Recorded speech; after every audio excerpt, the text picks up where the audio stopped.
Welcome to our live watch-along of the Oscars.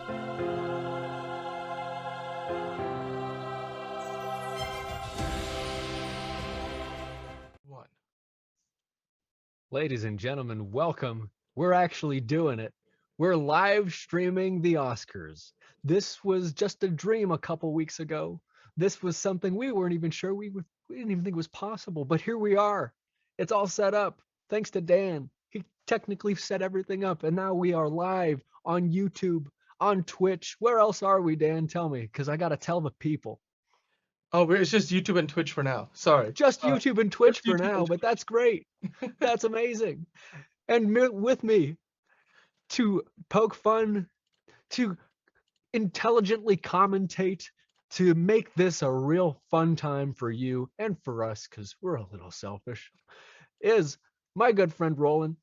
Rolan, how you doing? Hi. How are ya? I'm fine. It's the Oscars watch party. So It's the far, it's a Oscars party watch of party. two. And I'm having fun. I I'm see having a that you good just time. drank a big cup of coffee. I can see that. Can you tell? I I just yes. had a coffee. It's good. Keep that energy up. I like it. I will do my best. So, what's the deal? We're going to get a live feed of the Oscars. We're going to be sort of talking about it. I'll be listening to you. You'll be listening to me. Oh, Dan, are you here too? Oh I'm my here, gosh, yeah. Dan, hi. Oh, hi, Dan. Hi. How are you? How do you guys do? Pretty good. I love how we got all forgot nice about and dressed up. I'm wearing a button shirt. What are you wearing? Your Under Armour shirt? Yeah, look at that. Right there. That's it. So, interestingly, tonight's going to have 3 hosts. We think they're going to be breaking it up by the hour. We're kind of doing the same thing. Right now, we are in hour 1 of the Oh So Curious Oscars live stream. It's going to be the 3 of us talking about the red carpet, things that we see coming in, talking about the movies as, they come up.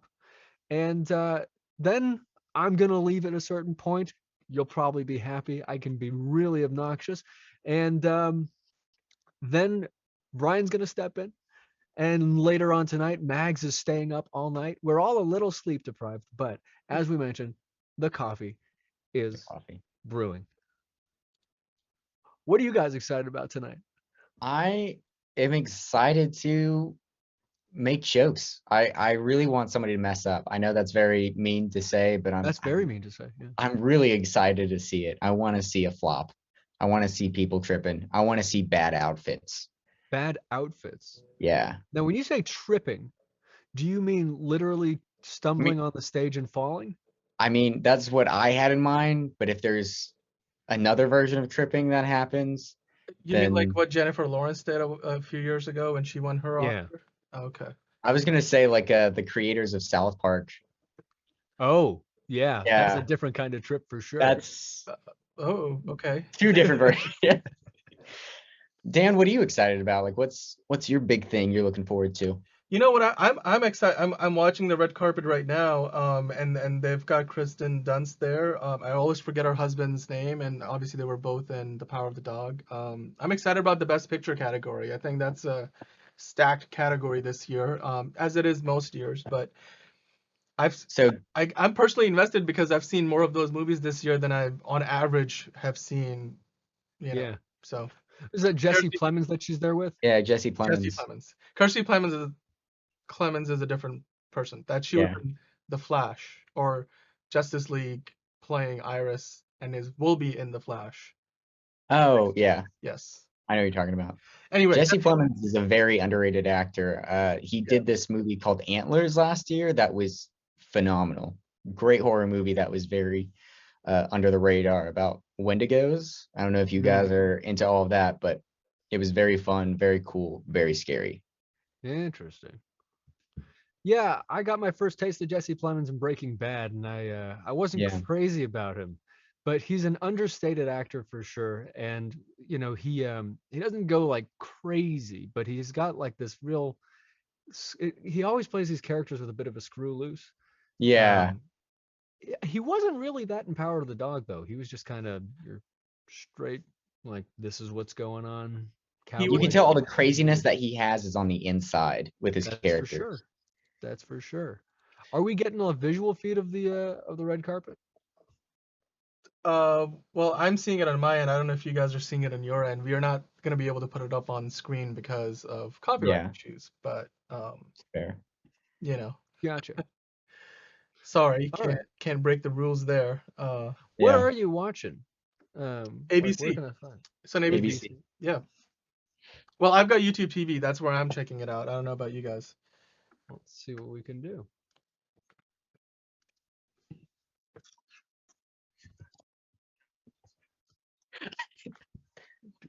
Yeah.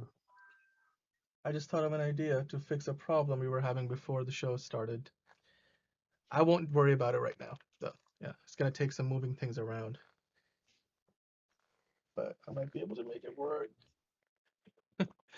I mean, red carpet. Have you guys? I mean, you guys been following? I mean, they've got a lot. I think currently Vanessa Hudgens is talking to Regina Hall. Yeah.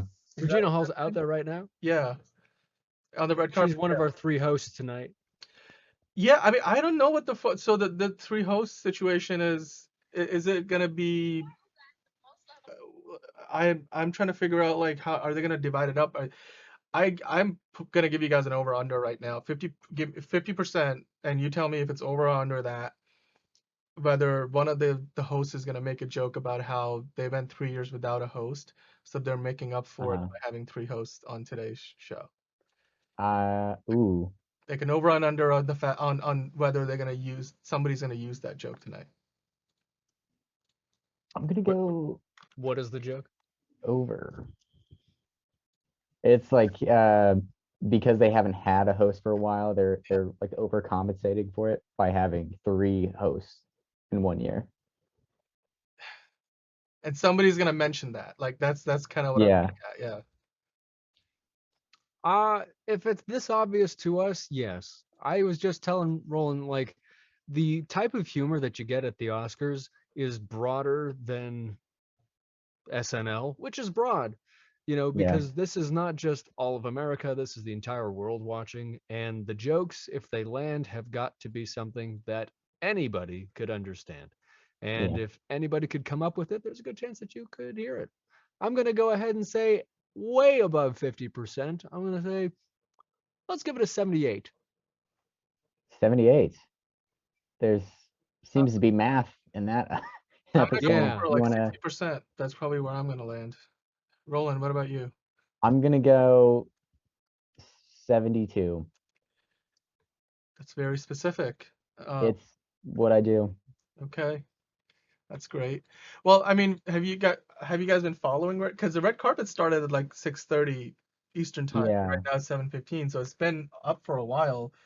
And not only are they showing people on the red carpet, they're also kind of going about, basically there's a bar and all that stuff, and they're interviewing people. Every once in a while, you see somebody famous, and Right now I'm watching Anthony Hopkins just going off.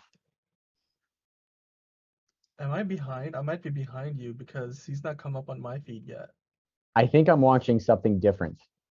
Oh, that's probably Yeah, well, I'm on this. watching Vanessa I'm Hudgens. on like the Soul red carpet thing, but it's not Vanessa Hudgens. It's Vanessa, Sophia, Terrence, and Brandon. I don't know who. I know Sophia and Vanessa. I don't know the guys. Well, actually, no. I think I know one of the guys. Is that no? I know Terrence. I know him from somewhere. I can. He's on one of the shows. He's on probably a show that I don't watch, but I've seen him. Gotcha. Any thoughts on the best dressed, worst dressed on red carpet so far? Too early to tell. Any ideas there? I'm actually looking at some outfits right now, and I'm so bad with names. Simu Liu, is that how you pronounce it? Shang-Chi. He Yeah. is in this nice red tuxedo with a black tie, well, black bow tie, and he just looks adorable. Nice. Everything I've seen him in, he's just a very nice person. Yeah, I mean, so far, I mean, I saw the Williams sisters, and Yeah, they're definitely like dressed to stand apart. Like you know, you can, hey, you know which one is which. It's not like they're twins anyway, but I'm just, you know, Yeah. you can really tell which one's which. Um, Oh, Bill Murray. I'm seeing Bill Murray on my screen. are you? He is killing it. He's wearing like, is that a beret? Seen I Bill think I'm giving you guys a different perspective. All right. This Thank is you. we're We seeing we three do different appreciate it. views. I love you. Thank you. Oh, thought you were talking to me there. No? Okay. I I was taking a note from Andrew and I asked if I could get a coffee for my grandfather, Oh, that's and nice. he just came in and gave me one. It was very nice, very polite. Yeah. Are you guys so there's by the way, guys, there's this Fresh, year's the fresh show. coffee butter. This year's show is different from recent years, right? Like there's a lot of new things that they're doing. To try to make the show go faster, they're trying to make the show more entertaining. We talked about the three hosts. I think there's 8 categories that are being awarded before the show goes on air. Hmm.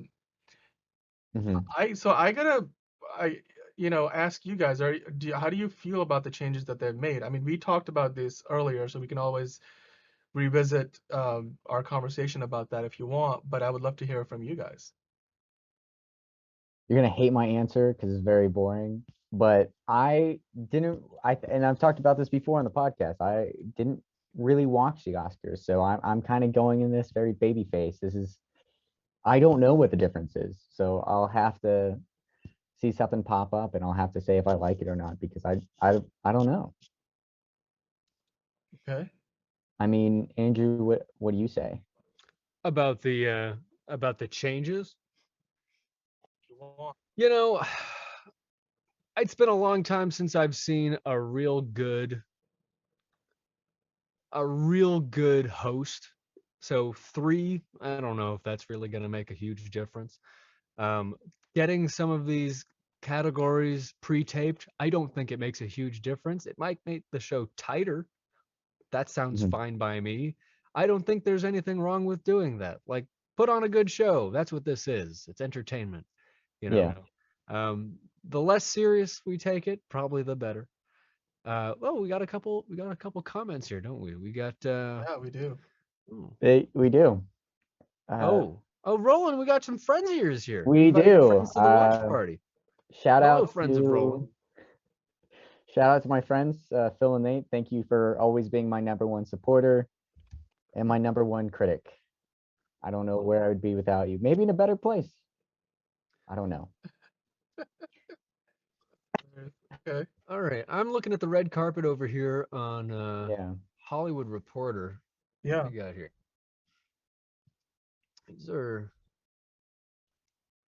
Billie Eilish. Ooh, You gotta love look at her. her. And that her brother Phineas. She looks With an F. different every time you see her. What she's wearing a bunch of black stuff. It looks like she's wearing this curtain behind me. It's but just folded a lot, you know?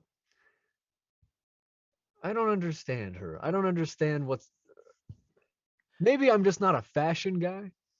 I mean, Mhm. fashion has become so eccentric, like, the kind of stuff that you see on the red carpet. It's so not it's really it's like a form of art. That's I mean, not saying that it's never, I think how we dress is always like a means to express ourselves, but Yeah. it went from being stuff that you could go and buy to, like, I mean, there's some people who they're coming out wearing things you're like, I don't know where, when, how, what situation I can use that Mhm. dress or that costume or whatever you want to call it, get up in, it's so It looks like a tablecloth. You know those like weird ruffle yeah. tablecloths? It Yeah. looks exactly like that. Oh boy.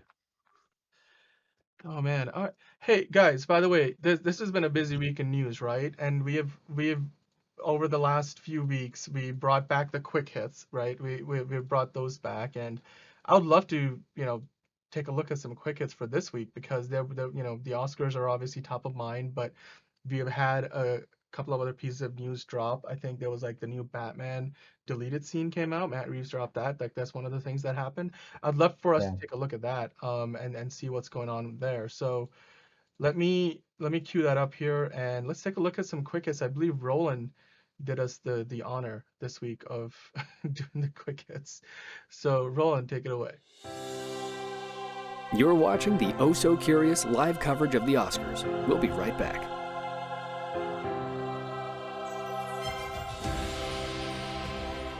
All right, time for some quick hits. Here's what went down this week. This week, the great Captain James T. Kirk and oldest man in space, William Shatner, celebrated his 91st birthday. Recently, Paramount Plus announced that it'll be dropping a new remastered in 4K Director's Edition of 1979's Star Trek: The Motion Picture on the streaming service on April 5th. With never-before-seen footage and brand new VFX, Captain Kirk and his crew return once again in this Oscar-nominated film that served as a launching pad for all things Star Trek since. Reese Witherspoon also celebrated her birthday this week. The actress and, dare we say, media mogul, sold her production company, Hello Sunshine, last year for a whopping $900 million. And earlier this year, her popular Apple TV drama, The Morning Show, was renewed for a third season, where she'll once again return, starring alongside Jennifer Aniston and Billy Crudup. Later in the week, Deadline revealed that Marvel is developing a Nova project with Moon Knight writer Sabir Prasada attached and Kevin Feige set to produce. While it isn't yet known whether this will be a movie or Disney Plus limited series, the story will focus on Richard Rider as the last surviving member of the Nova Corps. Oh, and I'm sure you've heard of a little movie about a bat chasing a rat with wings out in theaters right now called The Batman. Well, director Matt Reeves just dropped a deleted scene from the movie featuring the Joker, played by Barry Keoghan. The scene shows Robert Pattinson's Batman seeking out the clown prince of crime at Arkham to get his advice on how to defeat the Riddler. And boy, this Joker looks just straight up nasty. And last but not least, it's Oscar season, baby. So I've got a question for you. Are you ready? No, I said, are you ready? In caps lock. Well then, for the thousands in attendance and millions watching around the world, mute your TV and tune into our live Oscar watch party on YouTube and Twitch. And if you're not down with that, I've got 2 words for you. Please watch. I get very lonely. And that's it. Them's the quick hits. Also, have you seen those new pictures of Nick Cage for the Renfield? That's one sexy Dracula, if you ask me. Did you know? The youngest Oscar winner ever is Tatum O'Neal, who won for Best Actress in a Supporting Role in Paper Moon at just 10 years of age. The more you know.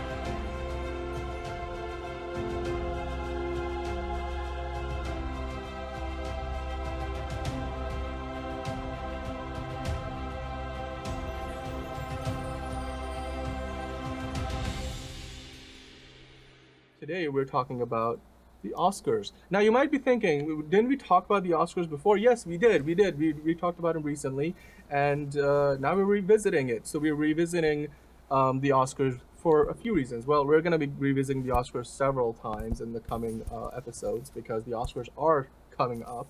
But we talked about why the Oscars were broken recently, and since we had that conversation, the Academy has made some announcements. And we're gonna pick out the 3 of those main announcements, and we're gonna react to what the Academy has done to improve upon the shortcomings of the award show. That at least some of the ones we pointed out, some of the ones we maybe didn't even bring up, but they're doing something about it. They want to make the best show possible, and it looks like this is their attempt to do so. So with that said, let's get on to all these stories. I'm gonna pull up a number of stories that have come out in recent days, weeks, if you will. The very first one, guys. So Roland, Mags, Andrew, here's what's going on at the Oscars this year. The very first thing that they announced was I think February 14th. So a couple of weeks ago from when we were recording this. They announced the new hosts. So there's not one, not two, not three. Well, not one, not two, the 3 hosts. Much like LeBron James and Dwayne Wade's attempt at 3 rings, which never happened. But it's not the first time they've had 3 hosts before. This is the first time they've done it in a while. And as you can see, it's Amy Schumer, Regina Hall, Wanda Sykes. I don't know. Okay, it's not really what I would have picked. It's not really what most people would have thought they would have wanted for this. But here we are. So Roland, tell me, what do you think about this? Like, It's such a weird collection of comedians. You just would. It's just I don't really understand how they're connected. Like, don't get me wrong, I love Regina Hall, and I used to be really big fan of Amy Schumer and Wanda Sykes. But I don't know. It might good. I think they're trying to overcompensate a little bit. Maybe like, hey, maybe if we get three comedians over just one comedian, maybe it'll be 3 times as funnier. I don't know. I think I'll have to watch him to really give my full judgment. I don't know. yeah, okay, we're back. So there's some stuff happening right now at the Yeah. Yeah, so as we knew, they were going to pre-tape a bunch of these awards, and Mhm. people are getting already a little excited, a little angry on Twitter, getting some fire because the Academy is actually tweeting the winners already. So the show hasn't even started, but people are in the auditorium. Hans Zimmer won for best sound in Dune, There you you go. know. No, What a surprise. Well, No. no surprise because he did a fantastic job. Mhm. But on top of that, Hans Zimmer isn't even in the auditorium. He's on tour and he decided he's not going to show up. He's Oh, just going to wow. let people, who care about him congratulate him on the internet and maybe Mhm. clap for him on tour wherever he is right now. But there seems to be a little bit of a mutual disrespect happening here where it's like, all right, well, if I'm not going to get an award live, I'm not going to show up. Um, yeah, this is interesting. I'm This is also we've seeing never that, seen anything like this before. yeah, Dune is also getting the win for best editing. Is that also been given out before? Oh, wow. Okay. Yeah. Okay, so they're starting to sweep the technical categories, which is what was to be expected. Mhm. Um, It's okay. What do you nominated think? for 10 awards. Is this the wrong thing to do? Should they be keeping this secret? Well, here's the thing. I figured, look, in the world of social media, there's gonna be somebody in the auditorium who's got the phone and they can push this out, right? It's not gonna stay Yeah. secret. You can't keep it secret. So I think they were in a catch-22 where they were like, Well, we can't keep it secret. they do have those bags that you can lock your phone away in during a live show. That's something that a lot of new events are doing, like Oh, at really? comedy shows where they don't want you to film them. They actually have these bags that lock during the show so that you Mhm. can't film anything, and then at the end of the show they unlock and your phone can come out. I had no idea this was a thing. But Oh okay. yeah, it's real. But what's strange about it is that it's not random people in the audience who are tweeting this. It's the Academy.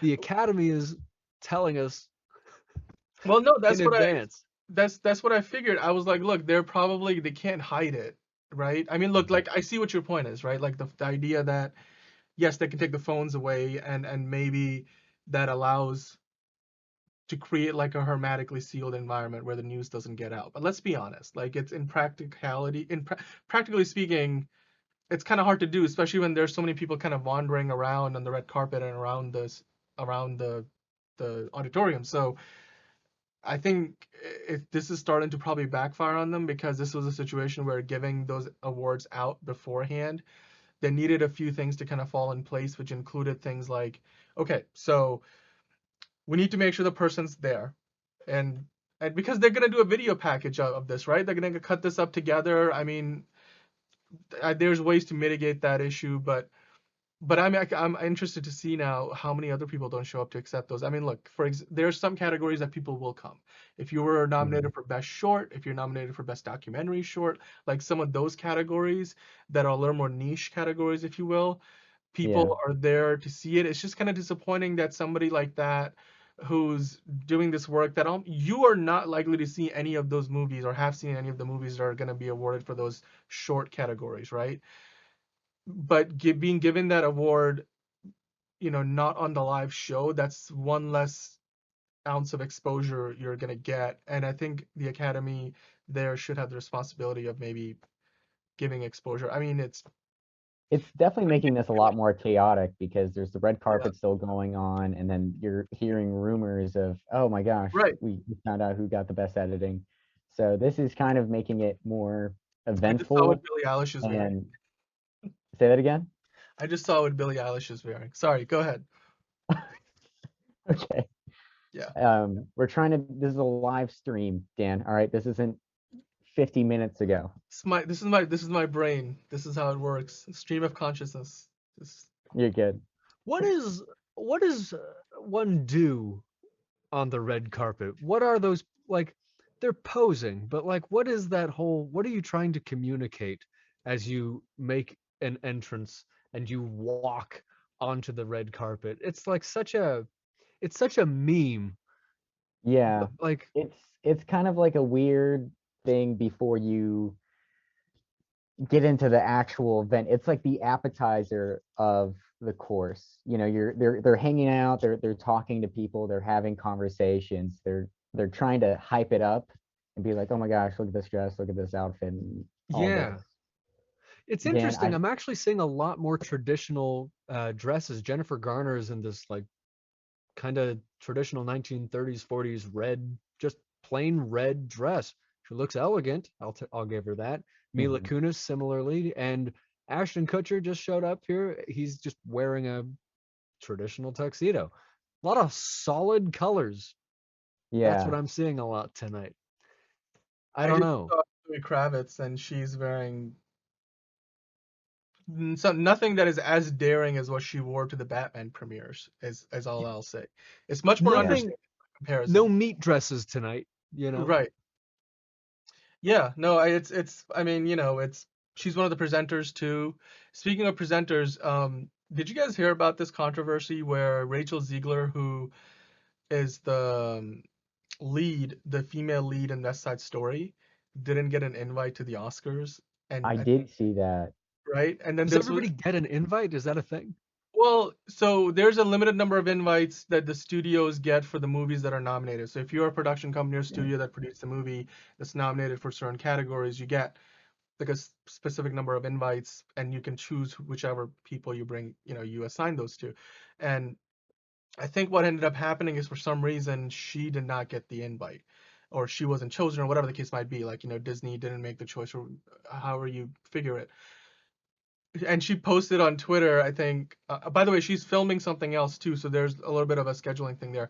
But nonetheless, she was like, okay, so somebody asked her on, I think it was Twitter or Instagram, like, hey, are you going to be at the Oscars? She's like, nope, going to be in my boyfriend's pajamas and watching, or hoodie, and just watching something to that effect. I'm really butchering it. Just watching from home. And and it blew up into like a big story. Like, how did the Oscars forget to invite one of the? Because especially when you think about it, right? I think like there's what's his name? Like the Olympic, he just retired, like snowboarder, Shaun White. Shaun White, yeah. I think one of us dressed like Shaun White for a Halloween special, and Shaun White is, I think, one of the presenters at the really? Oscars this year. I think it was Brian. And DJ Khaled is also. I mean, I don't know. They're trying to make the Oscars hip, but then they're at the same time excluding Rachel Ziegler, like they didn't invite her. And then the way they rectified the problem was they basically said, okay, so they invited her to be a presenter. That's how they fix the problem. But it took them a few days. I will say this, they're not winning any tact points this year. There's a lot of faux pas happening. Maybe we're just out of practice. Right. By the way, not saying a whole lot of masks. Maybe those winner. are out of fashion. I'm like, there's some guys in the background here, but like all the cameramen, it's like this is a pretty mask-free environment, which is funny for LA, I guess. Oh my gosh, I never even realized that. That's a good, yeah. Yeah, just now I'm gonna notice I have not seen a single mask so far. I saw one. Oh, okay. Well, probably it's probably 1 out of 1,000, so it's easy to miss. Yeah. I don't know if you guys play a were game. into, we'll call them out if we see them. Yeah. I don't know if you guys were into the best short film of the year, but apparently The Long Goodbye with Riz Ahmed just won. Look at that. I'm keeping heard up about with. it. Yeah, You're I'm keeping up on with Twitter? Twitter, trying to figure out when the latest, because it seems like they're just going through them. They're trying to get these smaller ones out as fast as possible. One more update. Yeah. The Oscar for Best Makeup and Hairstyling goes to The Eyes of Tammy Faye. Hey. Here's the story. So Jessica Chastain said I won't be on the red carpet because she said that the makeup artist for that movie did, she couldn't have done the job she did in that movie without the hair and makeup Yeah. team. So she was like, I'm gonna be in the auditorium cheering on, my team, and when that category is given out, and there you go. That's fantastic. I You hate to be think that that we're going to person, see a but lot of people standing up for the people who are having their moments taken away from them tonight? You think that's yeah. going to be part of the speeches?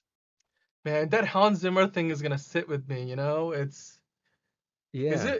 this isn't his first Oscar win, is it? I doubt No. it. The man has done a lot. We can look that Yeah, up. that would be.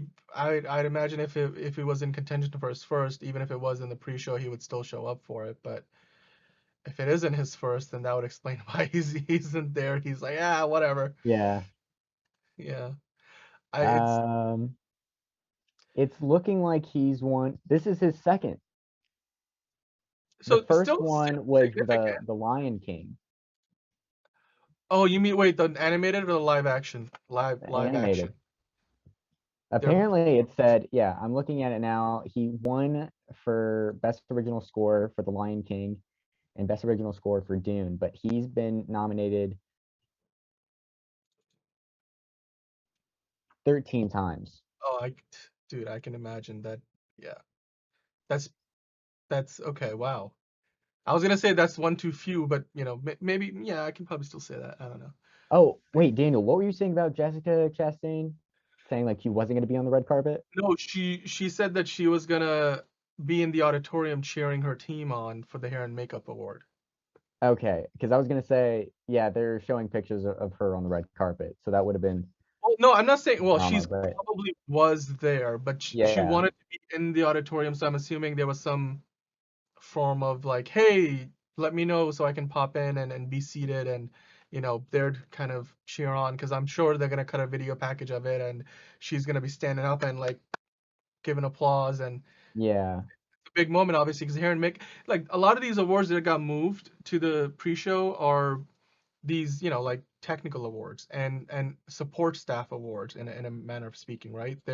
hmm They're not like the sexy awards, like the big acting Yeah. award for the best director. But I mean, there's no way they were gonna take those off. Like, part of why they're doing this in the first place is to make the show shorter, more appealing to a wider audience and all that stuff. So yeah, but I mean, for example, Andrew, I you am look like you. an editor, so Back I to do the feel the excited that fashion thing here.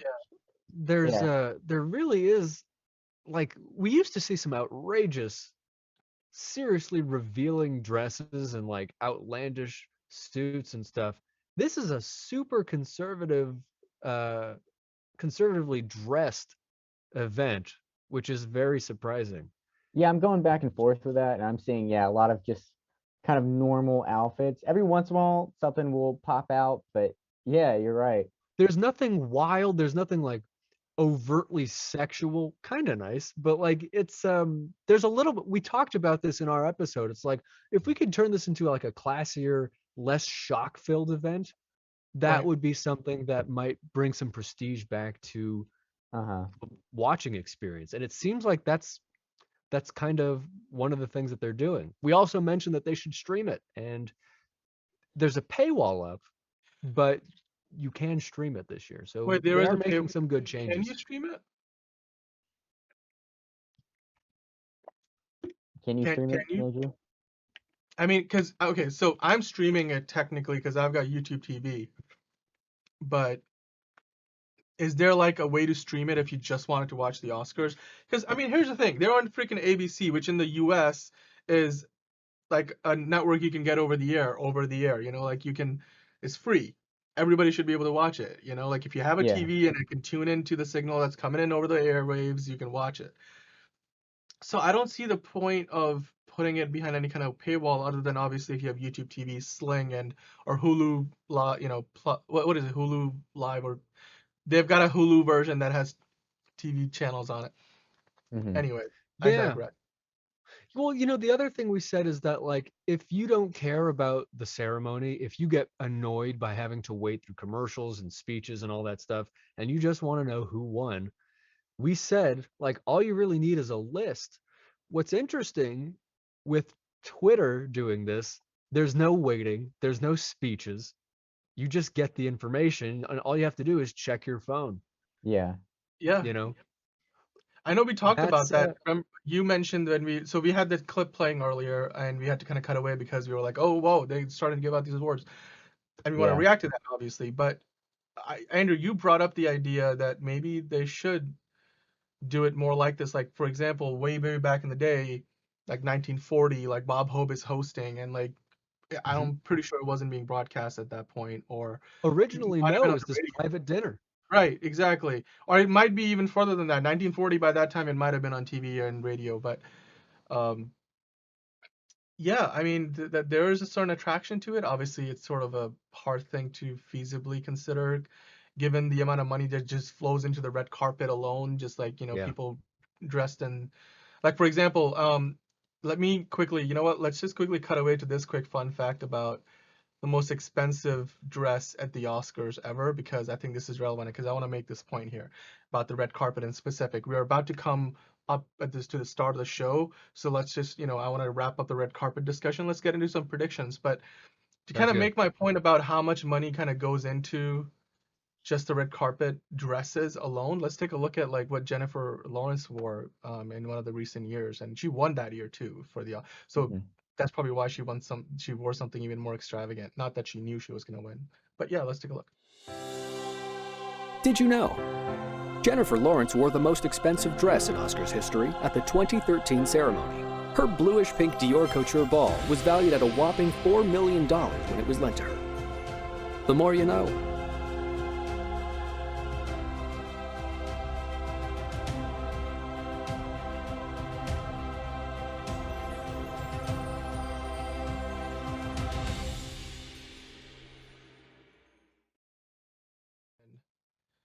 Okay, we're back. So there, you guys saw like how expensive, like millions of dollars, like for that. Yeah, she should get her money back. That did Well, not look like $4 it said million. so she didn't really own it, which I'm guessing that's what happens with most of these people. They're not really buying Yeah. these dresses. I mean, why It's would essentially you? a celebrity endorsement, right? Exactly. Or if it is, they gave it to you for free, but it's worth a certain amount of money, or that worth goes up because you were seen wearing that at the red carpet. But that's kind of the draw of the red carpet. So I think just the fact that the red carpet alone is a big televised attraction, and for the press and everything, I think talking about taking the show private without a broadcast is, things would have to kind of go the way of the Golden Globes for the last 18 months in order. And I don't think the Academy is going to get there. I mean, they have like 9,000 something members compared to what Golden Globes got, less than 100. Yeah, it's a big difference. So, and that was basically the sticking point for why the Golden Globes are no longer in vogue, I suppose you could say. But guys, Brian, who's oh, is that Brian? No, Roland. Roland, you mentioned during the break that we were taking there, Dune has won 4 awards already.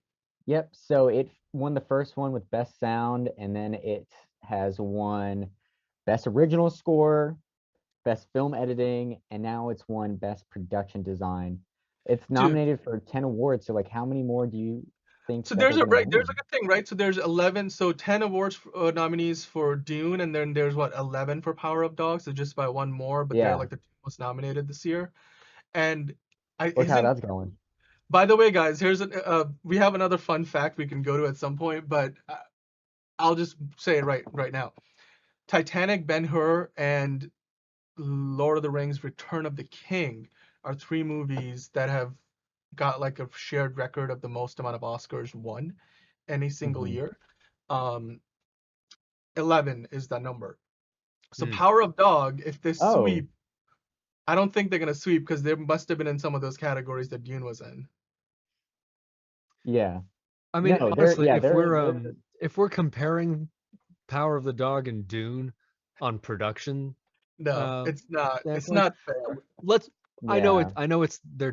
it's apples and oranges, but if they are being compared here, I gotta say, I agree. Dune did a better job.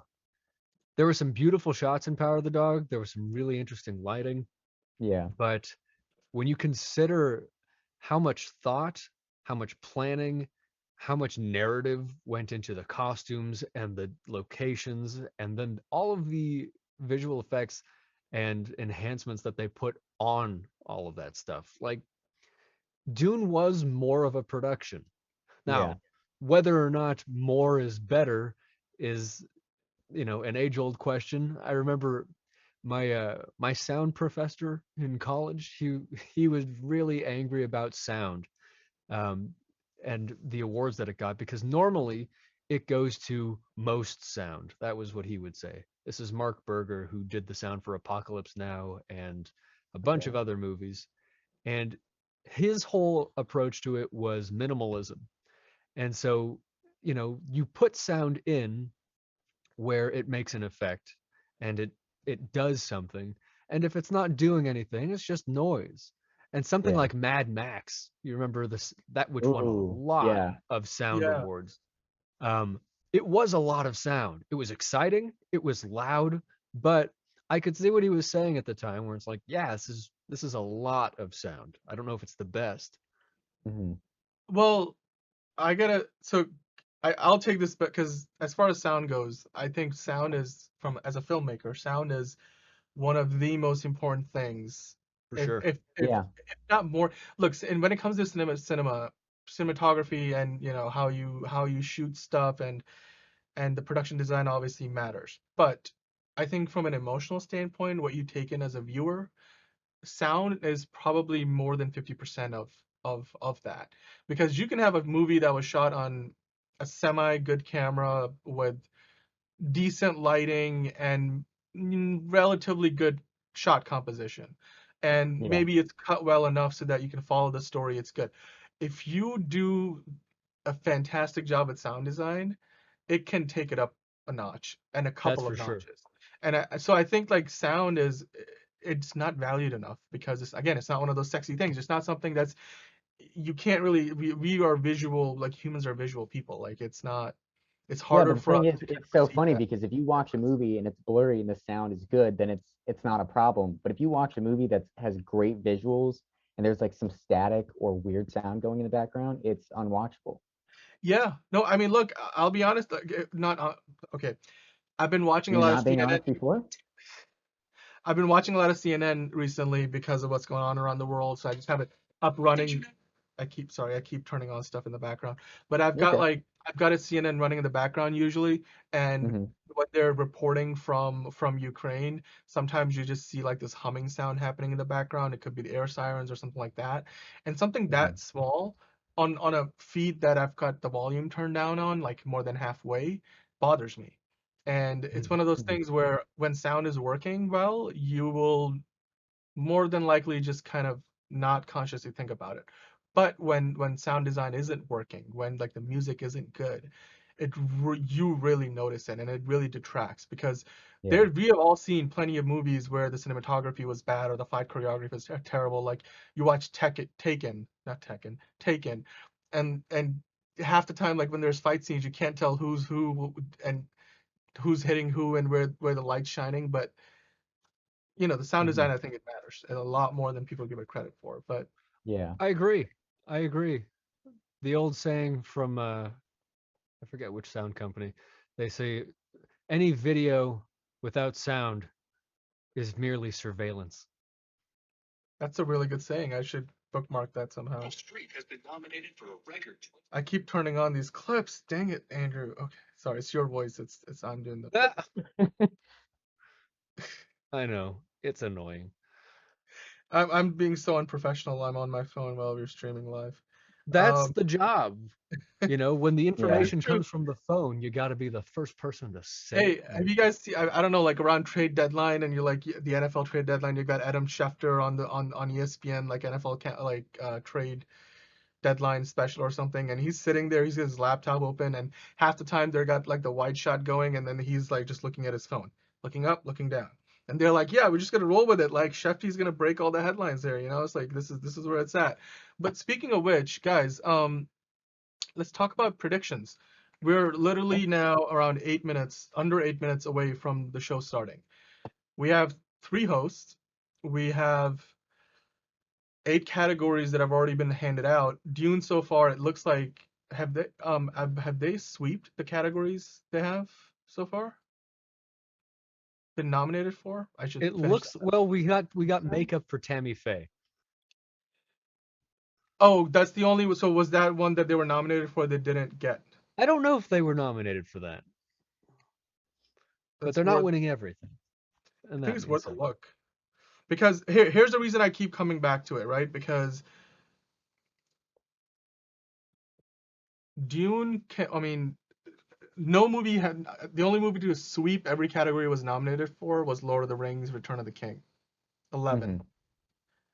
And I think Dune has a chance of getting a lot of its awards because it's not nominated for a lot of the acting awards. I don't even think Denis Villeneuve got nominated for Best Director, which was sort of but whatever. But you know, it was a little bit controversial for people, like the fans of the movie. But well, I think it can win a lot of the awards it's nominated for because those technical awards, it stands head and shoulders above a lot of the competition in most of those categories.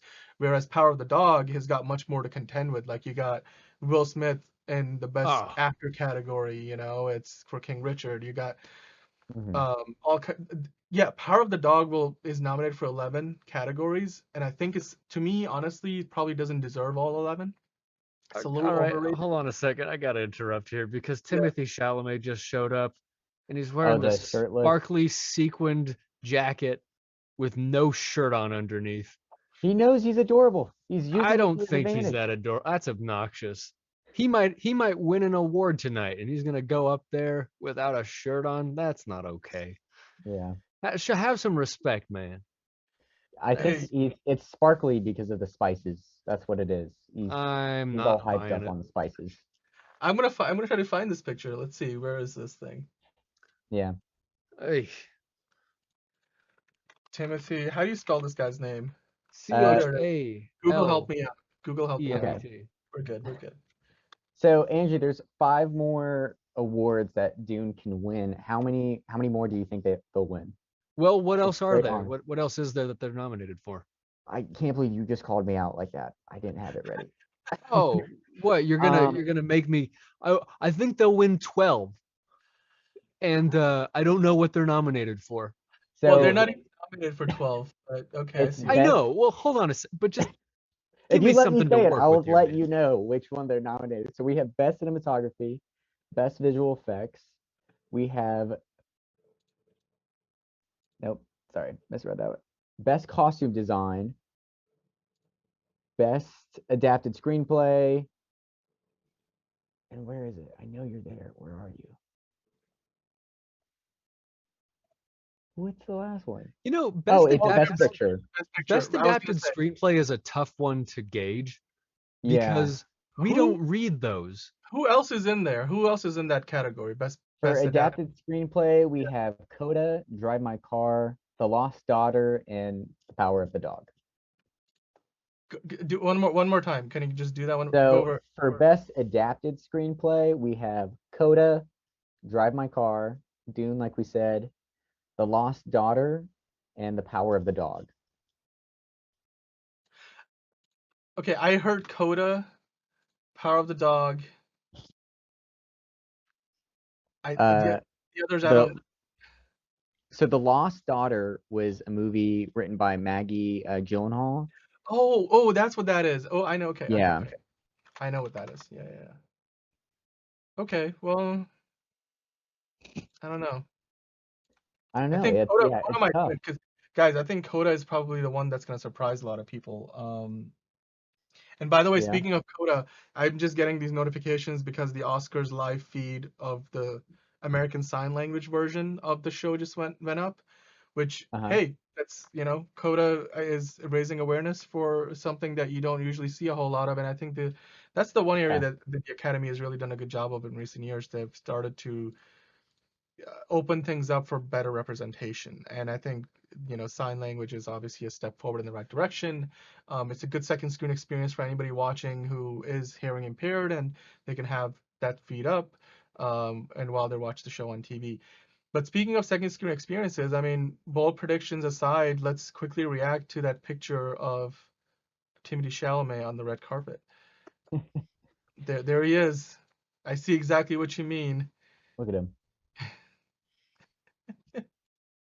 Him and his gorgeous hair. Hate it. It's ridiculous. Yeah, totally ridiculous. Andrew, your thoughts? What? Come on, that's not okay.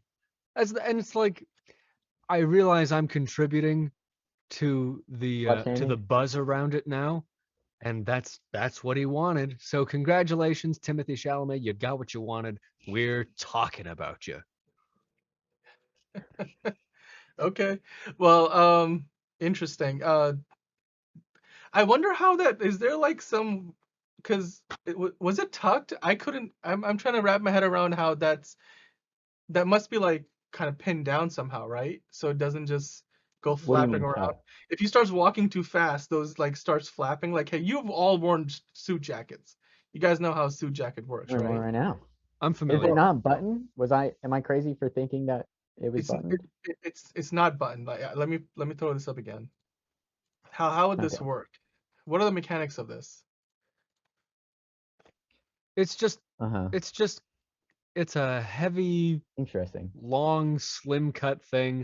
It It's not definitely gonna does let look like much a heavy air coat. in, but even if it did, like, eh, is he nominated for anything individually, or is he just gonna be sitting there watching? Is he nominated? Is he can you guys check? I don't know if he's nominated for Best Actor. No, I don't think so. Where's my Oscars website? Here we go. Best supporting actor. Nope, he's not in that. 2022. Sorry, I'm like one step behind you. No, he's not in there. Well, if he's not in Nope. there, I don't think he'll be No. nominated for supporting Yeah, he's role. not. Yeah. All right.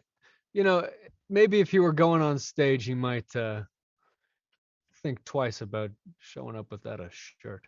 Well, here's the thing. I mean, that's not even the most daring thing, and we have seen like other actresses and wear dresses that are even more daring in the sense that you're sort of trying to figure out like, okay, well, because I'm thinking if I was wearing something like what he's wearing, I would feel pretty like insecure about, okay, well, I gotta make sure that this stays good, because like, I mean, I guess it comes with like if you have that kind of confidence, you will do it, but whatever. I can't relate to that. I can't relate to that. But then again, that may say more about me than it does about Timothée Chalamet. So I don't think that's confidence. I think it's a stunning lack of confidence where it's like, I wasn't nominated for anything, but I need to make sure everybody's talking about me. What's something I can do that takes absolutely no skill that I could show up and have everybody talking about? It's that. yeah. Well, guys, the show just started, and they've got the Yeah. Williams sisters on. All right, they're talking now. Okay. I've not seen Venus Williams like in so long. It's kind of hard to recognize. Well, also usually you don't see her dressed up, so that's Mm-hmm. different look. By the way, guys, we've got while the show starts up, I would love to take a quick look back at some of the memorable, speeches and sound bites from people's acceptance of awards from years past. I think we've got this like nice montage. I'd love to take a quick look at this, Okay. because I was really excited about this. But by the way, Roland, I'm going to answer your question right now. Yes, we should talk about the Razzies during the stream. We will get to it at one point or another. Okay. They just went to a video package, and I don't know what this is about. Is this the Beyonce performance that's meant to happen from the tennis courts where the sisters used to play? I don't know what's up with that, but okay. Well, we'll be right back. We just got, you know what? Let's take a look at those. Let's take a look at and then we'll have Brian on the other end of this. We'll have Brian with us as well. Let's take a look at Yep. some of the most memorable Oscar acceptance speeches. Well, if you're watching the show, you can enjoy Beyonce. I think this is live. I don't know if this is live, whatever. But we are live, and we'll be right back. You're watching the Oh So Curious live coverage of the Oscars. We'll be right back.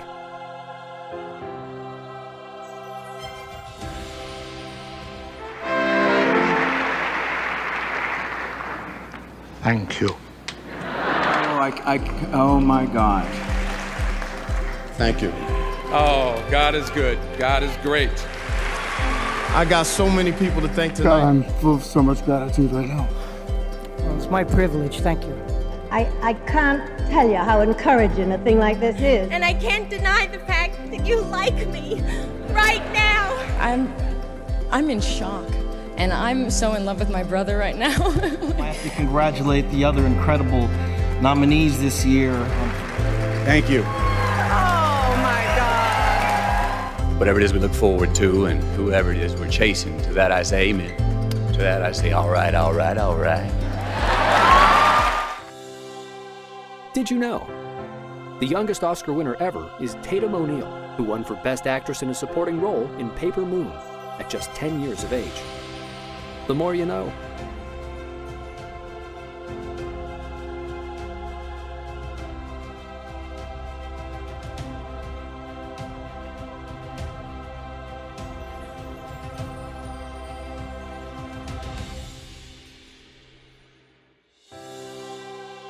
Welcome back to our live watch-along of the Oscars.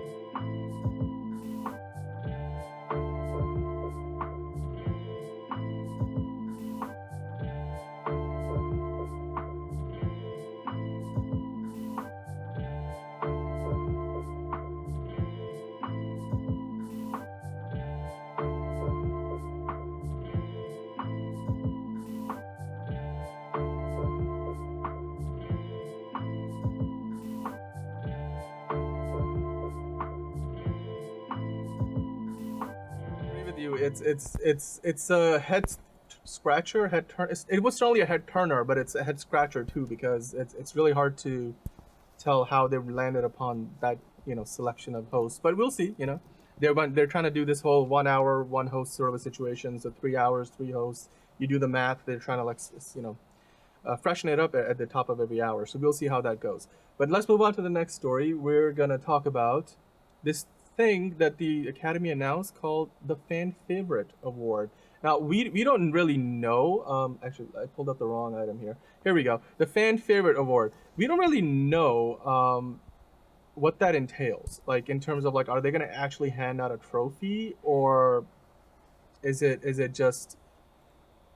they're just going to say, oh, we put up this poll and this is the movie that won. But anyway, the point is they want to recognize the fan favorite film, like the most popular film, if you will. They tried to make that a category a while ago. And the voting has been going about as well as expected. Well,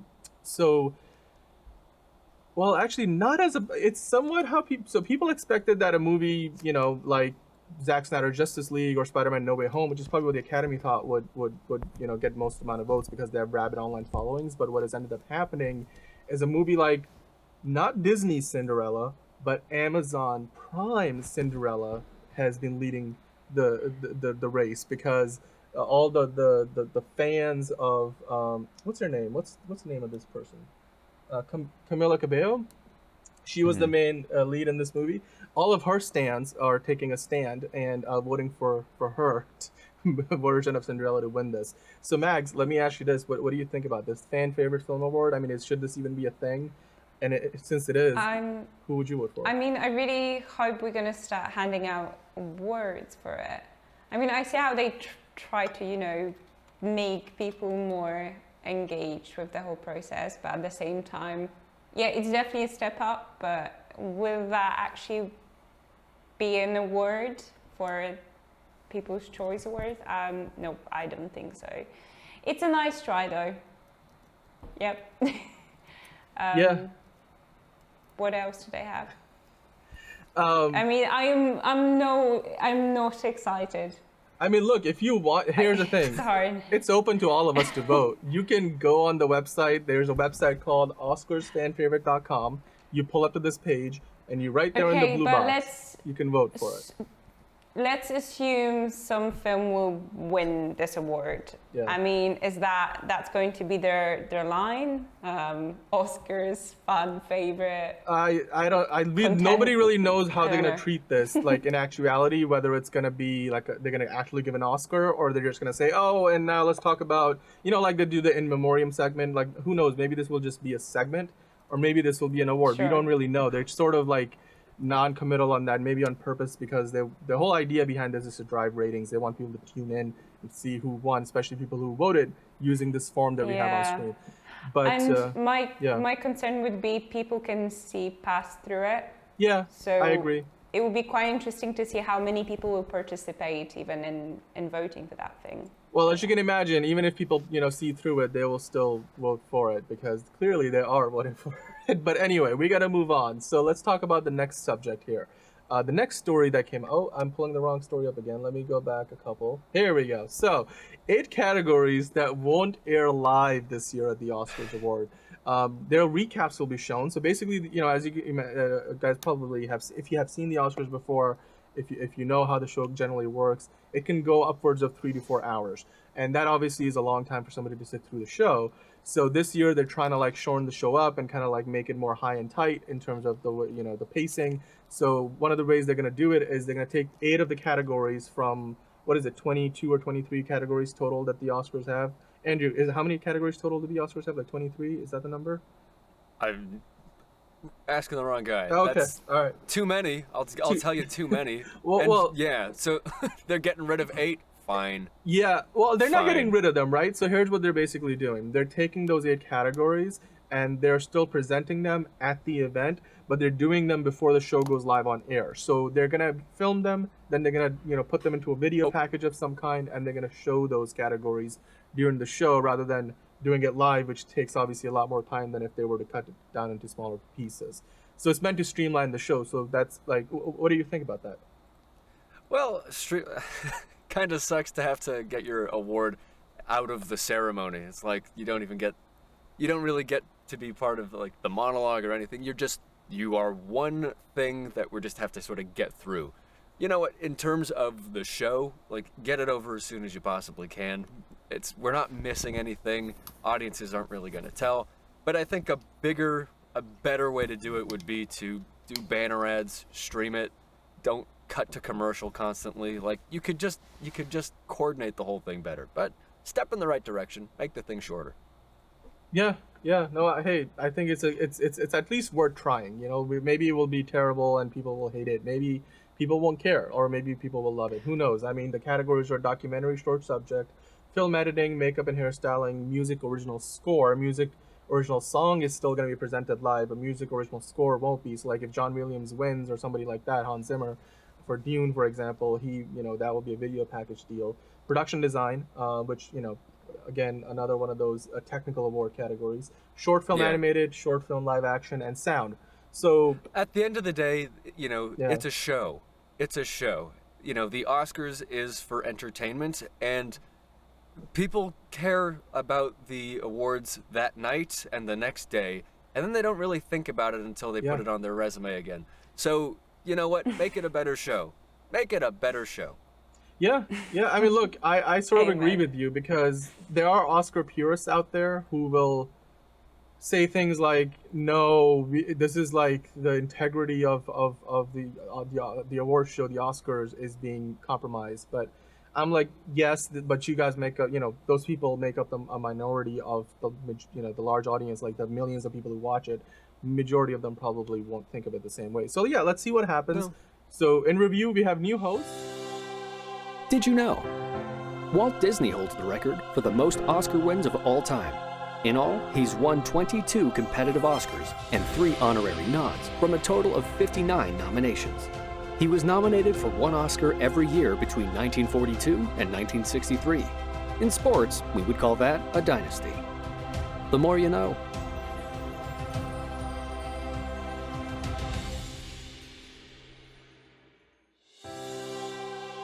Welcome back to our live watch-along of the Oscars.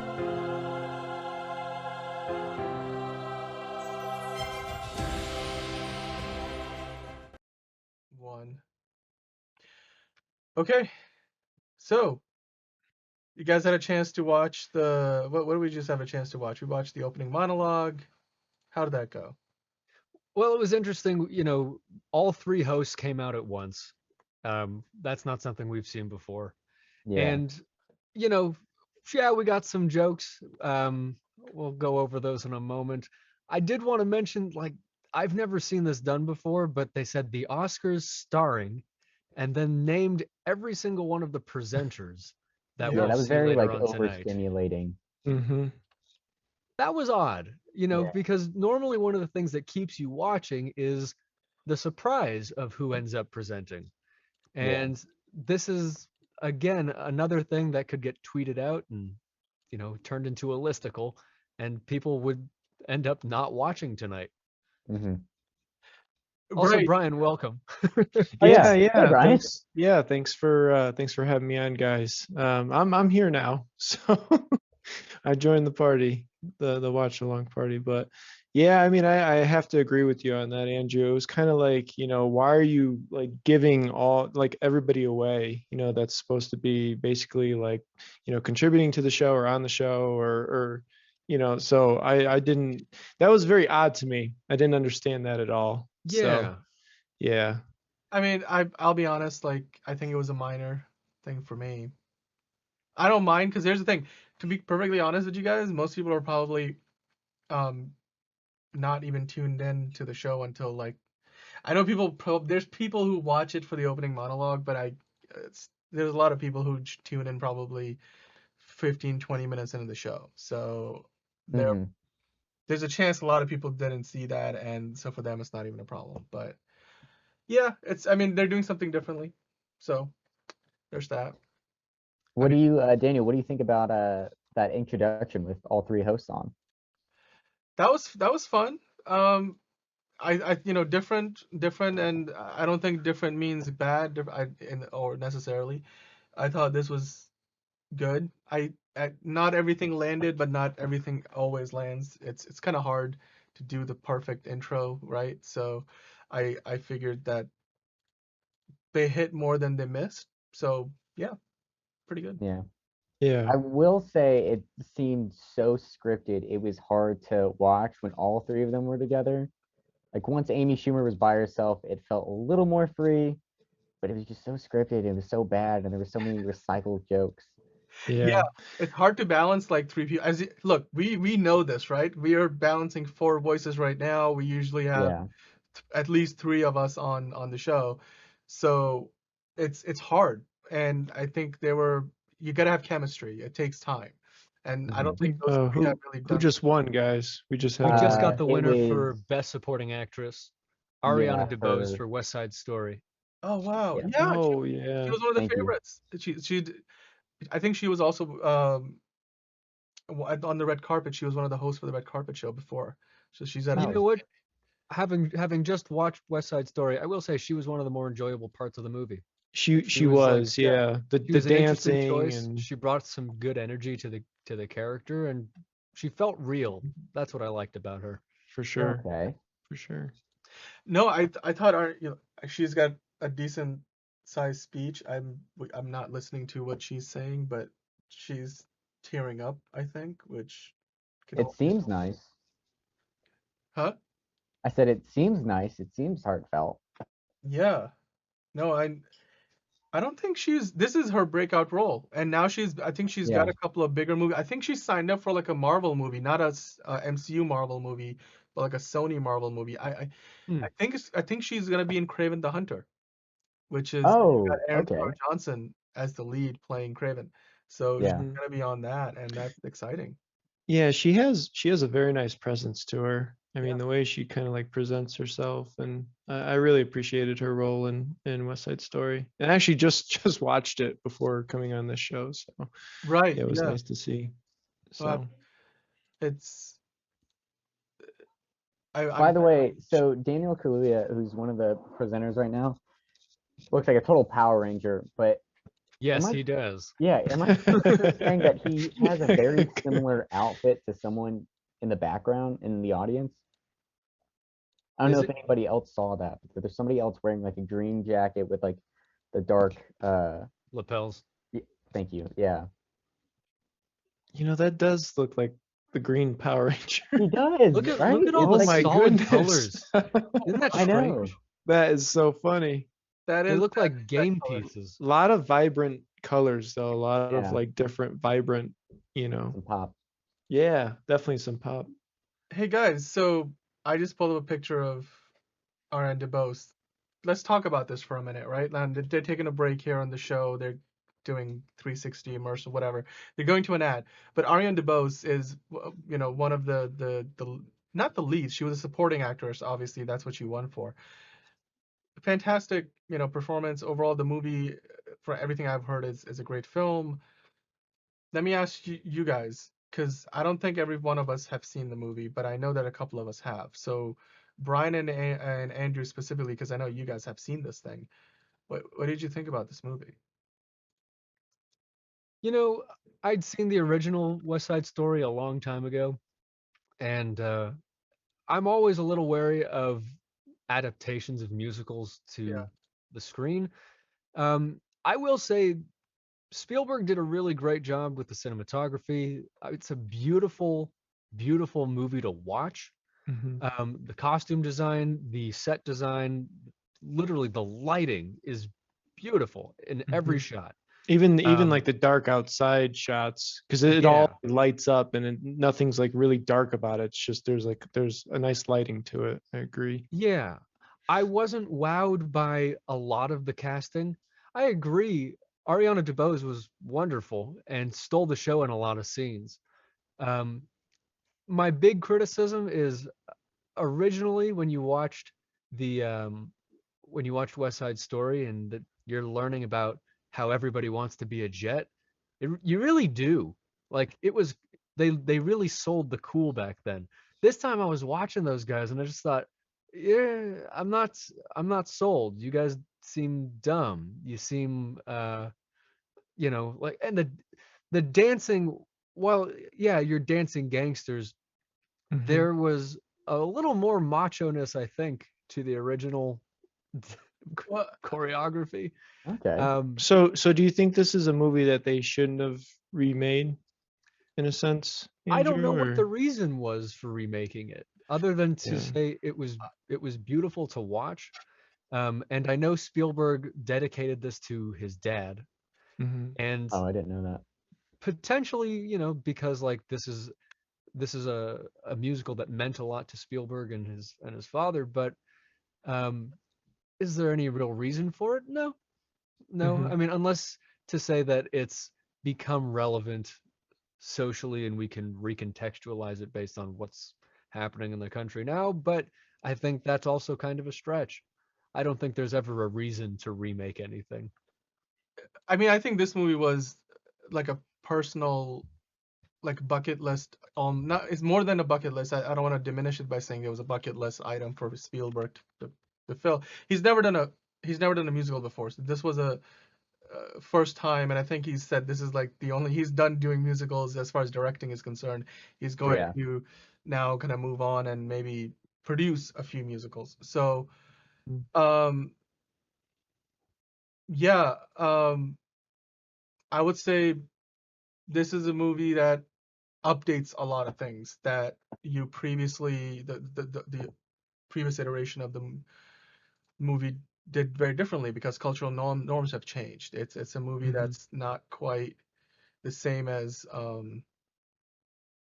it's meant to be different than what we saw before. So yeah, I think that's on purpose. Yeah. The only thing I want to say about the movie, I'm not going to say a whole lot, but just really quickly, because I know I think the Oscars just came back, but I'm not a huge fan of musicals. Sorry, we just saw Daniel naked for the first time. That was actually pretty funny. But yeah, I mean, I'm not a huge fan of musicals. I think Andrew had mentioned this earlier before the show actually started. He made a really good point actually. and I'm surprised you didn't mention it, Andrew, but would rather see musicals like live on Broadway. You know what I mean? Rather than It's a different experience. Right, It's a totally right. different Instead of, experience. and I thought that was an excellent point that you made, because I agree. I mean, it's very different seeing it on a movie screen rather than seeing it live, like on Broadway. But yeah, I mean, when you're there like live, you just get that full experience. But I mean, as far as the movie goes, though, I didn't really feel like this really, I didn't really like feel this immersed like connection with Elgort and Zegler going on. I mean, the choreography was beautiful. The way it was shot was beautiful. I do agree with that. But yeah, I mean, in terms of like remaking it, I don't know if there was a necessary, cause to remake, West Side Story like that. I never saw the original, but but just for that matter though, yeah, I don't know. I mean, I thought it was beautifully shot and beautifully structured, and the choreography was good, but other than that, I mean, it didn't really catch my attention other than that. So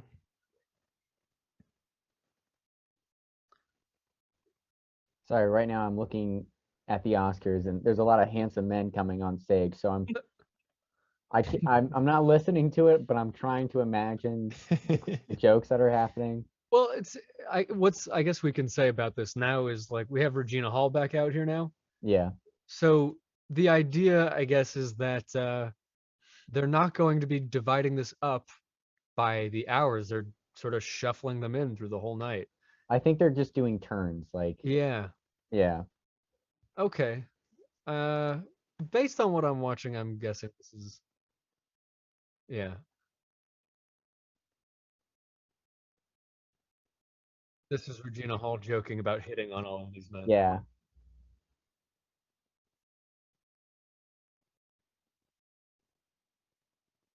Oh, I haven't seen Billie Eilish. I didn't realize she had new hair.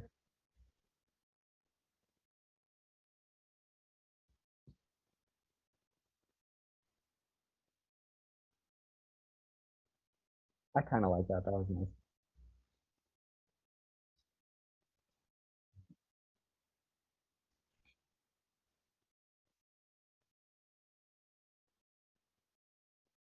All right, Okay, more we Dune got people. two Duners here presenting two what I can only Two imagine is best Duners. visual effects. This is for best cinematography, right? Best cinematography. That's what we got next. Yeah. Yeah. And Dune is up for this, so maybe they'll lie. Maybe they'll be biased. Really early. Oh, she's really checking him down, huh? Yeah. Yeah, they're giving out this award quite early this time around. I'd imagine they would save it, but anyway.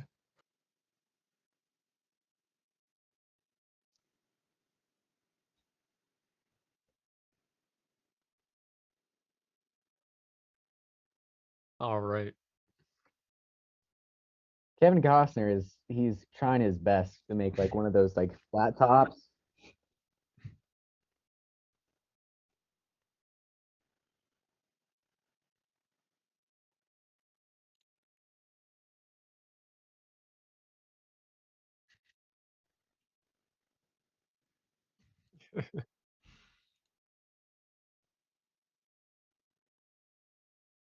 They're presenting sound? Yeah, I heard that, so I didn't. Right now. Yeah. Yep. They are presenting sound. By the way, guys, What? A couple of Duners here. We've got a review of Dune that we did.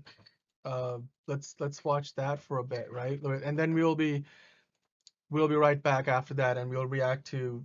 I'm pretty sure these guys are gonna give out a few awards, not just one award. So we'll be right back after that, and we'll react to like who wins, No Time to Die, Power of the Dog, Belfast. All of these usual suspects are nominated for the Sound Award. So, yeah. Well, you're watching the Oh So Curious live coverage of the Oscars. We'll be right back.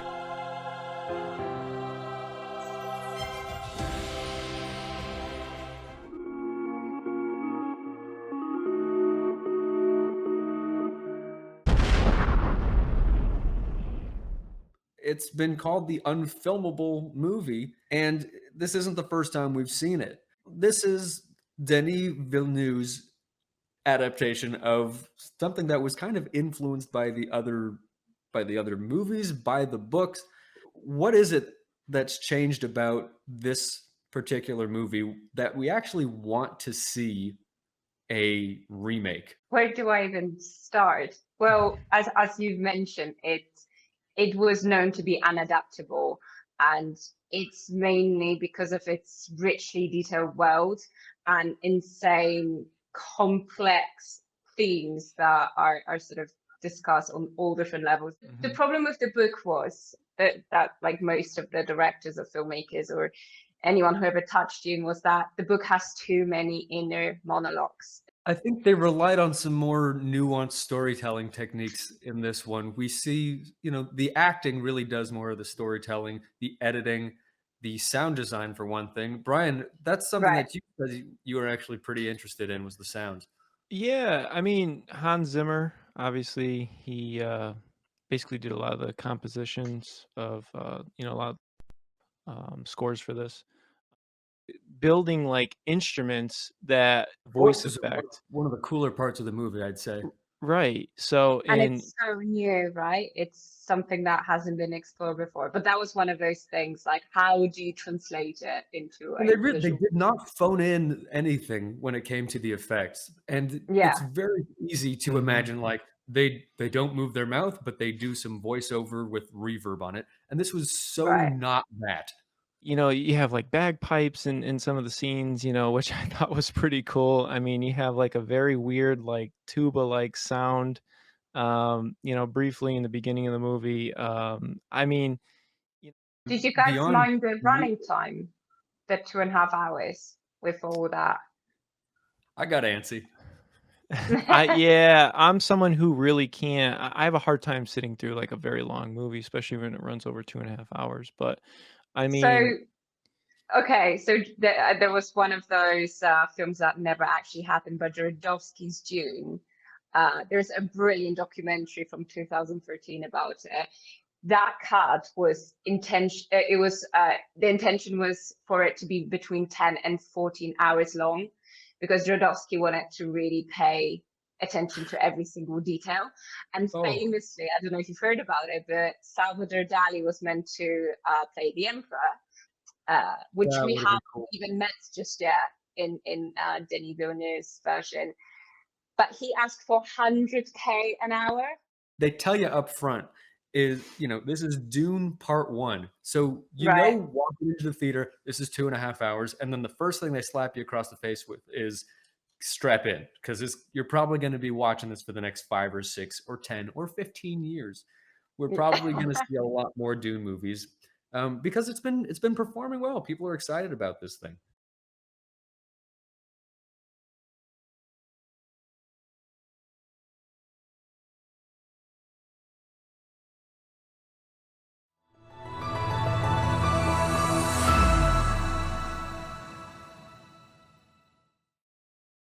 Minus that one bump in 2019, it's generally been a decline.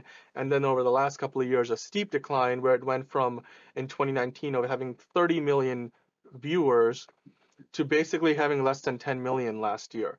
Like, literally less than what Monday Night Football or Sunday Night Football would get, right? So, and Monday Night, Sunday Night Football, they get that like on a weekly basis for like 16 weeks out of the year. So why do you think that ratings keep getting lower? Obviously politics might be one thing that goes into it. People pulling apart, people not agreeing with, certain celebrities that stand for certain politics and whatnot. Obviously the pandemic has a lot to do with it. I think, pushing things back, delaying things, people weren't able to go out to the movie theaters to, per se, and, we're stuck home. Not having a host for the past 3 years, I think, is a big part of it as well. This is the first year, I think, since 2018 that they're actually going to have, a host hosting the show again. And for that matter, they're looking for 3 hosts, so they're jumping from, having no host for the past 3 years to having 3 hosts and breaking it into 3 sections, of the show. But honestly, one of the biggest things that stands out to me, just from a personal point of view, social media. And the reason why I say that is because you go back to 1998. We had like these big, movies come out like Titanic, Men in Black, etc. It was a big year. It was the biggest ratings that the show has ever had. Did you know? Ben-Hur, Titanic, and The Lord of the Rings: Return of the King are the most successful films in Oscar history. They have each won 11 Academy Awards, with Peter Jackson's fantasy epic winning every award for which it was nominated. The more you know.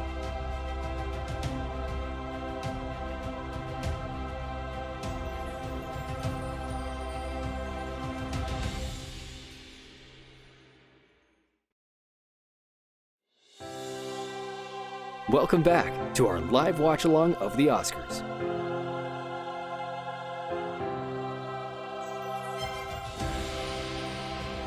I think what we were looking at is everything that they've already announced on Twitter and everything that was pre-taped. So pre-taped doesn't mean not shown. Oh, okay, we're back. So let's. Hi, guys. Hi. Yeah, no, Hello. let's clear up the confusion here. I'm pretty sure they just gave out the cinematography award, right? Well, they did sound again, which was the same thing. That was like the first thing that was announced, but they weren't going to show that, but for some reason they showed it. So I don't know. No, but it wasn't the Hans Zimmer one, because remember, there's multiple sound awards, right? So there's. So what are the different sound awards?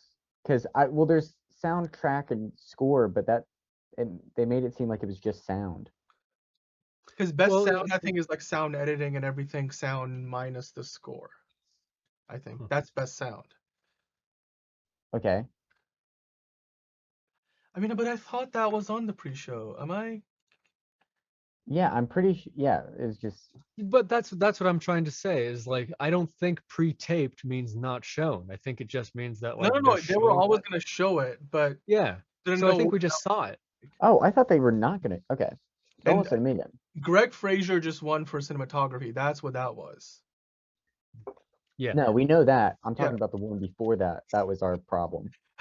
It's okay. Okay, so original score was Hans Zimmer. They're not updating that on the website showing him as the winner yet, but that was one of the ones apparently that was given out. Maybe they're not updating it because until they show it on the show itself, the website won't update it. But best sound just got given out, and that was Dune. So that's the best sound, because there's multiple sound awards. There is just the sound, which is what they just gave out, best sound. There's also there's music. There's 2 music awards: original score, original song. So I think those are what they gave out in the pre-show. The song, I don't think they did. The score they did, because song they're gonna have like all those performances throughout the night. So okay, the page that I'm looking at is a page that was actively getting changed, and the first thing that they had was best sound. And I'm just not like a sound category, like best sound, the thing you're talking about, Daniel. And it was the same exact like nominees, and it was the same exact result as the one that was shown. Okay, so which website are you on? Because I'm following on the Academy's site. Variety. Oh. Because they're like, once they update it, they update it. Well, guys, but the story here, of course, is the fact that Dune keeps winning. Yeah, really. Yeah. Technical categories. What are you guys thinking? What are your thoughts about this? I'm not going to disagree with them. Dune was technically a wonderfully put together movie.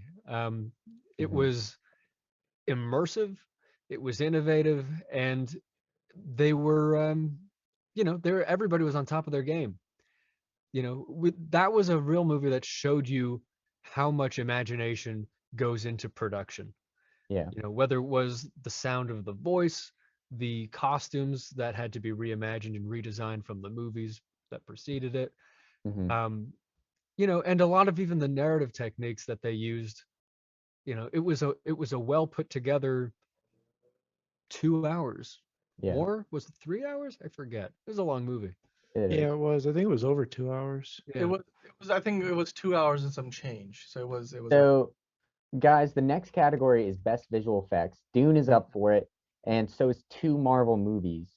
And then there's also Free Guy and No Time to Die. Do you think that any of these movies have a chance, or are we just going to see Dune again? Dune seems like the favorite right now, but there was some really cool stuff in Spider-Man No Way Home. Not gonna lie. Yeah. See, now they're showing something. They just showed a winner that happened before the ceremony just went up. Best documentary short subject. Yeah. Yeah, I'm seeing that too. So, I don't know, maybe that's a hint as to how they're approaching it. You can kind of tell that it was done before the show because like the lighting is a little different, or maybe they changed that for every award anyway. I'm not. Yeah, I don't know. But Daniel, who do you think is going to win Best Visual Effects? Let me ask you that. Dune. I don't think it's close, honestly, because you look at things like Spider-Man. You look at what are the other Shang-Chi. Shang-Chi. Yeah, No Time to Die is on there. I'm a little confused. I didn't watch it, but were there a lot of visual effects in it? In which one? And No Time to Die, the last Yeah, James there's a Bond lot movie. of. By the way, there's a cool if you gotta watch the behind the scenes stuff on No Time to Die. There's some VFX work in there that you wouldn't know is VFX. Like when this, that opening sequence where they have that whole car chase and then he's spinning his car around with the machine guns coming out of the headlights. Yeah. That whole sequence. So what they did is they shot that on a stage, sort of a stage where I think they ended up replacing a lot of the environment around the car.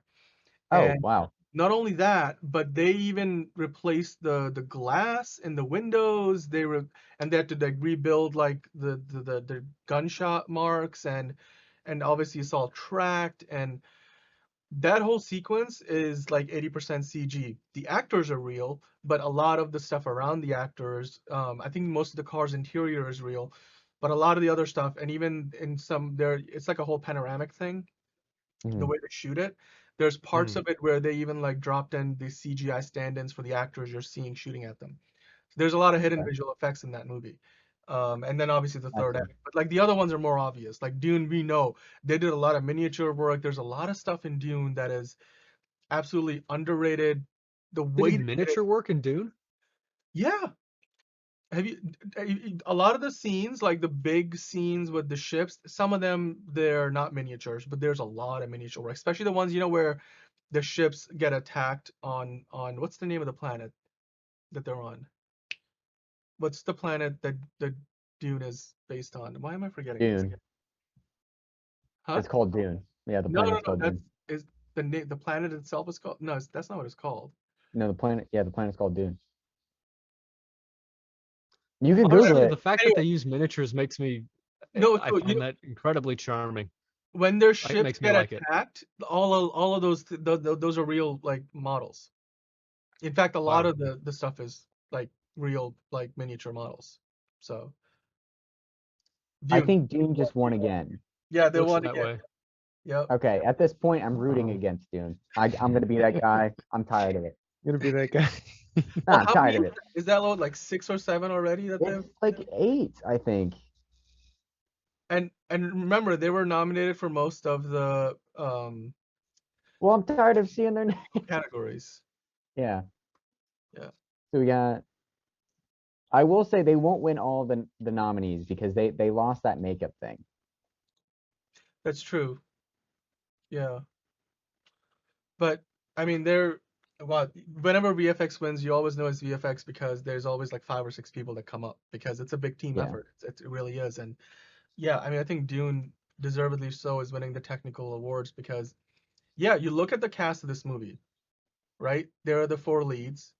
But you look at the cast and that's impressive. But the fact that the movie's technical execution was as good as it was, from those suits, which, they actually had to be breathable because they were shooting in the desert. They weren't shooting in, the whole volume, like what they've done for The Mandalorian. So they have to be movable and stuff. And obviously there's a lot of production design. They won the production design in the pre-show as well. There's a lot of practical effects in this movie that go unnoticed, and then some things like Andrew, like you wouldn't realize they're practicals. It's kind of like Blade Runner. A lot of those sweeping shots that they had of the city and stuff, a lot of those were miniatures, incredibly detailed miniatures, and that's the same thing with Dune. There's a lot of, when they do those flyovers to all the buildings and landscapes, there's a lot of miniatures, and there's a lot of compositing, like the composite miniatures with live action shots from the real deserts where they've shot that. I think in the I shot like that. I like that because, I think we went through a phase in the last 10 years of relying so heavily on pure CGI that to go back to more conventional methods, but put it together with the new. I mean, now we are optimizing the use of everything that we've done before, and I think we get better results when we do that kind of stuff because CG isn't always just superior. In fact, a lot of times it looks worse. Yeah, at times it looks like fake almost. Yeah.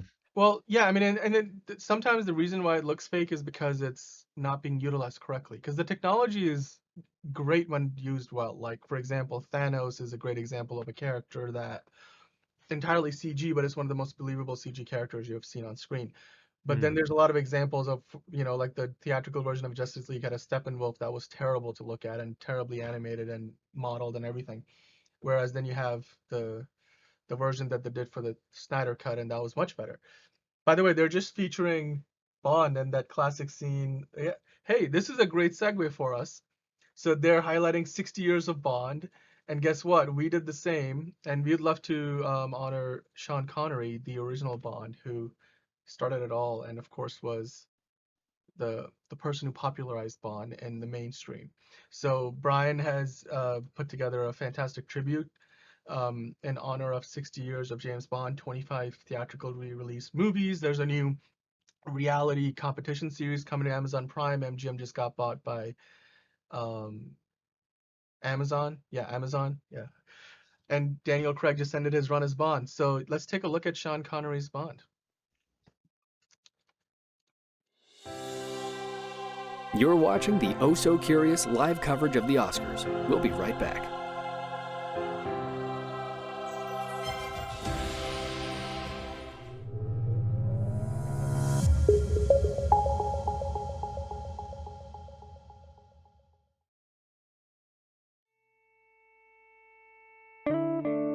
Yes, it's been quite the run for Daniel Craig over the past decade, as his time of playing the sharp, quick-witted man behind that unmistakable tux comes to an end, with his last appearance in No Time to Die now upon us. Most can agree that Craig lived up to every bit of the part of 007, as 2006's Casino Royale is arguably one of the greatest James Bond films ever made. But we can't forget where the international man of mystery started. Created by British journalist and novelist Ian Fleming in 1952, the literary character of James Bond was first portrayed by American actor Barry Nelson on screen in a 1954 television adaptation, Casino Royale. But it was Scottish actor Sir Sean Connery who was cast in 1962's Dr. No, which would lay the foundation for a 25-film franchise through Eon Productions for the next 59 years. According to multiple sources, Fleming originally didn't want Connery to play the role of James Bond. No, Fleming had others in mind, like English actors Cary Grant and David Niven. But to no surprise, Connery swayed Fleming's opinion with his cunning personality and dashing suave looks, taking espionage to a whole new level. I mean, who could deny Connery of cementing his legacy as Bond by the way he popularized the iconic catchphrases Bond. James Bond. And a martini, shaken not stirred. Don't forget that it was Connery who made driving the Aston Martin in all of Q's gadgets cool. Oh, and did I mention? Connery always got the girl. He matched all of the qualities of a spy. Highly intelligent and a diabolical maverick, Connery would appear to be arrogant and conceited, overconfident to win every dangerous situation he got himself into. But he was always grounded and knew when to remain calm, cool, and collected when he needed to be. probably the only man who knew how to escape a shark-infested swimming pool, he defined the landscape of James Bond at a time when movie audiences weren't accustomed to seeing their heroes execute their enemies in cold blood.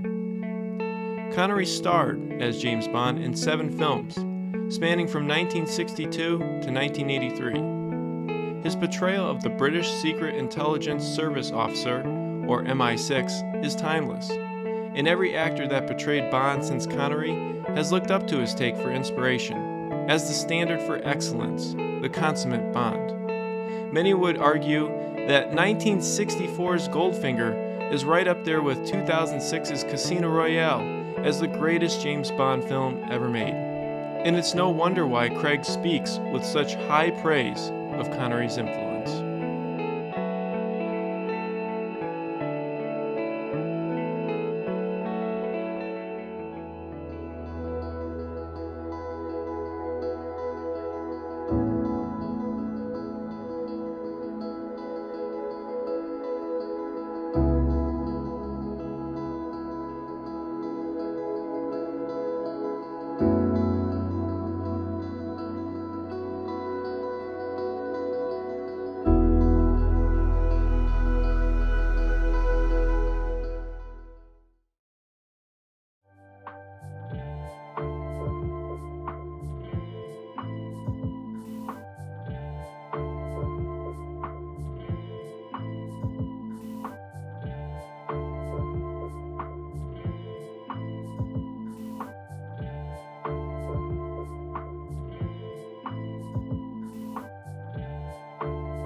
Did you know? The name of the statuette is actually the Academy Award of Merit, though it's more commonly known as an Oscar. While no one really knows why, a popular theory is that Academy librarian and later executive director Margaret Herrick once noted that the statuette resembled her Uncle Oscar. The nickname wasn't officially associated with the trophy until 1939. The more you know.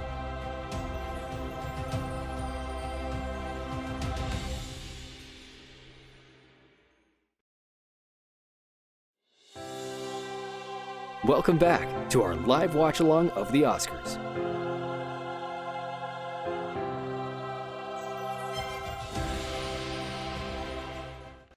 Oh, they're giving them a whole commercial. This is great. What is this? Is this a Don't Look Up thing? No, yeah, it is. Yeah, it said best picture nominee, and then now it's just showing the whole trailer for some reason. Yeah, because they highlight them. They highlight Best Picture nominees throughout the night. Yeah. Yeah. Oh. Well, guys, the first hour of the show is basically the Oscars. That is, we've been on for 2 hours now, but the first hour of the Oscars is basically done, right? What are your thoughts so far? Well, it's moving slow. I will say that. We got a quick look at the Best Picture nominee, Don't Look Up, and I didn't hear great things about the movie. I saw it. I didn't love it. I'm kind of surprised that it got the nomination. What are we looking at here? I am too. I think it's because it's such like a star-studded thing. Yeah, I mean the cast is loaded, but like the story and the structure itself, I didn't really care for it. It was kind of all over the place. Like the banter was a little cheesy, and I don't know. I didn't care for it. It's a little on the nose in terms of how it's tells the story it wants to tell or the message it wants to get across, right? And for some people, we all were not the biggest fan of the Batman, but everybody seems to be crazy about that movie. So I mean, I feel like I was the only one who had anything positive to say about it. So I have positive things to say about the Batman. It's just I don't have a lot. Are we talking about the Batman or Don't Look Up? What are we talking about? We're talking about the similarities of our views. The more we're hanging out with each other, the more we're going against the public with our response to movies. That's ironic. My friend Mason was so offended when I told him like what you guys had to say about like the Batman, and because apparently, I mean, he loved it. I mean, there were some things about it that I didn't necessarily agree with or kind of Yeah. threw me off a little bit, but for the most part, I thought it was pretty solid. But Yeah. Right now, it looks like we're seeing a live rendition of the original song from Encanto. Oh, Yeah. Don't Say Bruno, the one that was on Billboard's top of the charts for like ever. TikTok has been Broke like the all over record. that song. Yeah. Yeah. What is the song? It is I called. think it's Don't Ha- Say Bruno. have you guys seen Encanto? No. I've seen bits. I'm not gonna lie. I've only seen bits and pieces. I know what the story is, but I haven't watched all of it. Well, guys, I hate to break up the conversation we were having here, but Andrew has got to leave us. He's got places to be. He's got to go Yeah. to parties and he's going to meet the famous people. Yeah. So Andrew, Yeah. He's got to go tell of his Oscar experiences. yeah, you got to network and get your next voiceover gig. Like let's get the cash flowing. But thanks for joining us today, Andrew. I know we're going to be on here for another couple of hours and more than that actually. We're going to be here for a while. But Andrew, did you have fun so far? I mean, I don't know if you're going to be watching the rest of the show, but your thoughts? You know what? Yeah, I did have fun. I'm Yeah. glad that I got to be part of this. Thanks for having me. And I trust you guys will do an amazing job covering the rest of this long award show. But No, I will see you guys. emphasis on long. I will see you guys and have a great time. Thanks. Yeah. You Awesome, too. guys. Well, Have a good thank you night. for joining us, Andrew. My Yeah, pleasure. absolutely. And then we'll be right back as well. Like, we've been talking about the Batman. Let's take a look at the Batman. We reviewed the movie. Roland specifically reviewed the movie, and we're going to check out what he's had to say because apparently he had a lot more positive things to say about it than the rest of us. So let's find out what that positive feedback was. You're watching the Oh So Curious live coverage of the Oscars. We'll be right back.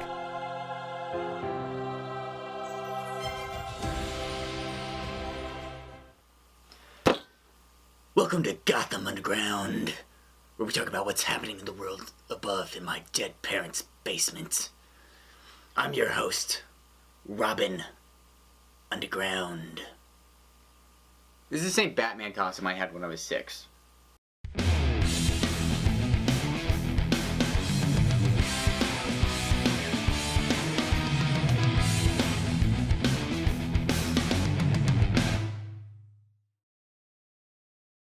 Yeah, so if it wasn't obvious, I can't wear this. If it wasn't obvious, last night I watched the new Batman movie with Robert Pattinson, and let me just say, that movie was fantastic, and I very much loved it. It was not the best movie, though. The new Batman movie was great. It was fan service, but at the same time not fan service, I feel like. My biggest problem was that there was a lot of clashing styles. Because it was very much like modern times, it was gritty, it was real, but there were some things where I was like, oh, that's like 60, like especially Batman's car. When you first see Batman's car, you're very much like, oh my gosh, that's awesome, like that's so, but it was very like 60s vibes, and there was like some things. Also, all of the cops and Penguin sounded like they were from like an 80s cop drama. Once you realize that, I feel like it throws off a lot of the dialogue, especially Jim Gordon. Like, I loved Jim Gordon, and he was, like, such a G. Like, he really was. But it was hilarious to hear him talk, because he'd be like, so you're saying that the Riddler has riddles? He didn't say that word for word, but it was that vibe. You know what I mean? Like, it was just very, like, very dramatic, just, like, very serious. It was, I don't know, it was funny. Also, Catwoman was dope. I loved her. Zoe Kravitz, just phenomenal. I was getting very, like, early the Batman animated series vibes from her costume, which was cool. I liked her costume. I don't know. The movie was fantastic, and I'm sure they'll say this, but at the end there was probably some fat to cut. Like, it was a little too long for my taste. But my main thing that I want to talk about from this movie is that there's this scene where, spoiler alert, Selina Kyle's apartment gets, like, ransacked, and the fridge door is open. And the whole time, I'm just like, dude, shut the door. Shut the fridge door. That's a waste of energy. Like, that's common sense. And she goes to the fridge, and pours herself a glass of milk, obviously, and then doesn't shut the fridge door. It infuriated me. There was a lot. I really liked the whole like Zodiac killer with the Riddler. Honestly, I feel like they could have gone like a step further. I don't know. I feel like I think the problem was that it was too long, so you couldn't focus too much on the Riddler, if that makes sense. Anyways, that's my review. I'm sorry I couldn't be there. But I'm thinking of you.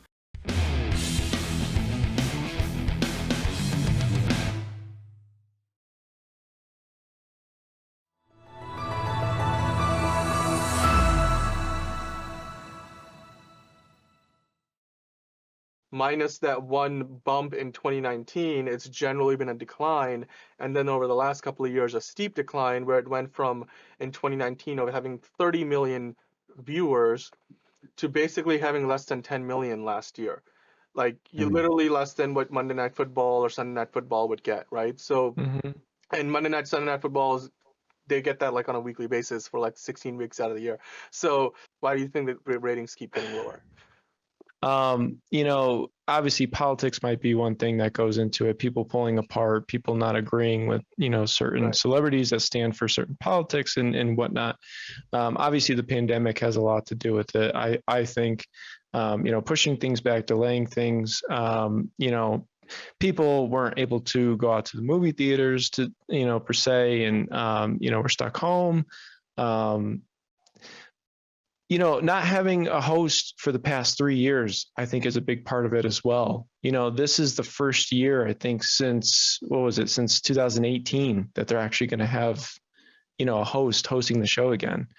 And for that matter, they're looking for 3 hosts, so they're jumping from, having no host for the past 3 years to having 3 hosts and breaking it into 3 sections, of the show. But honestly, one of the biggest things that stands out to me, just from a personal point of view, social media. And the reason why I say that is because you go back to 1998. We had like these big, movies come out like Titanic, Men in Black. Did you know?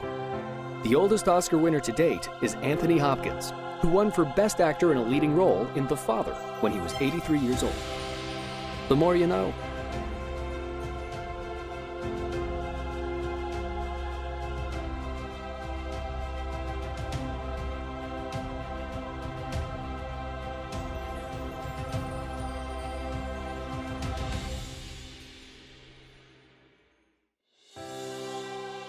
Welcome back to our live watch-along of the Oscars.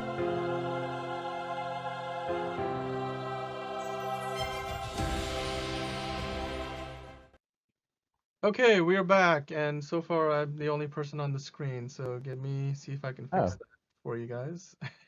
Wait. I want Sorry. to be on screen. Well, Roland and I we had to take a minor break. We had to step away for a little bit. Oh no, there you guys are. You guys are on screen. Reactions on what's been going on. There was a couple of things that just went down at the Oscars. What's up?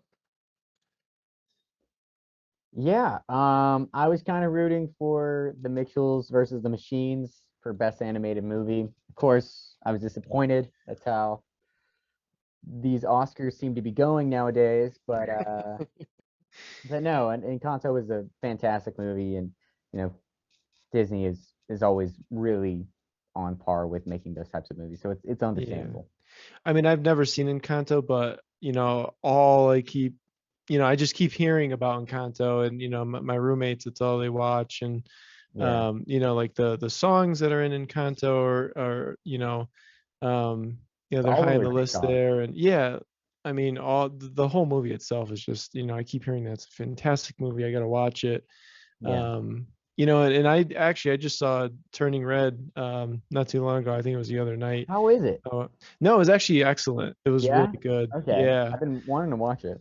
But I agree with you though, Roland. I mean, the Mitchells versus Machines, I did see that. I thought that was an excellent movie, excellent family movie where the whole family gets involved, and it's got a great story to it. But I'm not surprised by Encanto though, I must say. I mean, Encanto is, you know, they're probably going to win, you know, a couple more awards before the night's over.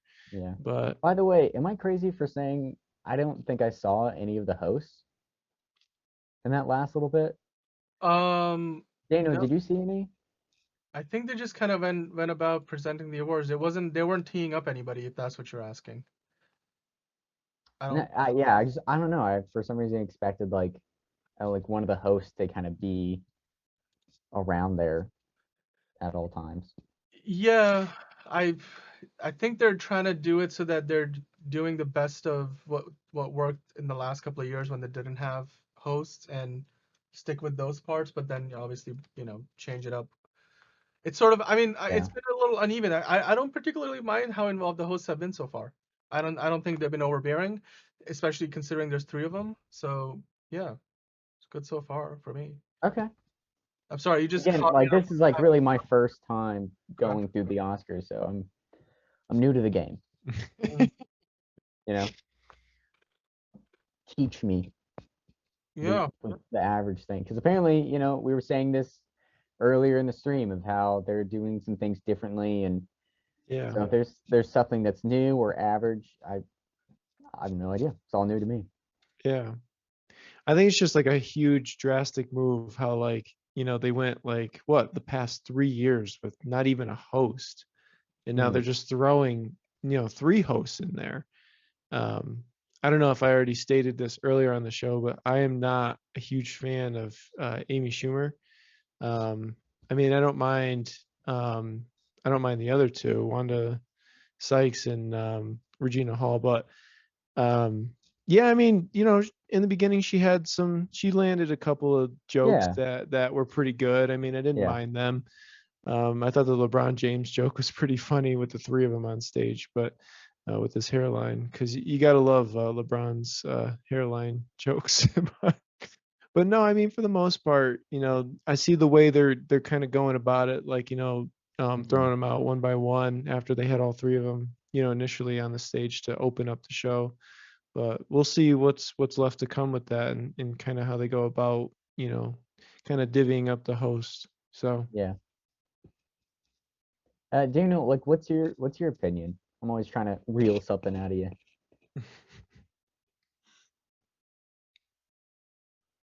Oh, I think Daniel's gone. Oh, is Daniel gone? Yeah. I'm here. I'm here. Sorry, I muted myself, guys. I apologize. No, it's too late. You're gone. We've mourned you. We've accepted it. We've went through all the stages. You're gone. So what was just presented? We had another. I think it was best animated short. Yeah. Yeah.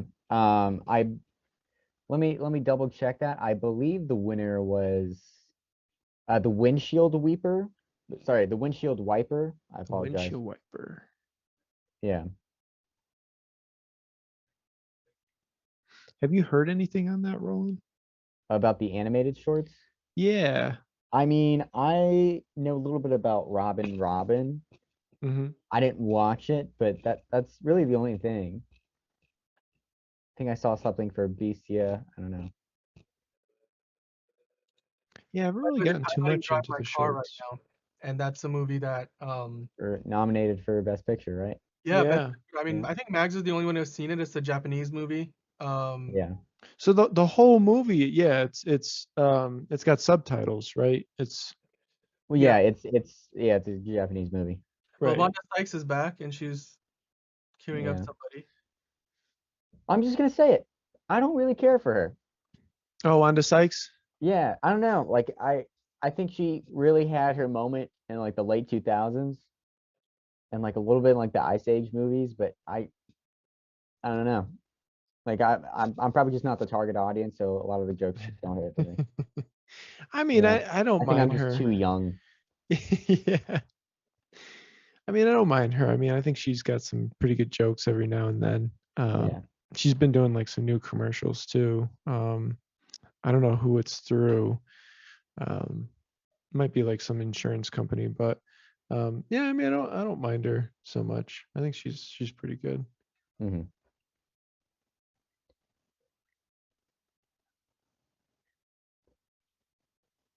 All right, it looks like they are Oh, they're doing a short. Barbara Streisand Bridge? I did not know she had her own bridge. Is this? I think this has something to do with. I think they're doing like a little funny short. Is this like an Academy? Yeah. Because I'm seeing some wild expression from their faces, so that's my guess. Yeah.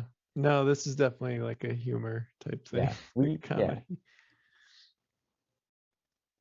we can't hear it, so we're imagining.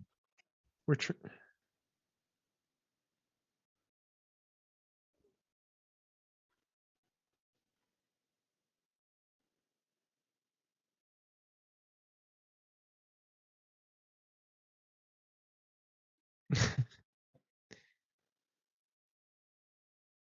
Oh, I want to go to Meryl Streep's house.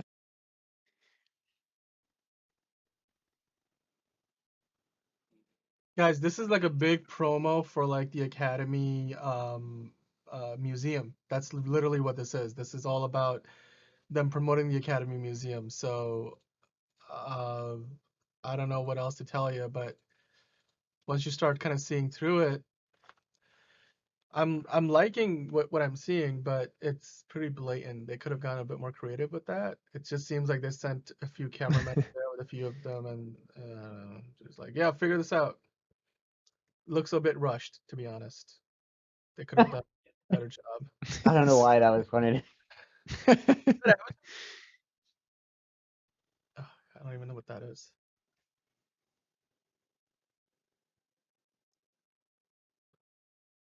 Wow, okay. They've got a lot of screens playing things, which is good to have, I suppose. Wow. Oh my goodness.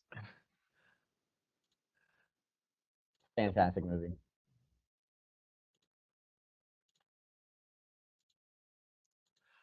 Well, while we enjoy this surprisingly good little tour of the museum of the Academy, let's take a look at a few things. Oh wait, All nope, right. It wasn't bad. we're coming back. We're back. That's pretty funny.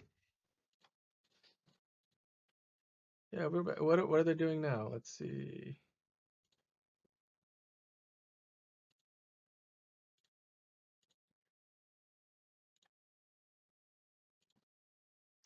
All right. Well, what's going on here?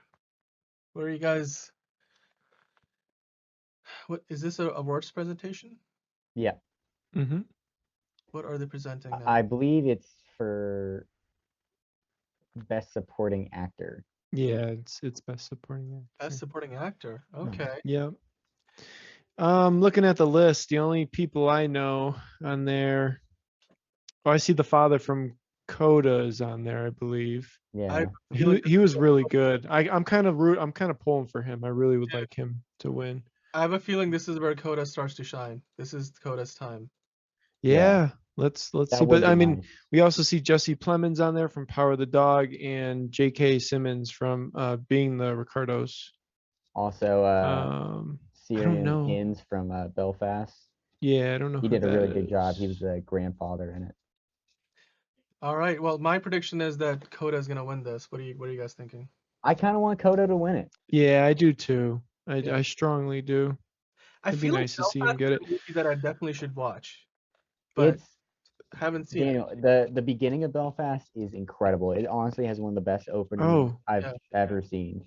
I have a quick fact about Coda. I don't know if this Okay. still stands, but let's see. I'm gonna see if I can find it really quick. So, I think it's Troy Kutzer. Is that how you say it? The father? Yes. So Troy he's been so nominated for Best Supporting Actor, becoming the first male actor who is deaf to ever receive an Oscar nomination. Wow. Huh. So, but if he wins, however, he will not be the first deaf person to win an Oscar. That distinction goes to his co-star Marlee Matlin, who was the Okay. mother in Yeah. Coda. She won Best Actress in 1987 for her role in Children of a Lesser God. Yeah, I So- feel bad because the only thing I know her from is My Name is Earl. By the way, guys, this is a hot take. I think my favorite Jesse Plemons movie is Battleship. Battleship. He's in Battleship? In Who Battleship. talks about Battleship anymore? I watch it. Where did that come from? I watch it once or twice every year because Battleship is one of the most underrated movies in terms of those summer blockbusters. By the way, Jesse Plemons looked way different back then because I remember Jesse Plemons was actually in some Disney content, and then I think I don't know if this is if he just kind of added a bunch of pounds because of it's a health thing or it's just a lifestyle thing, whatever the case might be. I think he got older. I really That like could be J.K. that too, Simmons. because he was He's a great he looked actor. very different. I was like, wait, I know this guy, and then I like did some research because it's the face like because I remember him from like Disney stuff. I think he was in like Max Keeble's Big Move, maybe, but definitely he was in Battleship, and you know he was like a comic relief guy a lot of the times. He was one of the sailors on the U.S. Navy, and then My kind first of encounter with Jesse Plemons was actually Black Mirror when they do the Star Trek that's episode. it's like a movie. That's not even just an episode. It's like a movie basically. Yeah, it's one of those like weird type of. I know it's more than an hour for sure, but that was a really good portrayal in because he was All right. actually playing two characters in that. So who we got for winner? I'm It going looks with like- Coda, Troy Kutzer. I'm going with Coda. He got it. Oh, he won. I'm ahead of you guys. Sorry, I'm Wait, ruining I'm not it. seeing the. I think I saw Coda. I'm pretty sure I saw Coda. Yeah, it was Coda. All right. Wow. That's amazing. Good for him.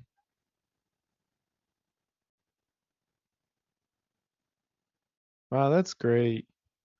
Yeah, that's awesome. That makes And me, it's that actually makes me crazy really that happy. it's crazy that he won like next to, like his co-star actress. Yeah, and like Yeah. I love the clapping, like for hearing impaired. Like that's again like fantastic. Like it's the great representation. They're doing a live American Sign Language stream of the Oscars on YouTube too. You can check that out if you're not watching us or if you like to switch over. And if you're hearing impaired, that's again a great place for you to Oh, this was nice. watch it. She's holding the Oscar so he can sign his thanks.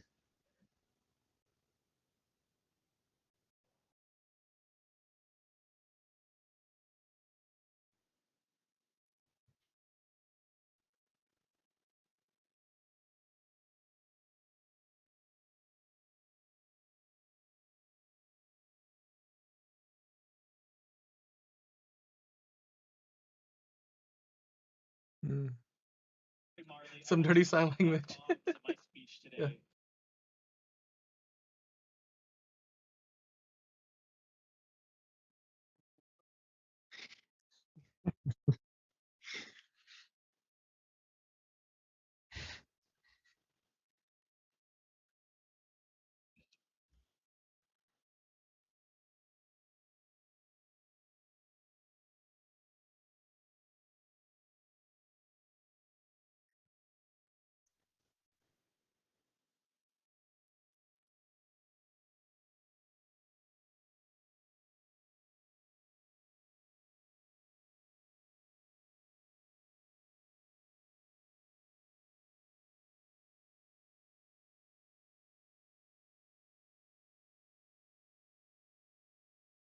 Oh.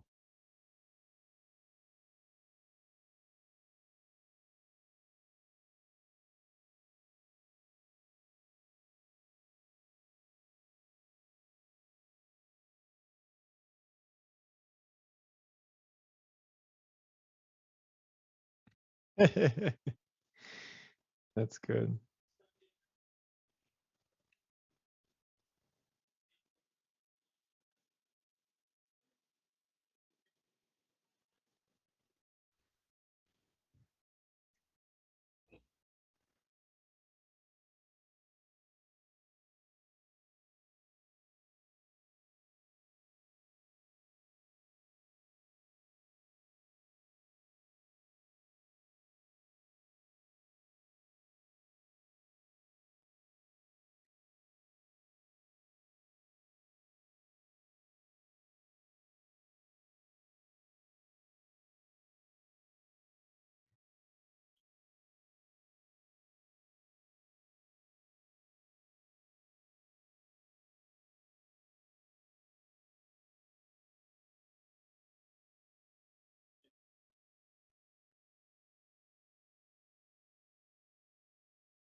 That was really sweet. That was nice. Wow, that was honestly one of the nicer Yeah.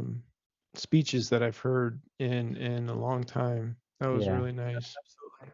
I mean, look, I was noticing it looked like part of his speech was scripted so that the person who was narrating was able to he kind of got ahead of it. And then the part where he Yeah. starts talking about his family, his dad and his parents and his brother, that was I It don't sounded think like he started He was breaking getting down choked a up. little bit. He was and getting then choked up, yeah. yeah, and the narrator had to kind of like he follow along as it was happening. But yeah, no, it's fantastic. Again, another point of representation. Now they're highlighting Lightyear, by the way, guys. That's I was gonna say, why is Chris Evans on there? I'm so talking about confused. he's voicing Buzz Lightyear in this movie. Yeah, I knew that. I just buzzed the When is this due to come out? In a It's like couple in. months. Did thought they it was push this back a lot, or? No, I think this is this isn't a movie that's been delayed a lot. I think it's meant to come out in this summer. I forget which month or what date exactly, but it's sometime this summer. June 17th. Okay, Yeah. June. Yeah, I thought it was somewhere in June. I just wasn't sure what the date was, but yeah, no. This is definitely something I would go see. I mean, this looks interesting. Guys, and I mean, after Disney always been a has- Toy Story fan.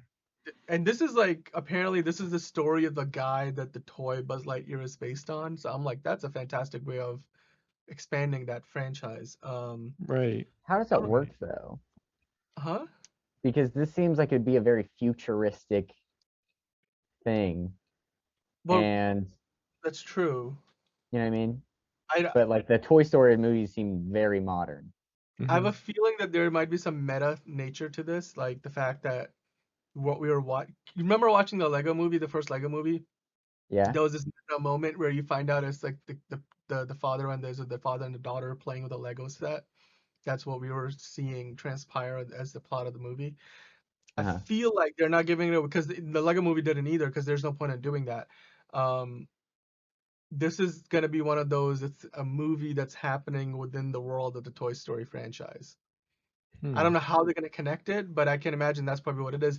Either that, or they're just say, you know what, this is just a movie, straight up movie, whatever. And then when the next time they do a Toy Story film, we interact with those guys and we get some kind of reference to this. But I don't know. I don't know. I don't know if they'd be connecting it to Toy Story though, because I feel like there would have been some kind of like giveaway or something, some kind of like I don't know, maybe I don't know, maybe not a hint, but like I don't know.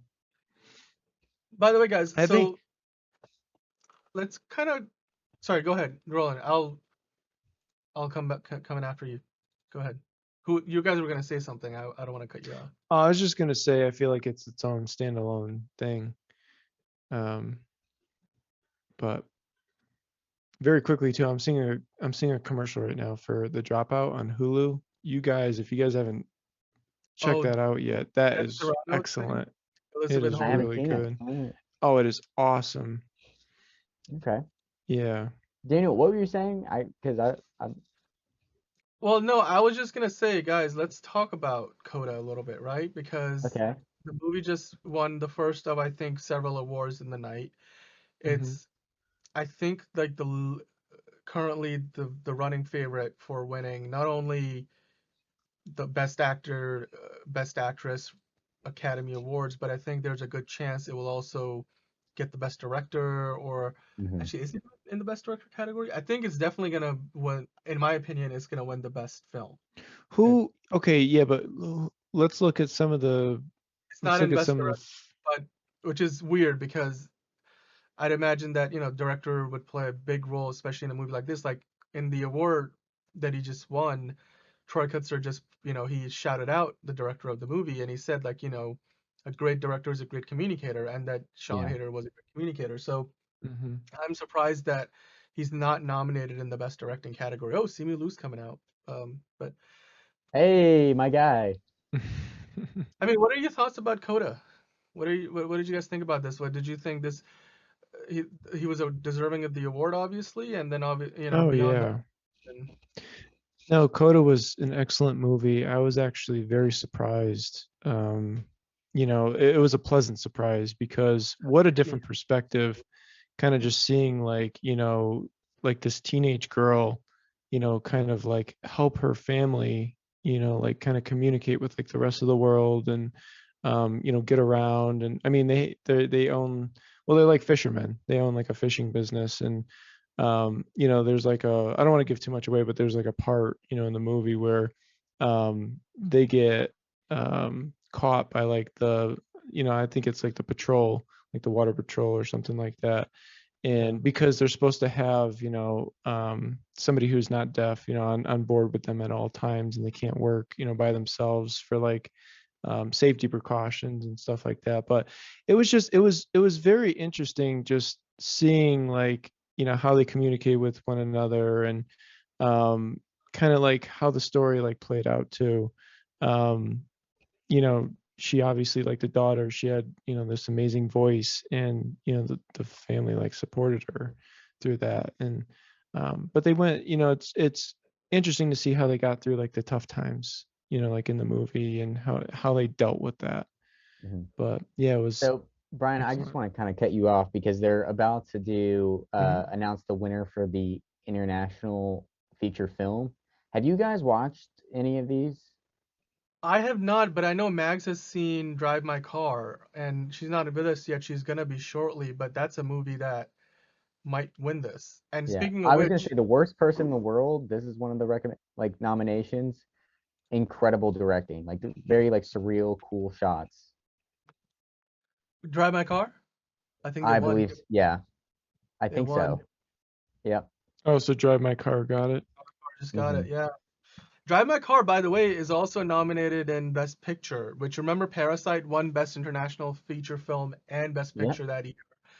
And the director was like delirious by the end of the night, because every time he came up, he was like, "Oh my God, I won! Oh, I won again! Oh, I won Best Director!" And like he clearly only wrote one speech, if that, and then he was just ad-libbing every time.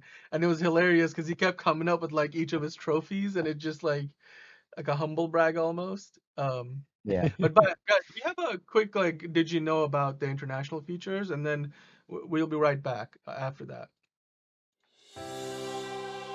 You're watching the Oh So Curious live coverage of the Oscars. We'll be right back.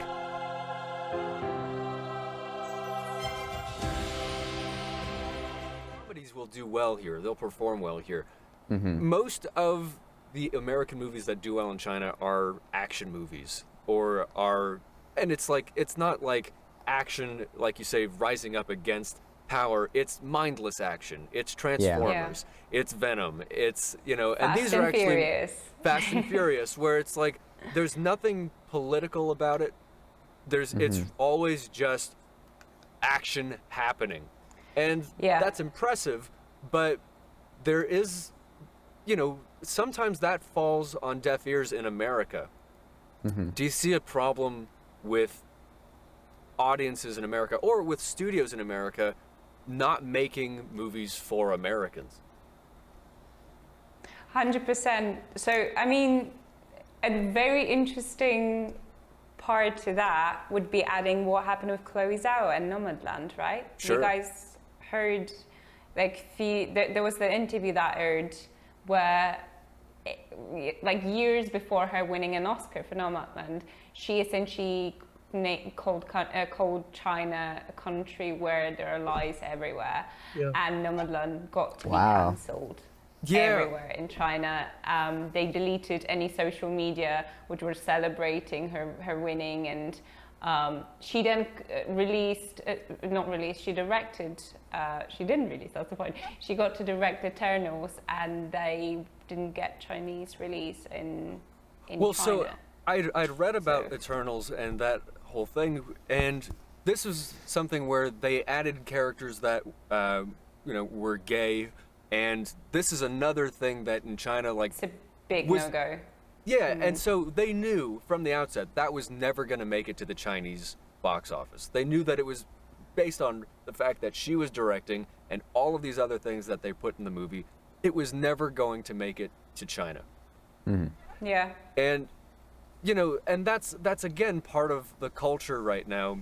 China's sort of doing this war on sissy men, and saying like, we're not going to tolerate anything that encourages the effeminate behavior of men, So K-pop has sort of been ousted. Yeah. And, China is a very traditional place. Like they put a lot of, they make their history very sacred, and they want to kind of keep to that as much as possible. While that's another cultural thing. A lot of times, American movies are looking to the future instead. Yeah. So it's, that's something. It's completely a no-go. Yeah, like we're trying to be innovative and yeah. Yep. Any time travel narratives, like Back to the Future was banned. Wow. Anything that suggests ability to alter reality. However, in 2012, I found out that Looper, which has scenes in Shanghai with dialogue depicting China as representation of the future, they didn't care. It made past censor. Huh. So yeah, well, although I'd heard for Looper originally in the script, one of the characters said, he went to France in the future, and they actually rewrote that scene to say, I'm from the future, go to China. And that, because it characterizes China as a rising power, that was acceptable. Yeah. Did you know? Currently, Italy holds the record for the most wins in the Best International Feature Film category at the Oscars, with 10 nods. And with The Hand of God nominated in the 2022 edition of the ceremony, Italy could extend its lead over second-place France with 9 wins. On an interesting side note, the category of Best International Feature Film used to be known as Best Foreign Language Film until the 2020 edition of the Oscars, when the Academy made the change. The more you know. Welcome back to our live watch-along of the Oscars.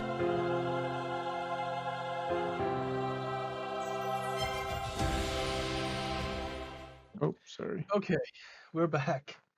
So yeah, I mean, Best International Feature just was handed out, and the winner was Drive My Car, which, by the way, guys, last time. Let me start over. Okay. So here's a fun fact, right? Drive My Car is nominated for, or was nominated for Best International Feature, and is also nominated for Best Picture, and it just won Best International Feature. And the last time a movie was nominated in both of those categories, it won both, and that was Parasite. So, as far as I'm aware, I don't think I'm wrong about that, but so yeah, this could be this might just be a foreshadowing of who's gonna win Best Picture, although it's very competitive this year. But what did you have you guys seen Drive My Car? I keep mentioning I think Mags is the only one who has seen it, but then again, you guys might have seen it by now, so I'm gonna ask you again. Have you seen it? No.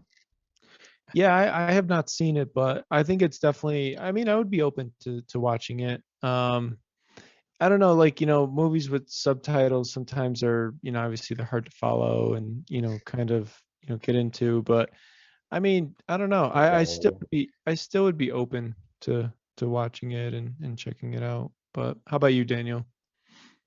I will take Mags's recommendation. She's not on with us yet. She's gonna be coming on shortly. But when she does jump on, I will ask for her opinion and then go off of that. Sorry, just got distracted here getting a message. So they just had a moment of silence for Ukraine. They had a moment of silence. Yeah. So. Yeah. I know I wanted to say something, but you guys were talking. And No, I mean, we can have a moment of silence ourselves. And yeah, before we do that, I just wanted to point out, obviously, there's a lot of people in need of help. There's a lot of displaced refugees. And so we encourage that if you have the chance, the opportunity to do your best to help out in whichever way possible. One way you can learn more about what's going on over there and how you can help is going to the website unhcr.org and see how best you can help based on where you are located. It's the United Nations website for the organization that handles refugee crises. And I think that's a great place to start, not only to learn more about what is happening over there, but as well as about the resources that are required and how you can, whether it's donations or in some other way that you can support the efforts to at least support the humanitarian crisis. We're not going to get into the political side of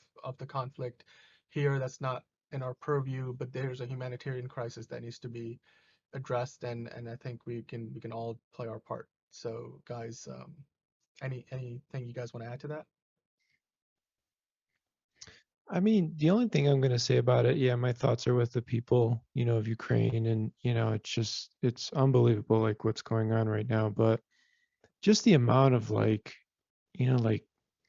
footage people are like taking of like the war that's on like social media. And it's like the first time I think I've ever, like seen something like that, where like footage was just, I'm not, obviously, you wonder if people are supposed to be like doing that and posting stuff like that, but like right in like people's homes and stuff, and missiles flying through the air, and it really like puts you like there, like you're there, and I don't think it's the one thing that's kind of like stood out to me about the whole thing. And it's really just um caught my attention. And but yeah, my thoughts and prayers are with the people of Ukraine. Absolutely. Yeah. Roland, anything to add there, or?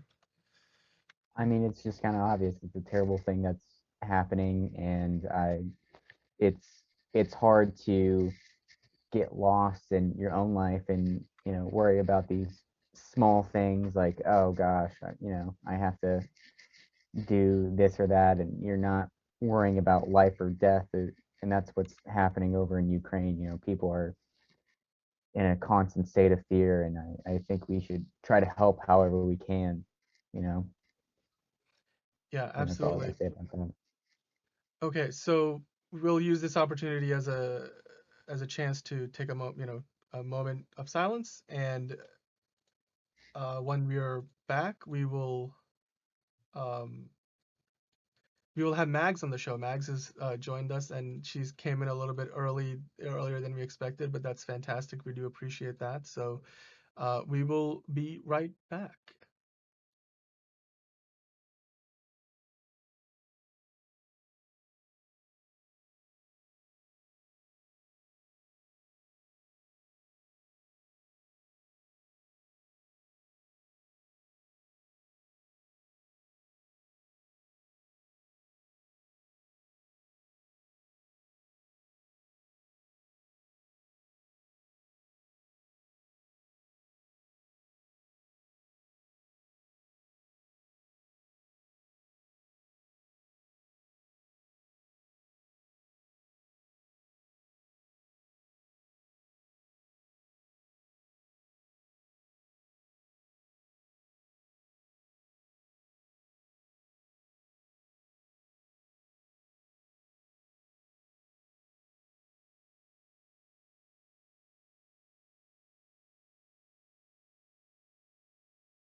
You're watching the Oh So Curious live coverage of the Oscars. We'll be right back.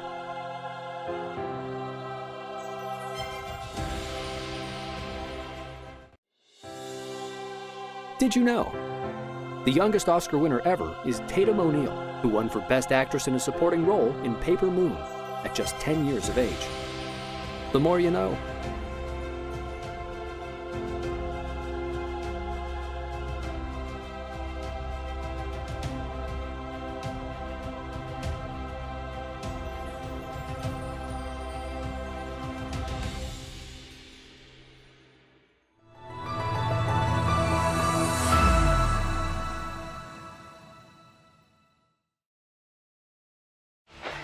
Spider-Man's name is Peter Parker. What the? It shattered some records, did it not? It's breaking records. Its opening day was one of the biggest, 121 million. Its previews were like 50 million, which was like in the top 3 all time. And it's doing all of that without China. It's not playing in China. It's not likely to play in China. And all those other movies. Really impressive. Take that, China. Yeah, we that's need your money. All the other movies that it's competing with on those lists, which are above it or below it, most of them were playing in China. We've all seen it. No secrets here. Is it good? Oh my gosh, it's so good. It's insane. We have one. I think it might be. Yeah, it's definitely one of Marvel's best. I laughed and cried and all these things. So it was. I'll say I have not been keeping up with the MCU, and I was entertained. I was captivated, and they did bring me up to speed on a lot of things. effectively, and I did have fun. That's not to say I don't have some criticisms. Oh my gosh.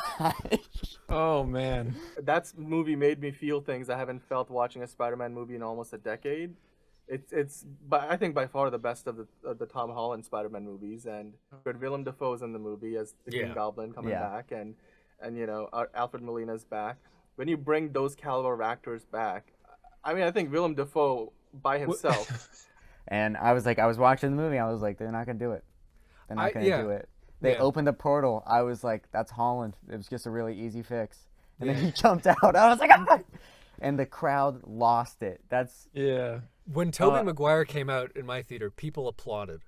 Oh my, yeah. They were. I was literally the only one in the movie theater to say yes. I literally heard myself just go yes, and then that was it. That's why I go to the movie theater. Like that was something like everybody was like, I'm not gonna be quiet and just like keep to myself. Like this is weird. Like you're in a dark room. Nobody's gonna look behind. Yeah. Like everybody just let it out, man. Yeah, they just let it out. They cheered. They were happy. The whole multiverse thing.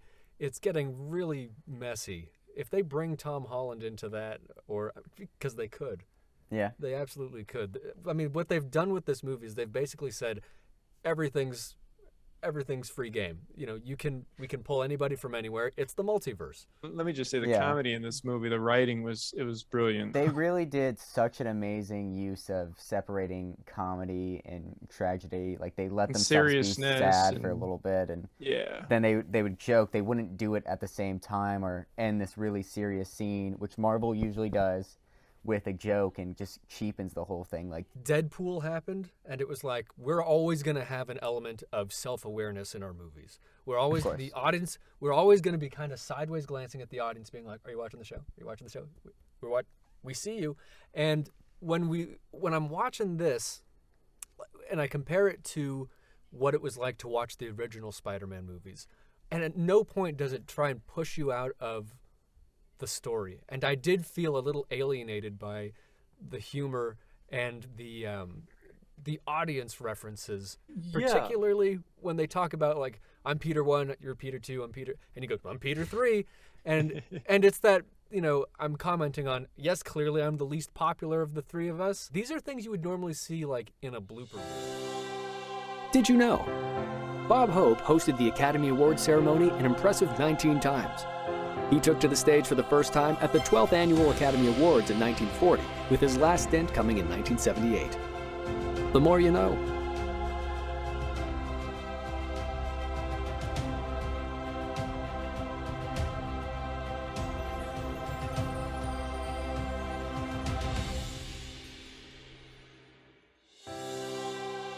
Welcome back to our live watch-along of the Oscars.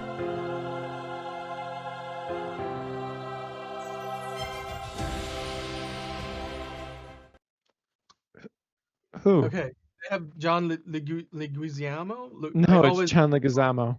There you go. I got you, Daniel. Yeah, I never get it right. He's like a character actor. You've seen him in a lot of things, I'm sure. But yeah, welcome to the show, Mags. How's it going? Great.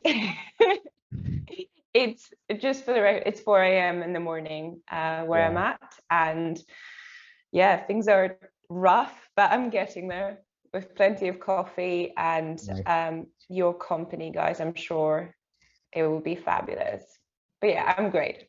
I heard you guys had a great show so far. Yeah, no, we've been having a lot of fun. I've been following along, of course, with the show, and I just messed up your lower name there. I put up Brian, so I guess Mag is now gonna win. It's my middle name. Yeah. Imagine Magdalena and Brian Jennings. But hey, before we went to break, we were briefly talking about the crisis in Ukraine, and Mags, I don't want to necessarily spend much time on it, but I know that you can speak to this probably better than we can, because I believe you were born in Poland, so.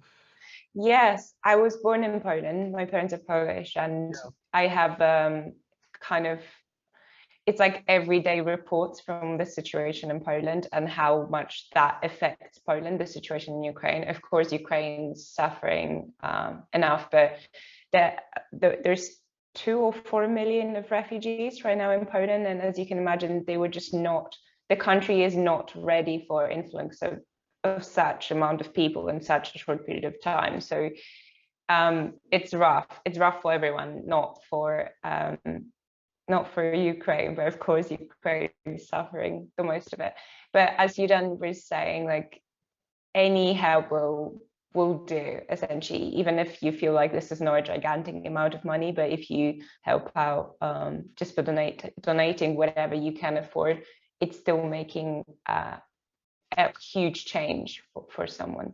So yeah, I think we have a link below, right? Yeah. Or, the UNHCR.org.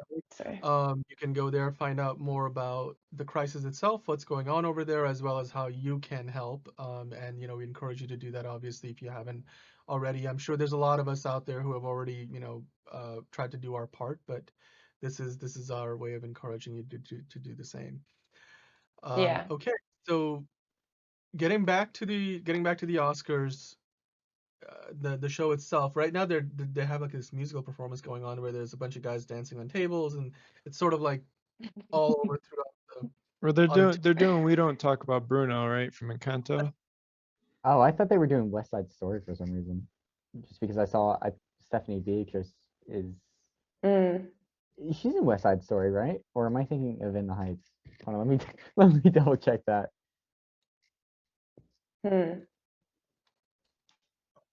Because I know she was in Encanto, but I could have sworn she was.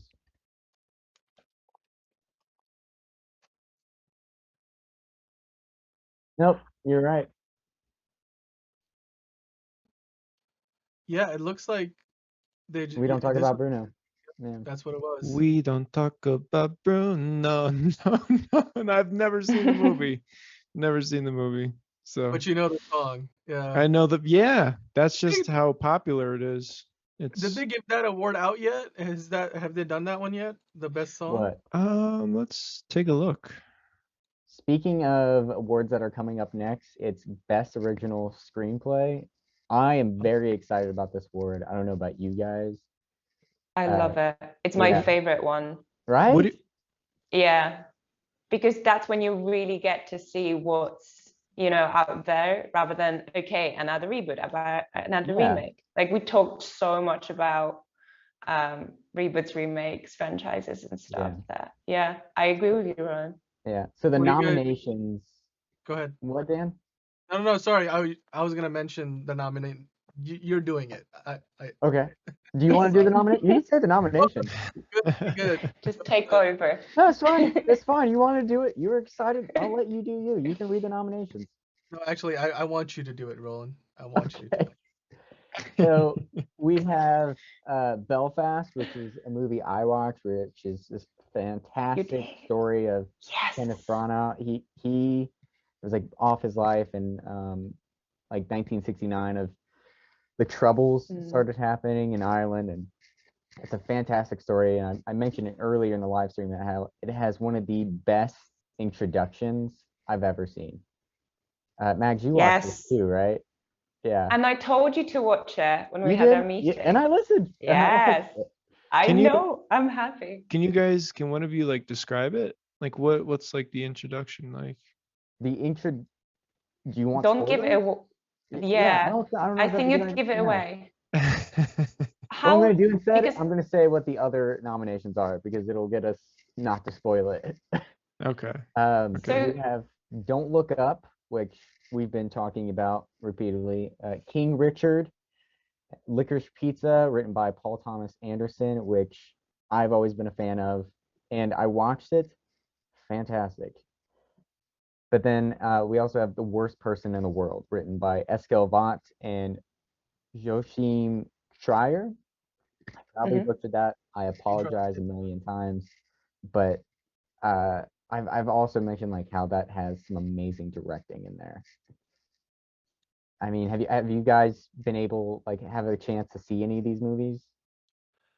I've seen Don't Look Up, and it was a lot Yeah. for my brain to process. It was like, I mean, I love Adam McKay, but that was just it was a journey, like the whole film.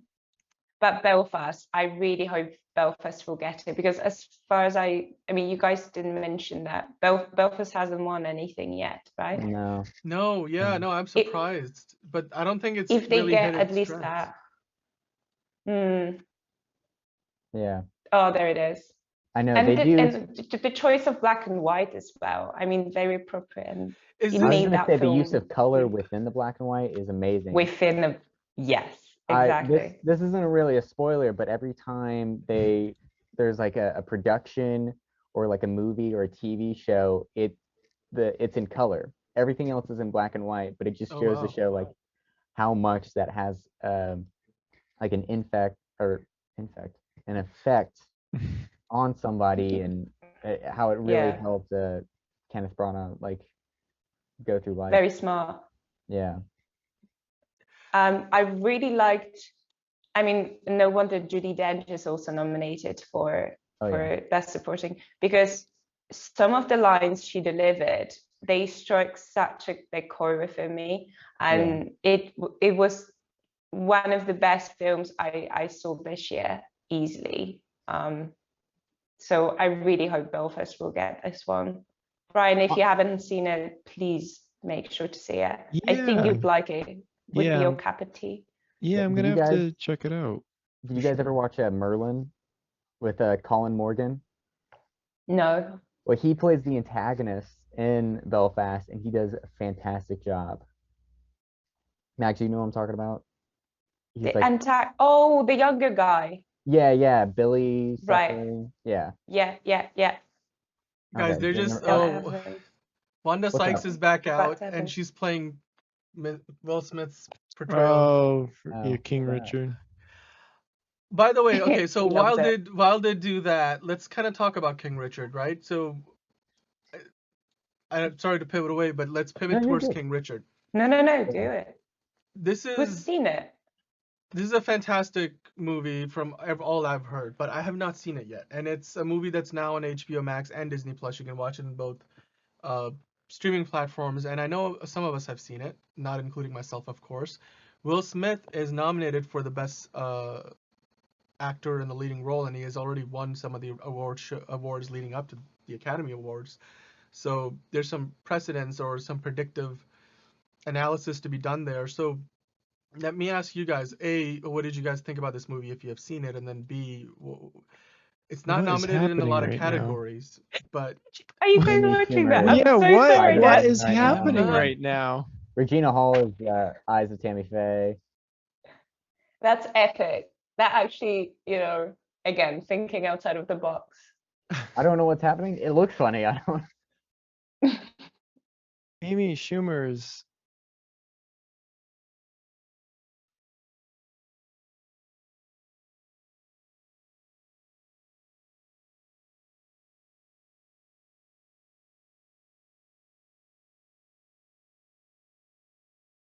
Great film.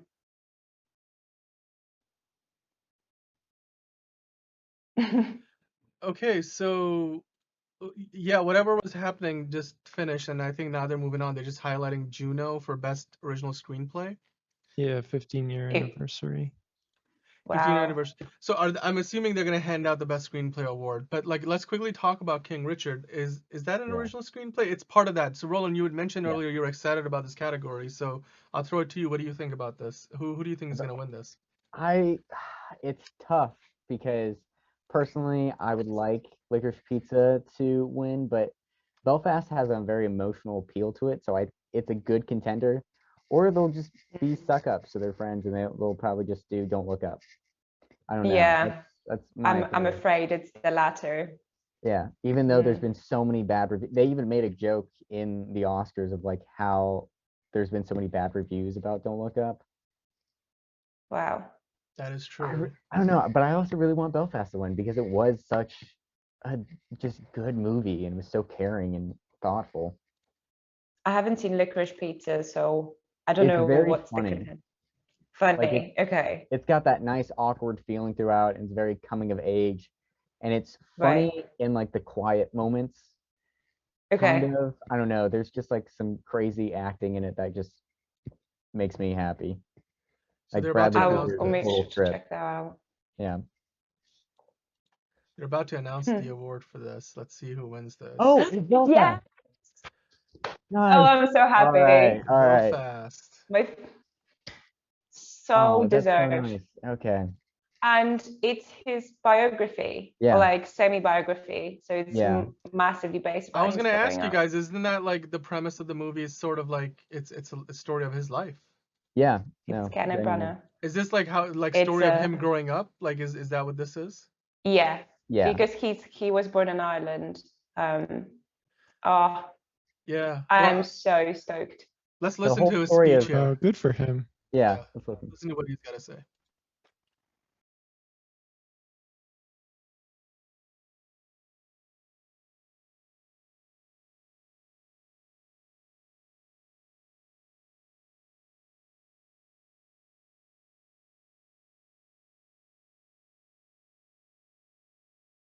You know.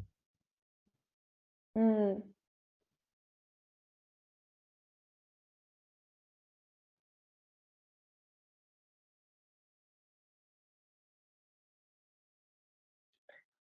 Wow.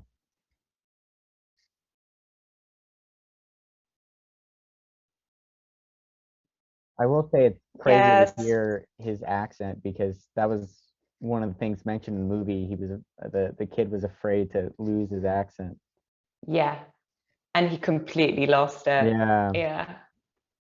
That's what I was gonna say. I'm like his accent does not. I've never thought of him. I'm surprised sometimes to find out that the first time I figured out that oh he's Irish. I would Yeah. not. have He been able- moved to England like when he was like 8 or 9. Well, that is about the yeah. I think that's if he had moved like 5 years later, then it would probably be a lot more difficult to let go of the accent. But Yeah. I mean, I lived in England for a while. Mags is somebody who spent a lot more time in England than I did. I was only there for 3 years in Manchester. Mags went to school there. Mags, like, tell us about Belfast. How much? I mean, just have you been to Belfast yourself? I've never been to Belfast. That's actually something I've been to Isle of Man. So I kind of I made it in between. So Isle of Man, there's like a small island between Ireland and the UK. But yeah, that's always something I wanted to do, visit Ireland. I almost went there for a trip, but yeah, didn't happen. Oh, I'm still very stoked about this because it's Dan, you also you would like it because it's very important film for people who move a lot, I think, like immigrants and stuff. And this film really captured how it feels, how it affects children, how it affects marriage. It was incredible. So, but yeah, that's the final word about Belfast. But it's I cannot stress enough how great that film is. What category are we doing now? Which is Best adapted. Best adapted screenplay. Cool. Best adapted, and I can't tell who this is that just won. I think it's Coda. Is it Coda? Wait, I'm trying to get a face.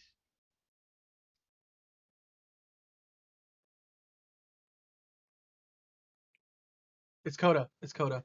Yeah. It's Coda. Wow. It's like, is no one wearing masks? Oh no, I think we've seen maybe one or two. There was like people, one person I think who had a mask. Wow. Yeah, nobody's wearing masks.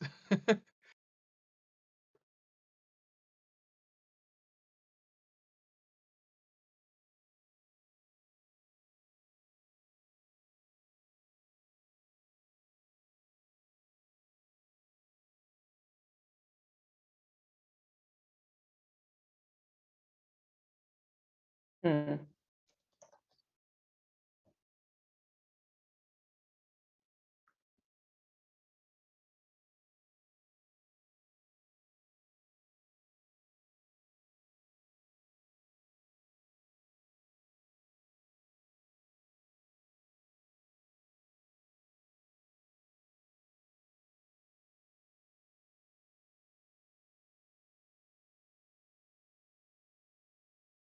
Oh, she's getting emotional.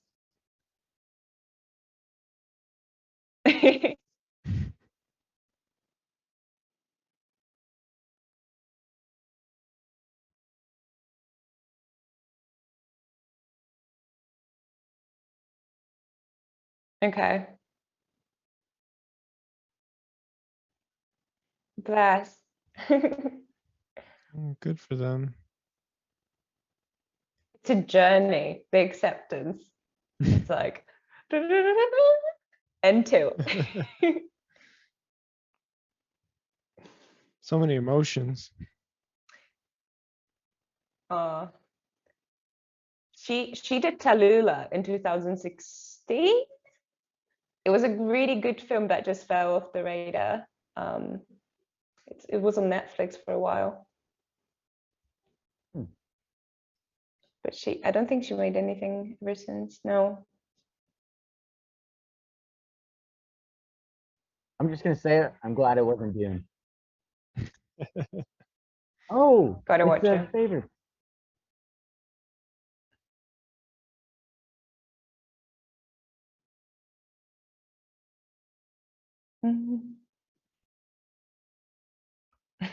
Really? That got 4?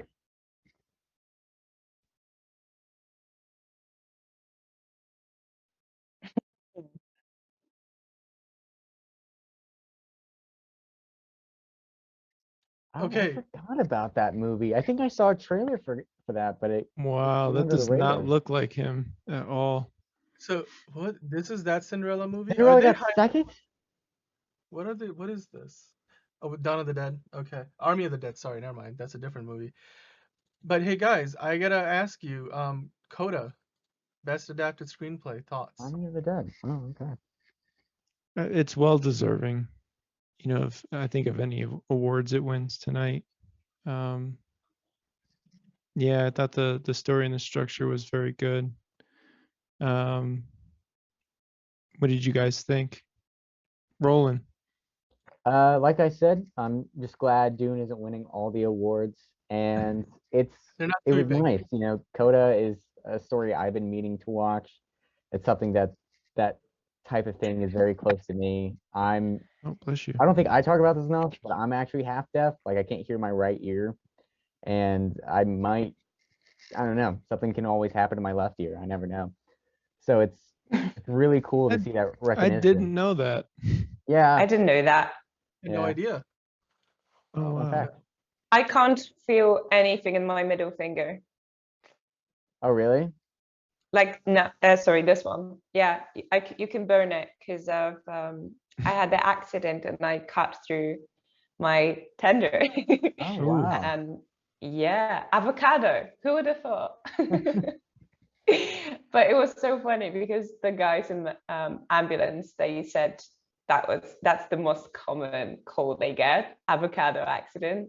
So it's avocado finger essentially now. But yeah, I can't also feel anything. But how does that I don't know, does it affect your driving or anything? What, being partially deaf? Yeah. No, I mean, for the most part, no, unless there's for some reason somebody's honking at you. There's might be a problem, but a lot of driving is just visual. It's hard to be driving and talking to someone because I didn't know we were going to go into my experience. So because I'm deaf right here, I can't really talk as well with people in the car because they're all on my right side. And I have to and if they're like mumbling, I can't hear them. Yeah. Especially like I apparently play my music a little too loud, like not very loud, but a little too loud because the speakers are weird. And I just, and if like the windows are down at all, I can't, no matter where I'm sitting, I can't really hear anybody. But other than that, like it's a very, like I'm not, like it's a very normal thing. Affected by it. Yeah. I don't really need a hearing aid. So I'm very lucky with that. Yeah. You are. Yeah. There was I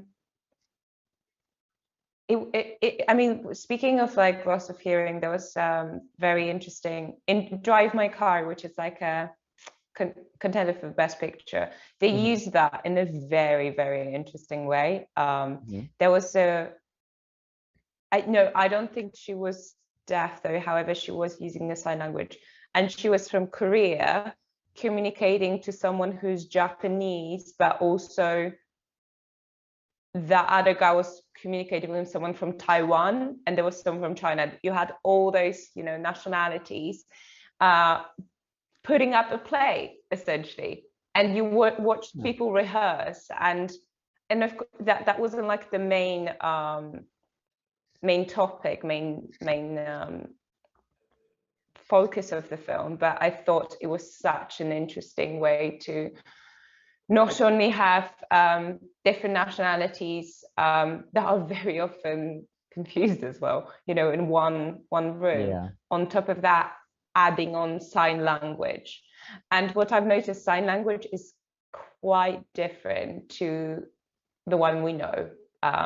If someone's using it from Korea and stuff, so it was quite interesting to watch that. But that just reminded me. I know it's a different. No, I mean every country, fun fact, has its own different sign language. Like do they? Because it's so. like Wow. In English, they would just have one English sign language, but no, there's American Sign Language, Australian Sign Language, and British Sign Language, and there's different types and forms. I don't know why it's like that, but yeah. Had no idea. Yeah. So it's like another branch of things you have to be fluent in, essentially. If you're, it's like a challenge essentially for someone who speaks sign language to master them all. Yeah. Yeah. My girlfriend is actually learning sign language, and she's like kind of teaching me some things, and it's very interesting because there's some things that are like very obvious, but there's something like I'm gonna do this wrong, but like this is garbage. If you do like from forearm to wrist, I'm pretty sure. Campbell, I'm sorry if that was wrong. I'm sorry to the definition if that was wrong. But there's some things that are obvious and like some things that are just like interesting, and like learning about genders and relationships to silent. It's a whole thing. It's a whole language. So it's a whole thing. Yeah. Wow. It's a fun fact about. No, it is. It must be quite handy as well. I think I can imagine this could be something handy to know and to learn. So yeah. Brian, are you learning any languages? No, not right now. I have enough on my plate with school, but right. I mean, I would definitely be open to it. I think it's very, very useful to have, and I don't know. At the same time, I think it's very important to have too, in case you ever come across somebody, who's deaf or, or even like speaks a different language for that matter. But yeah, I would definitely be interested in learning like sign language, and, just having it, just knowing it. I think it's very useful. We're spoiled with English.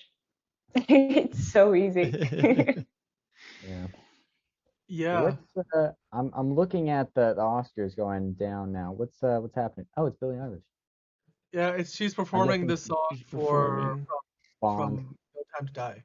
Yeah. Yeah. Oh, let's highlighted Licorice Pizza, by the way, guys. Right before that. So they highlighted Licorice Pizza, the movie. Yeah. So I wanted to get yours, because we've been sort of trying to keep up in terms of like what movies you're talking about, and let's talk about those. So have you seen who's seen Licorice Pizza, and then what do you guys think about it? This guy right here. Has anyone else seen it? Nobody? I have not. No. It's definitely Paul Thomas Anderson movie. It's this movie that's in the 70s, and it's got Philip Seymour Hoffman's son plays this guy named Gary Valentine, who's like a child actor who knows everybody in California, and he's always trying to start new businesses even though he's like 15. And then he is this coming of age story of, he runs into this girl and she becomes his business partners on multiple things, and there's this dynamic here, and it's very good. Like I of course enjoyed it, and it's fun to see the world they're in, and the characters that are part of it, and there's these insane cameos. Like Tom Waits is in there as a director for like Wow. a little bit, and he makes Sean Penn go on a motorcycle and do a ramp. And Bradley Cooper, who's in it for like a short while. He was Nice. hilarious. I loved him. He was talking about like, you're from the streets. I could tell, like, just having this whole conversation. Oh my god. It's I very. love Bradley when he's doing comedy. Yeah, when he's He is getting out of his brilliant thing. as a And I think me and Brian were talking earlier, and I was saying actually that Leonardo DiCaprio was supposed to do Bradley Cooper's role, but he opted out to do Don't Look Up. But his dad is in the movie. Leonardo DiCaprio's dad plays like this waterbed. Yeah, that's weird. Yeah, it's cool. It was like a nice little nod. Say that again. I don't think most people would know that's Leo's dad. I don't. Yeah, he's got he's known for like his crazy like mustache and goatee, and he was rocking it pretty hard. So just look for that. That's all I can say. You guys remember what Billie Eilish like wore on the red carpet coming up? Like the like this? yeah like the dress. It was black like that. Is that what she's wearing now? It's like no. I think it's something different. They always change. Yeah, but somebody had like posted like a joke, like it looked like the wrappers from like all put together from Reese's peanut butter cups, like oh, that's funny. all Yeah, put that's together. I need to see that. Yeah, it was on Twitter, but I just thought I'd point that out. Yeah, she's decked out in all black tonight though. Speaking of this performance, I mean, if Oscar is going to be Oscars, I'm calling Billie Eilish winning the best song. Hello? That's not something they handed out before, did they? Oh no. What just happened? I think I'm getting robbed. Hold on, give me a second. Oh no. I think I'm fine. First. It might be what's up? What were you guys saying? You're saying something. I was just like, why are you shouting at me? No, Anyway. Yeah. No, I was just saying that I'm calling Billie Eilish winning the best song because so far every new Bond film won the best song. Yeah. So it was Adele, then it was Sam Smith, and now I think it's going to be Billie Eilish. It's like this formula for the best song essentially it appears to be do a Bond film. Okay, so I'm looking at the list now. Apparently Van Morrison is in the list. Does anybody know if he made new music for Belfast? Yes. Yeah, did? it was his entire thought- soundtrack, yeah. I thought Van Morrison died.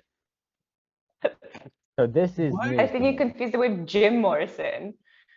Oh, yeah, Jim Morrison. Well, yeah, he died Yeah. too. I'm aware of that He death. died too.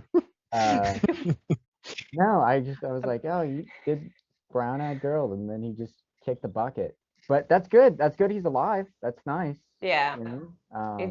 He's doing great. I think he's good. Yeah. One thing I want to say really quick. I'm sorry, Daniel. I know you want to say something, but one thing I just want to say really quick that's always caught my attention because I went to go see him live was Michael Bublé. How has Michael Bublé never done a song for like a James Bond film? That's just like driving me crazy because I think he would do fantastic.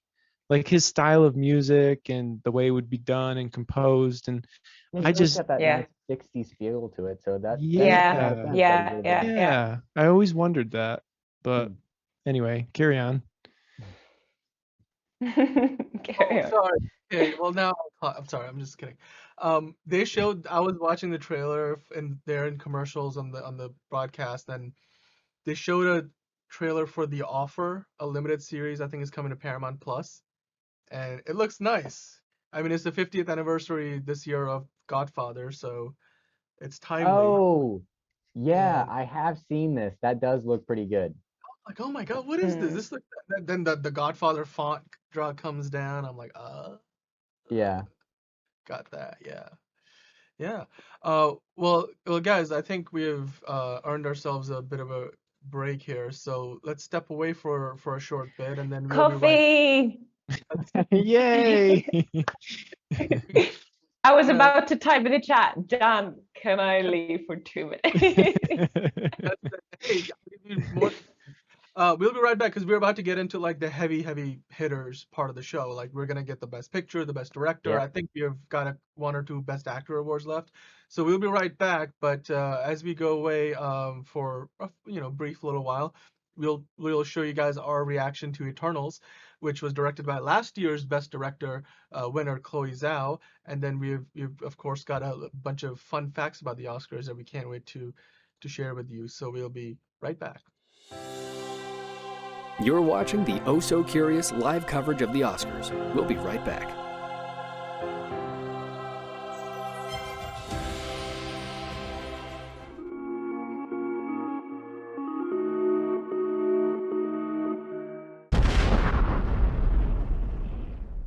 The movie is not good. So Why? here's my review. Okay. Here's my review. It's not a good movie. And I'm not okay. So let me kind of preface the rest of my review by saying this: I am a fan of sci-fi and superhero films, and you expect Marvel movies to be coherent stories told well, where your protagonist has a nice character arc, and the action sequences sometimes are. This movie was the first Marvel movie that I would say is bad, and the reasons are many. Do you guys care to find out what those reasons are? These are strong accusations you're saying right now. This movie has terrible pacing. I feel like they did a really bad job of editing it, and then the way the movie kind of plays from the beginning to the end. They have flashback sequences, but the way they're spliced into the story does not help the movie at all, because they're done very unevenly. Usually when you see these flashback sequences in movies, it's like they show you what's going on currently, and then the flashback sequence sort of fills in the gap to what's going on in the movie in the present day. This movie does that like once or twice. There was just no pattern to it. The story to me was very all over the place. The character motivations were downright incoherent at times. Who are these heroes? I've never heard of the Eternals before. I feel like I'm not the only person who's like, just kind of like, who are these people? They're one of the lesser known Marvel comic characters. They were created by Jack Kirby. After he came back to Marvel, having done the New Gods and all those other comics from the other, the Fourth World comics for DC. Jack Kirby came back to Marvel in his second run, and that's when he created the Eternals. And it was meant to be like a spiritual sequel to what he did with DC. And I was going to say, he just ripped off his own work. So if you look at these characters, there's 1, 2, 3, 4, 5, 6, 7, 8. There's 10 of them, right? 8. That's too many characters. And Chloe Zhao, who directed this movie, she said that they cut out 2 characters. Like there were supposed to be 12 of these. So they cut them down to 10, and I'm like, you should have cut them down to like 5 or 6, because there's too many. But basically, they're meant to be these ancient, immortal beings that, as you find out in the movie, and let me put up a quick spoiler warning here, so that, because if you haven't seen the movie, this is one of the things that they do in the movie, and it's like a plot point. So they aren't really living beings in the sense they're flesh and blood. They're sort of like androids. There's like these biblical themes to how this was done, and this is that's what I was catching on to here. It's like, because superhero movies have kind of become modern day myths, and they've become religious figures, and it's like people flood the theaters to watch these things play out. But this is hitting me as very like Greek mythos. That's a great way of putting it. It's starting to get a little religious, a little spiritual. Well, I mean, that's the source material. They straight up reference Batman and Superman. They don't just say, they actually say Batman by name at one point in the movie, and they talk about Superman very much on the nose. So apparently this, for the first time in the MCU's history, like in an MCU movie or TV show, they've straight up basically mentioned that, in the world of the MCU, DC movies and like DC comics exist like as a property. Like normal people in the world of the MCU watch DC movies. That's a real power move. It's our heroes are real, but in our universe, they're still fake. Did you know? After the 2002 Oscar ceremony, where the show ran for an astounding 4 hours and 23 minutes, the Academy enacted the 45-second rule. Now, speeches longer than this time frame are cut off by the orchestra. The more you know.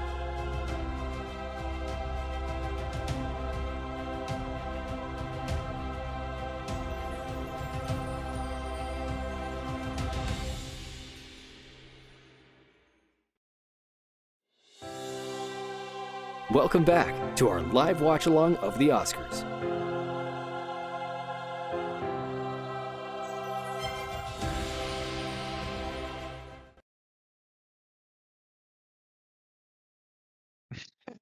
Yes, they commented on that.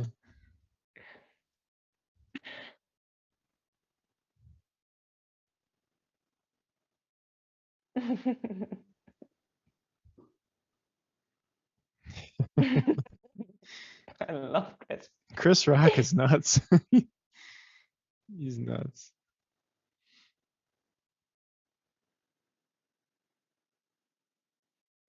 Hmm.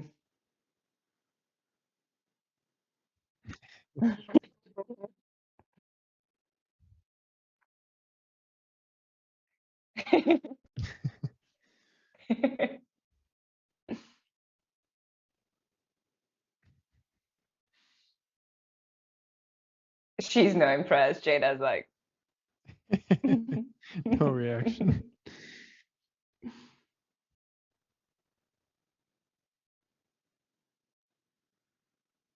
wow. What just happened? Was that staged? I think so. I don't know. It's quiet. What happened? He's shocked himself. Oh, did that actually happen? Oh my god. Broadcast, well, they, Oh, no. wow. Oh. Over that joke? That joke was so lame. I don't think that was a joke. Because they cut audio. I just want to watch our Wow. reactions now. That's terrible. He's Oh my so God. thrown off as well. Oh, what just He's happened? so chilled now. Look at it. I mean, he had such force, so I was like, obviously this is fake, but wow. No, he's so thrown off. Just look at him. Yeah, that's terrible. What just happened? Twitter. Someone give me Twitter. I can't believe he did that. Wow.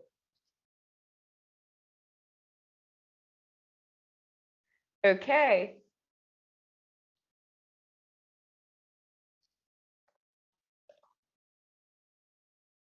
This was actually the best thing ever happened. Yeah, okay, so if Can there's we, like weird thing yeah, with can we audio, so talk about it? basically what happened was Chris Rock did a dumb joke towards Jada Pinkett-Smith, and then Will Smith got up and then he was like, oh, okay, haha, and then Will Smith just did like a very powerful slap. And we were like, oh, that's stunted. But Chris Rock was very stunned and just kind of stopped. And we were like, oh, this is maybe a little too long with the joke. I don't know what's going on. And then they got coverage of Will Smith where he was cursing and yelling at the screen. So it was very real slap. I don't know if that was I don't know if that was I don't fake think or that staged. was fake. I don't know. He was cursing. He was like, keep my wife's name out of your mouth. And they muted the whole show. They muted. Yeah. But that's going to be illegal, you know, like fight, because he assaulted him. There's nothing on. Yeah. Anything on Twitter even know yet? how you can come back from that. Yeah, everyone's tweeting. Did that just happen? Yeah. I don't think that was staged. That. Oh my god. That hurt. That hurt me. And it was over like a lame joke. So it's just like. What exactly did he say He though? said, Jada, I see. I'll be seeing you in G.I. Jane 2. You know that Demi Moore movie where she like gets into the Marines, G.I. Jane, Right.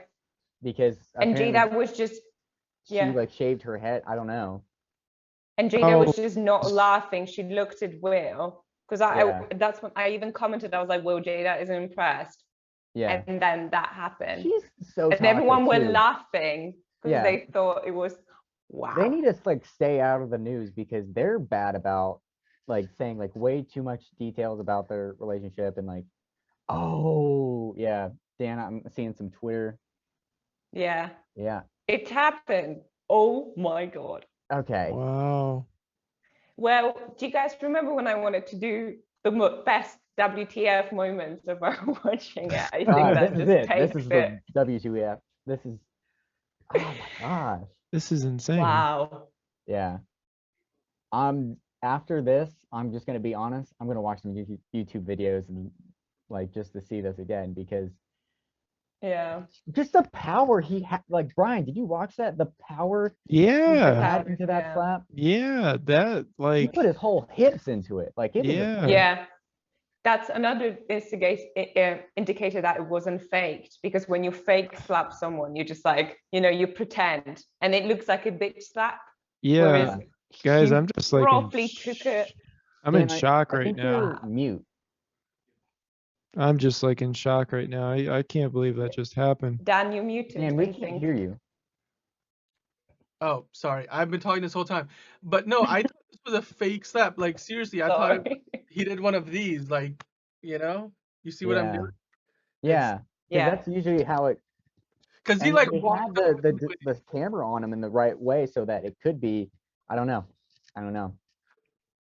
Wow. Okay. Well, now insane. Jada's already trending on Twitter. It's like was Will Smith laughing at all though?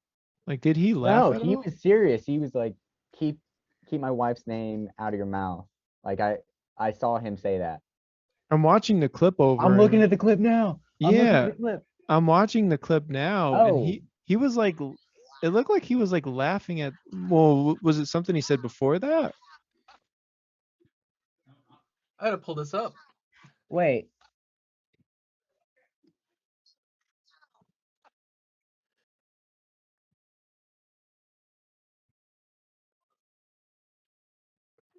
I'm trying to like look at it in slow-mo. This is terrible. I guess. Okay, wait. Being hit over and over again. So yeah, he's like laughing now. Will Smith is like laughing. Is he? No. Okay. Hold on, because what's his name? Chris Rock? Sean Diddy Combs? Yeah. But Chris Rock is not laughing. Like, look at him. He's like, what the fuck? Sean Diddy Combs is on stage right now. He just said, we need to separate, we're going to figure this out, but we need to separate Chris Rock and Will Smith. And wow. Yeah, Chris Rock is like stunt. Yeah. He played it off fairly well, but yeah, it's like wow. Okay, well okay. That was unexpected. Did not see that coming. Yeah. Yeah, that's for. I love it. Putting money on that's real. Yeah, I am telling you, it's real. Too many that things. Did not look staged. I was looking going to. Sorry. No, it's good. I mean, wow. Okay. Did they cut to commercial? No, they're highlighting The Godfather. Okay. I'm pretty sure that's The Godfather, right? Yeah, that's The Godfather. Yeah, that's The Godfather. Yeah. Sorry, there's three of them. Okay. Has something like that ever happened at the Oscars before? Like where somebody just get hit? I don't got think punched in the face? Sorry guys, I'm completely like switched on, but I'm just so investigating right now. No, please, yeah, no, I want to see if we can find more about this. Holds it. It's and then he kind of laughed or semi. They tried to play it off as if it wasn't as much as it probably is, but they clearly they screwed themselves over because they muted the show. because that gave it away, because that shows that, oh shit, they didn't expect that this wasn't staged. Yeah, They just because he played it cursed. off. Yeah. I was rewatching it. He said, "Keep my wife's name out of your effing mouth." Yeah, mouth. Right. Yeah, I was just watching Wow. it back. That's Yeah. crazy. No, that's bad. That's not. Okay, well that's the Yeah. biggest Yeah, let's. Wow. thing that has happened today so far. I don't know why they're clapping so much for The Godfather. Let's Hey, settle it's down 50 a little years, bit. man. 50 years. Yeah, you're right. It's 50 years. I'll give him that. That's all I'm gonna give it. Did we even find out who won the best documentary feature? We were all shocked. I don't think we No, found we it just. out. You can talk. I don't know. I have not seen probably any of them. So. I mean, yeah, me neither. Okay. Apparently, Summer of Soul. Oh yeah, Questlove did that. Okay. Oh yeah, no, I saw him. I saw him and his entire team on. Okay. Sorry. Yeah. I should. Okay, that makes sense. That makes sense. Let me do something here. Let's see if I can. We're deep into this. We might as well make it a thing. Oh wait, is that Coppola? Francis Ford Coppola. He's up there. Mr. Coppola is presenting.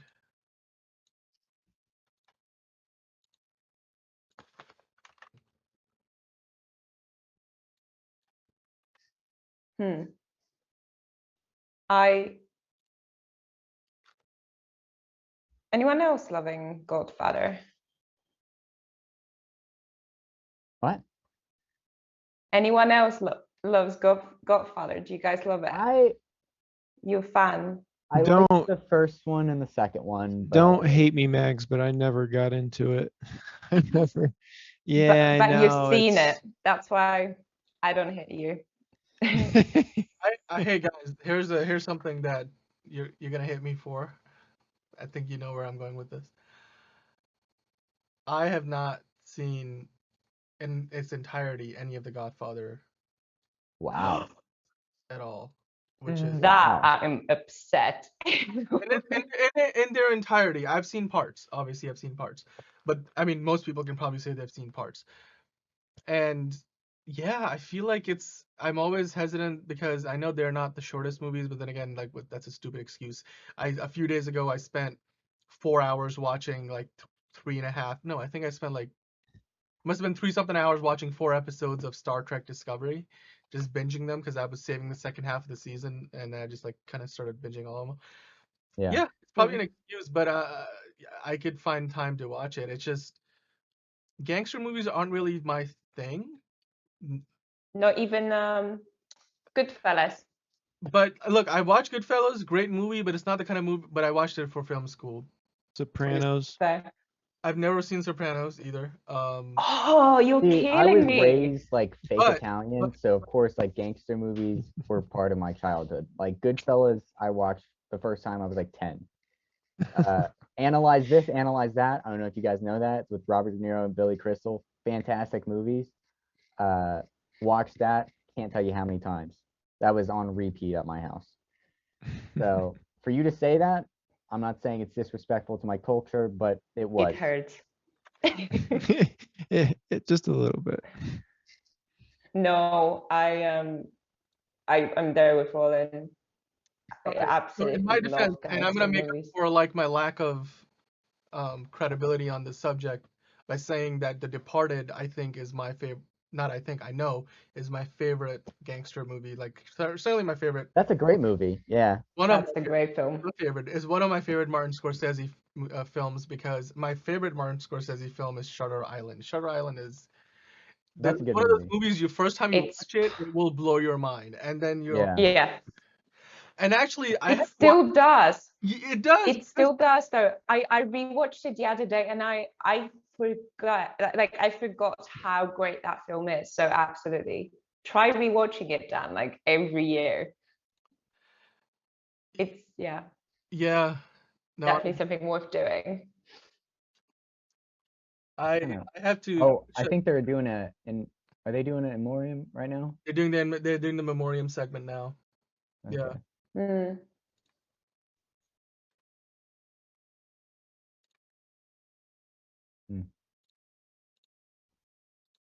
But that's what Yeah. they did, but just that. There was no, like, live music or commentary Yeah, or they added like yeah. the music Oh, and okay, I singing. see. It was a and- mix. Yeah.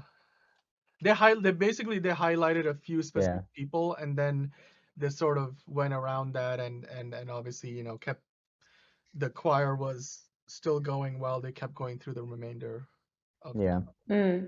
yeah. But hey guys, one of the people they highlighted was Ivan Reitman, and we've got a fantastic tribute that we put together. It's part of our Also Memorable series. Earlier in the stream, if you were watching, you probably saw us pay tribute to Sean Connery, the original James Bond, and he passed away not last year, but in the last few, I forget, was it 2019? It's pretty relatively recent. So, and obviously the Oscars have sort of, as we all have gone through this 2 years of pandemic time. So we chose to pay tribute to Sean Connery in celebration of 60 years of Bond, 25 movies. He's the original started it all. But now we would like to pay tribute to Ivan Reitman. So we'll be right back, and we hope you enjoy this tribute that we have for Ivan Reitman from Oh So Memorable. Thanks to Brian, who's led the way on that project. So we'll be right back. You're watching the Oh So Curious live coverage of the Oscars. We'll be right back.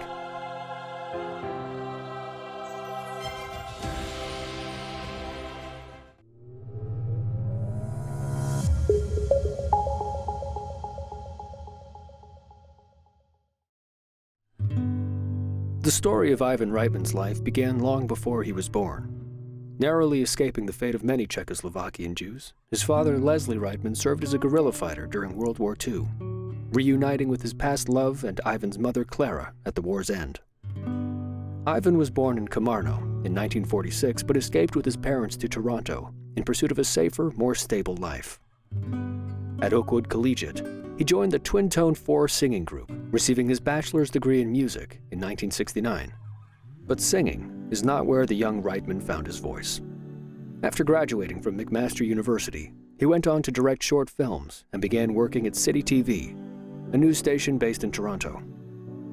In the 6 short months before he was fired, he would meet a young Dan Aykroyd.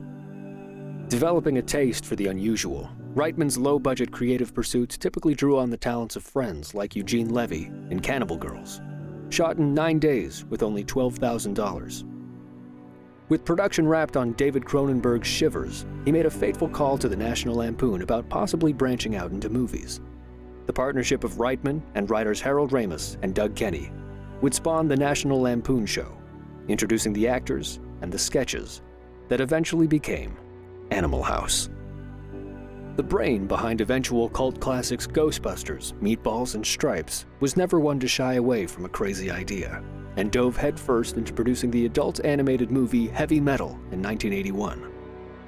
Always hungry for the next project, driven by a passion for entertaining audiences, the charismatic Reitman signed his next big deal for the movie Twins on a napkin, alongside the names Schwarzenegger and DeVito.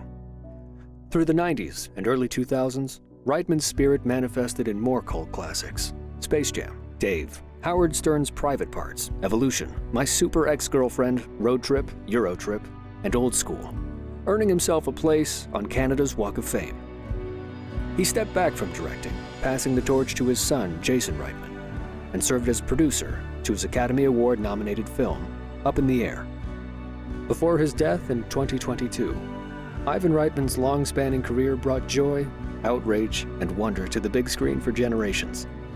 His final role, paying tribute to his friend, the late Harold Ramis, in Ghostbusters Afterlife, seems a fitting statement on the impact of Reitman on American culture, a friend to audiences, and an entertainer whose bizarre sense of humor will live on in his timeless work.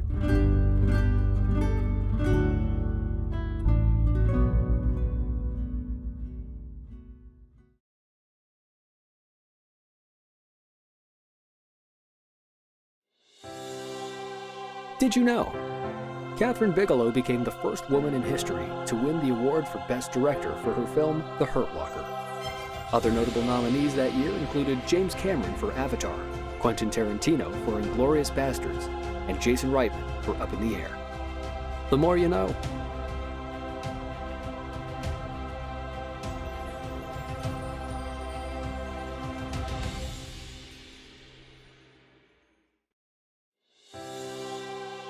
Welcome back to our live watch-along of the Oscars.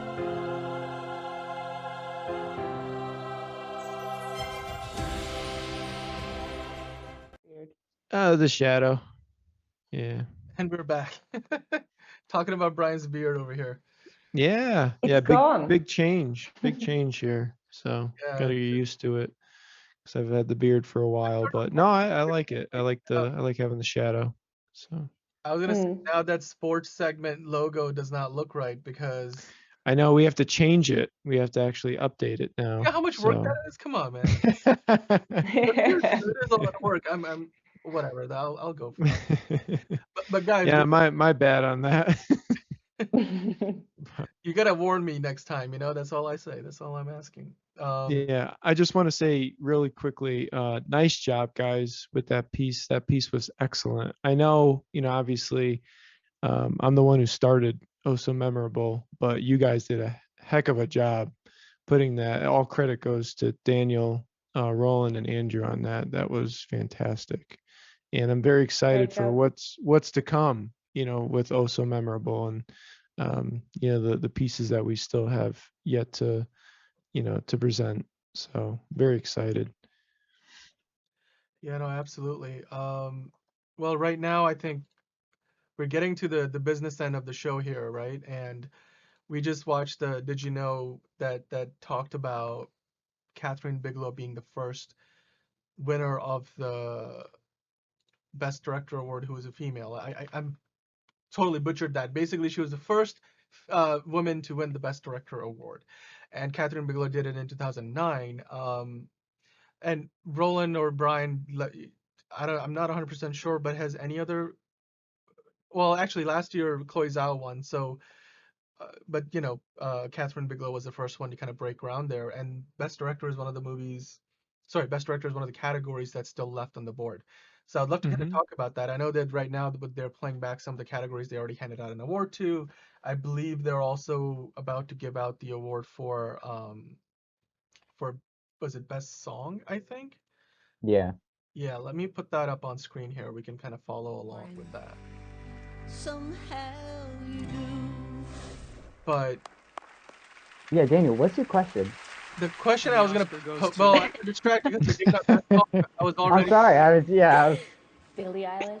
Is it even Best Song? I dozed off, I think. Director, Best. Max took a little nap. I sort of stumbled on there for a while. So. Oh man. The first woman to ever be nominated, I think, for more than once for the award that she just won. Best Director. Wow.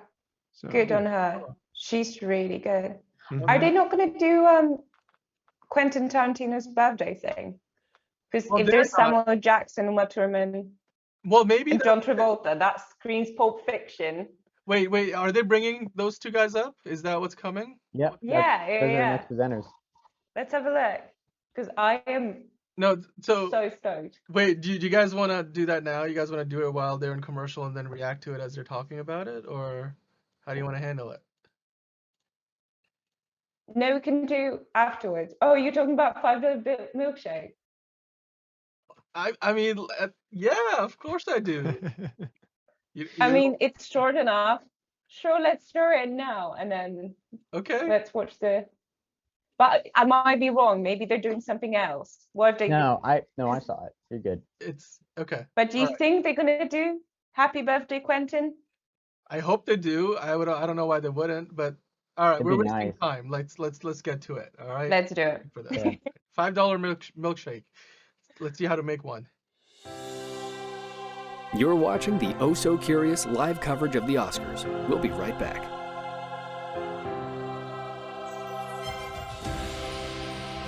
I gotta know what a $5 shake tastes like.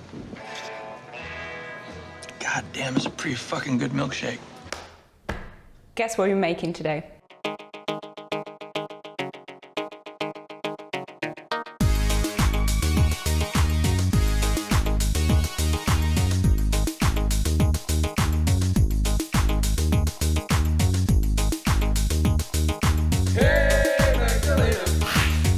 the hunkers?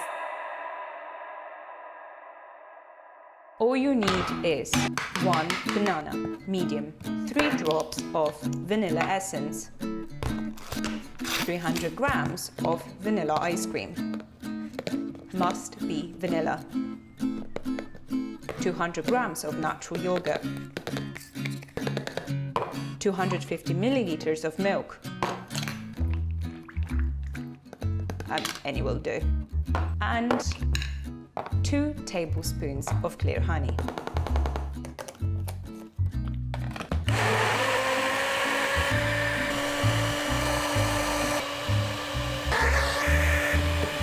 Moments later.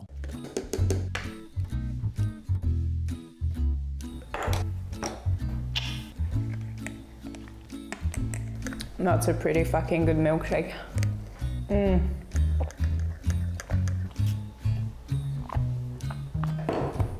Told you. I don't know, it was worth $5. It was pretty fucking good.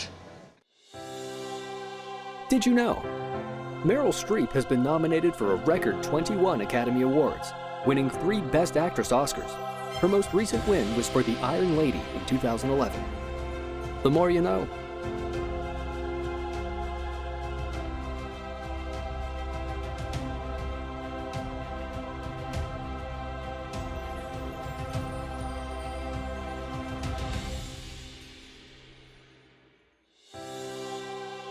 Welcome back to our live watch-along of the Oscars.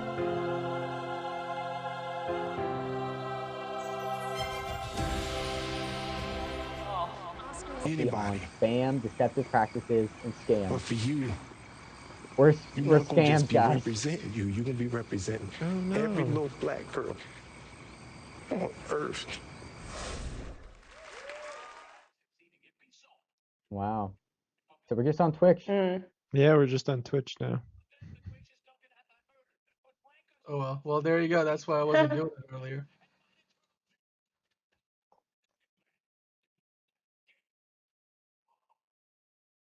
Oh well. Oh well. Man, I gotta say though, Denzel is also somebody that's really. Yeah, Denzel would be a great win because he was awesome. This is I a didn't tough get to watch the full thing, but just the clips of him, it was great. Guys, if I had to pick a favorite actor, he would Okay. be it. You want to guess who won? Would be Denzel Washington. Do you Yeah, guys want to going guess? with Benedict. I'm Benedict. No, Nope. there is a reason I'm That- asking. Will Smith. Yeah. Yeah. Huh. Oh, he's drunk. Wow. No, he's blitzed. Wow. Uh-oh. Yeah, I'm not gonna say that, but let's see what he says. Yeah.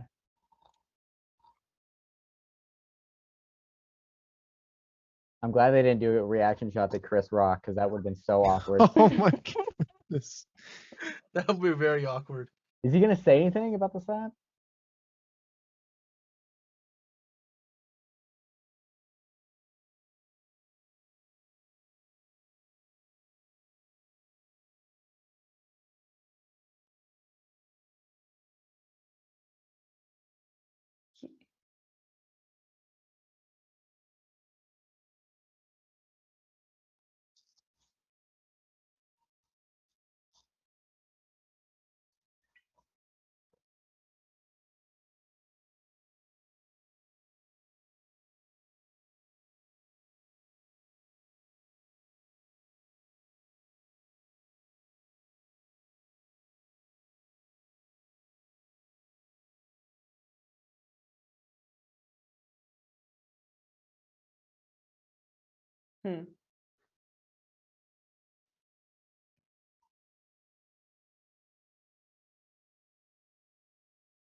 I love how we're fully focusing on what is he gonna say. Yeah. It's like I holding think on he's to just that. gonna ignore it. I think he's gonna move past it. Yeah. He's crying. Bless. Has he won an Oscar before? I think so. Hold on, let me look that up.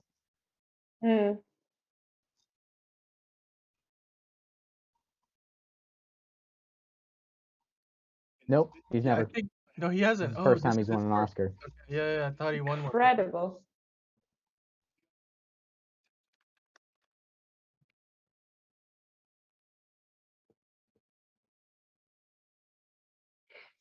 Do you think he's making this speech a little bit kind of to explain what happened earlier? Yeah. Maybe, yeah. I think it's hitting him now how big of a fuck up that was.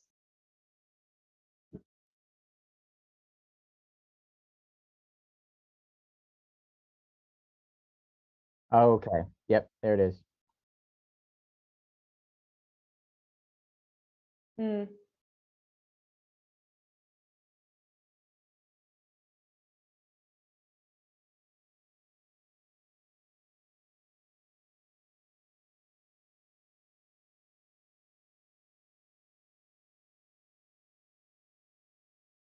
Hmm.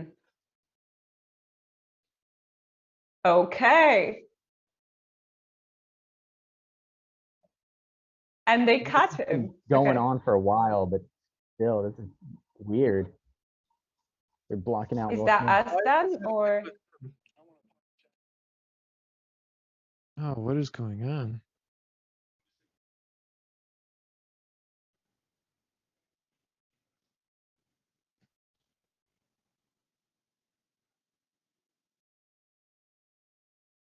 There's it. Yep. You gonna say Chris Brown?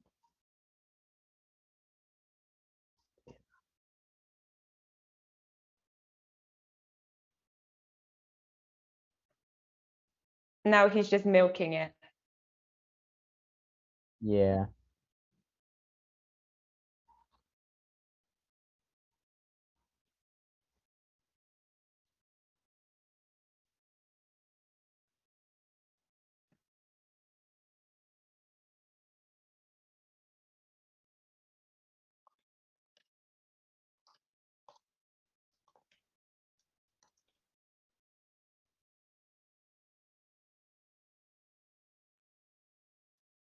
All right, start playing the music.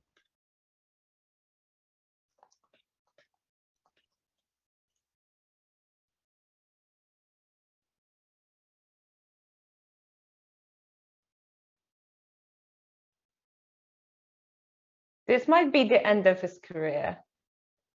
You think? Yeah. It's too big.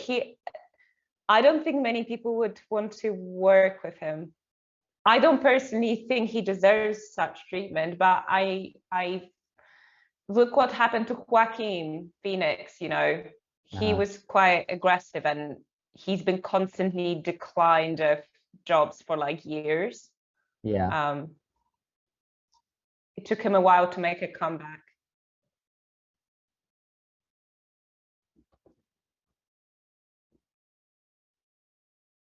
Mm.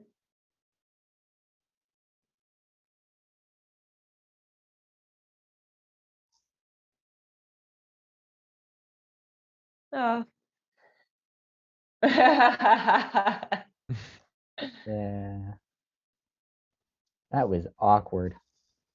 Hmm. Ugh.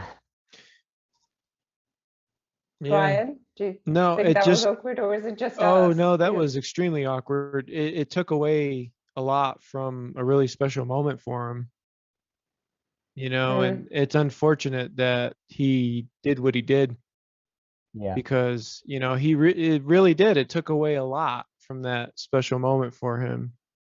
Yeah. Because you just said somebody looked it up, right? He looked up if he had won an Oscar or not. Yeah, that was the first time he won an Oscar. And that's his first time. So I mean, it's unfortunate. I mean, I think he did good by, quoting Denzel and saying like, "Hey, when you're at your highest, the devil comes for you." But I think he was really trying to admit his faults, but it just happened. So like I understand like where he was coming from. Yeah. Still, He like, referred to it without really directly. yeah, saying and what he was just up there for too long. Right. He did. Yeah. He didn't say sorry as well. I know he did apologize to the I Academy. think he apologized to the Academy. That's right. Yeah. because like obviously it's not Yeah. a good look. But like looking at because I had such an appreciation for King Richard. I thought it was a great film, and I thought Will Smith did Right. a Let's go heck of a back. Let's go job. back to film.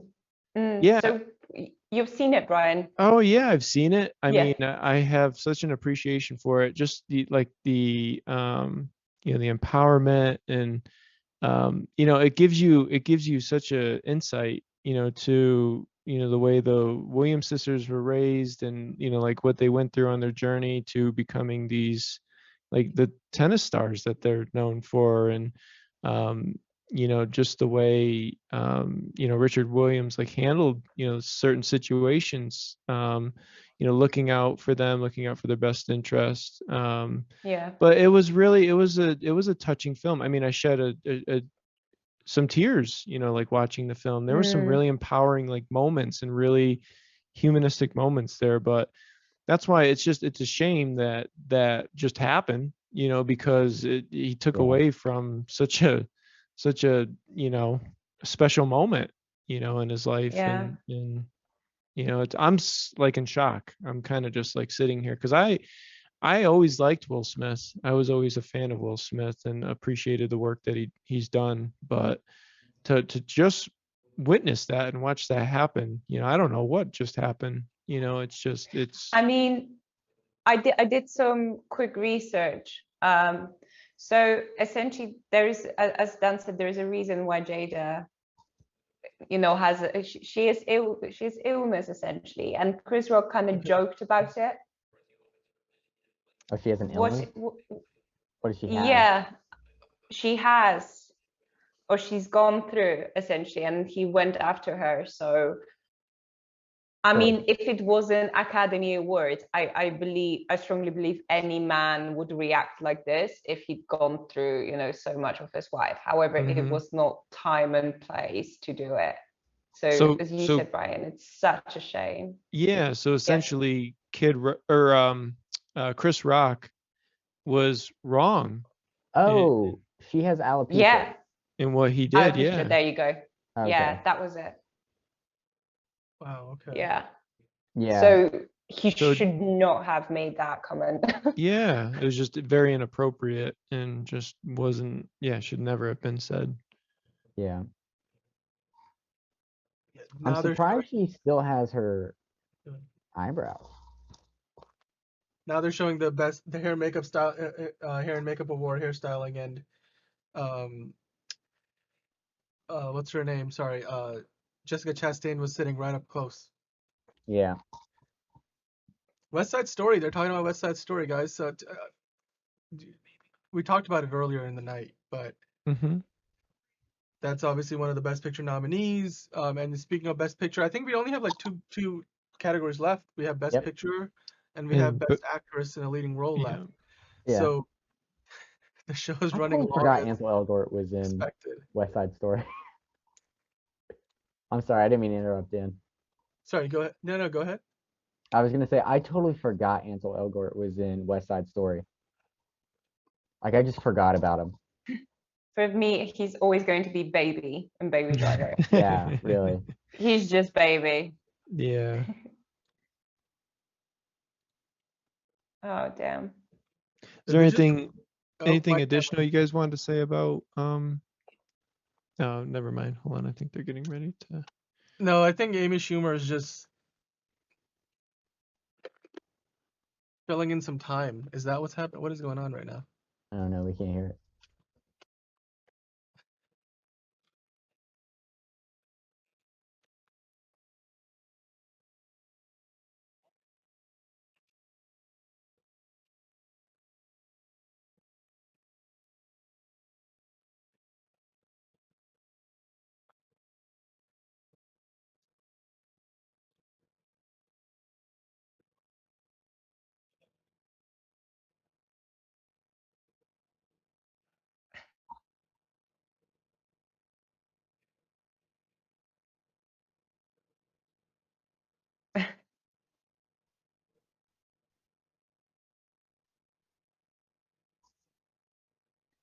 Wait, Jesse Plemons and Kristen are Yeah, married. they're married.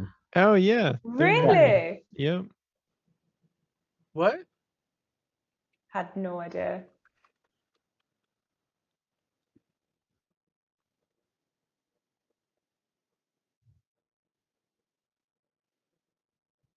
Saying Liv I'm very confused Coleman? as to what is happening right now. Olivia, dude. You don't know her that way.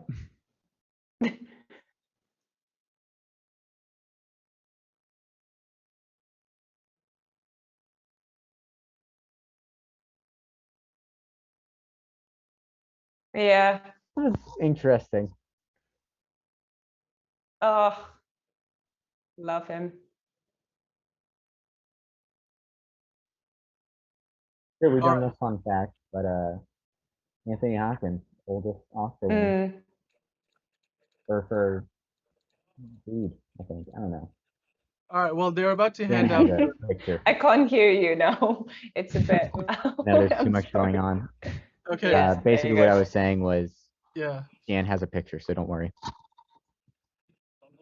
So they're about to hand out, I think, the Best Actress in a Leading Role award. Yeah. Correct there. So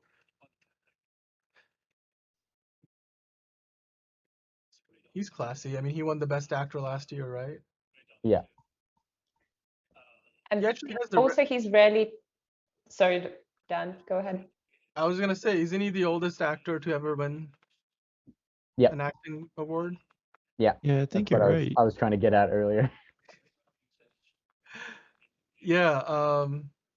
Let's highlight that, shall we? We have that. I'm gonna pull that up right now. You're watching the Oh So Curious live coverage of the Oscars. We'll be right back.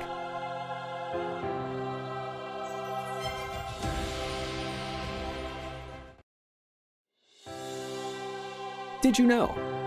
The oldest Oscar winner to date is Anthony Hopkins, who won for Best Actor in a Leading Role in The Father when he was 83 years old. The more you know.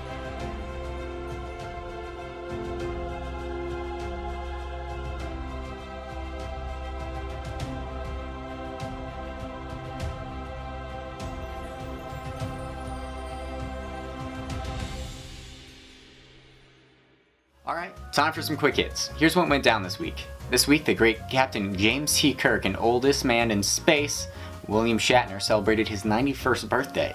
Recently, Paramount Plus announced that it'll be dropping a new remastered in 4K Director's Edition of 1979's Star Trek The Motion Picture on the streaming service on April 5th. With never-before-seen footage and brand new VFX, Captain Kirk and his crew return once again in this Oscar-nominated film that served as a launching pad for all things Star Trek since. Reese Witherspoon also celebrated her birthday this week.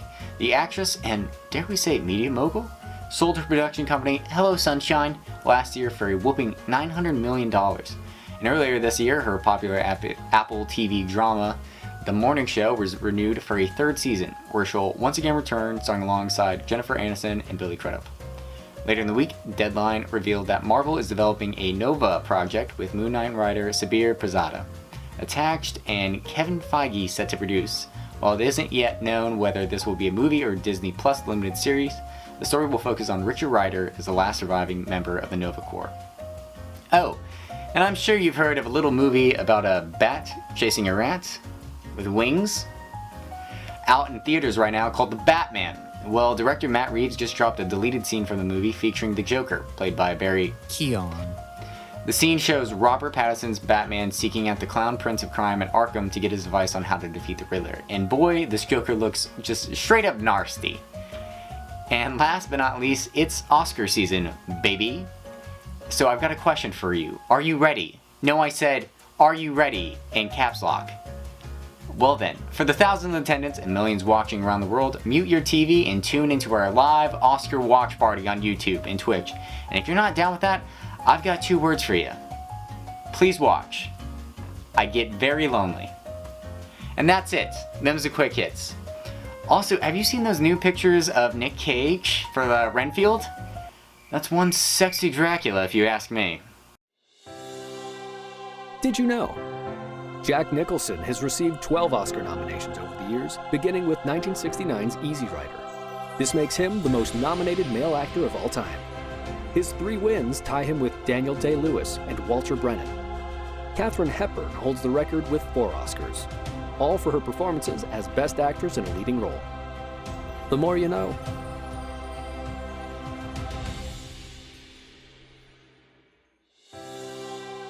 Did you know? Bob Hope hosted the Academy Awards ceremony an impressive 19 times. He took to the stage for the first time at the 12th Annual Academy Awards in 1940, with his last stint coming in 1978. The more you know.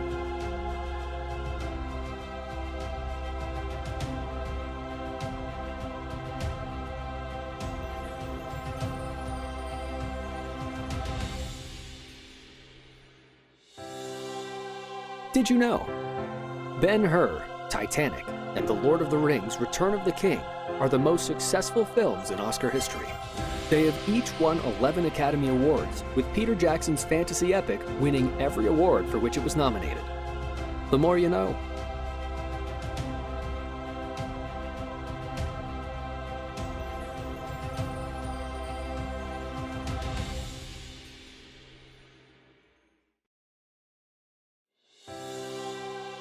Welcome back to our live watch-along of the Oscars.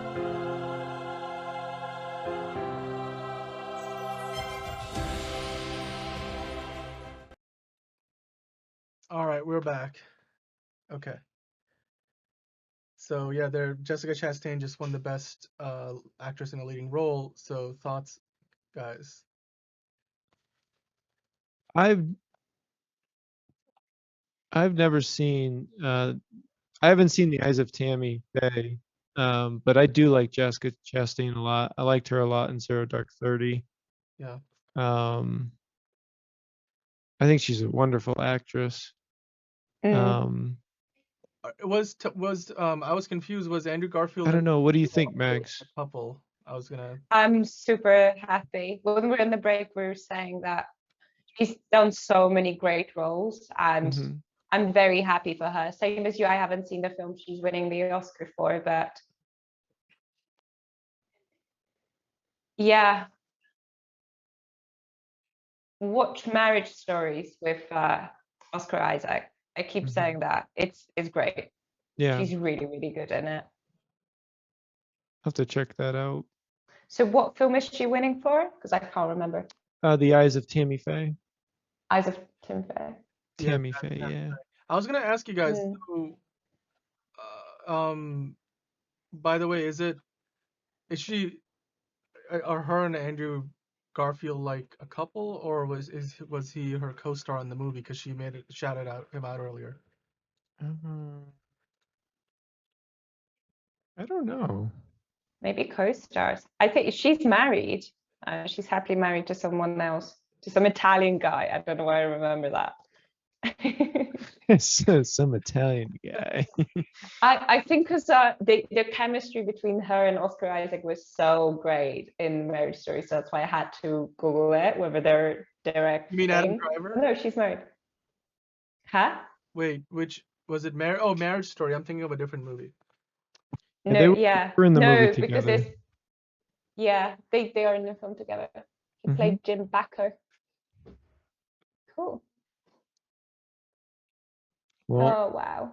Here's the big one. There we go.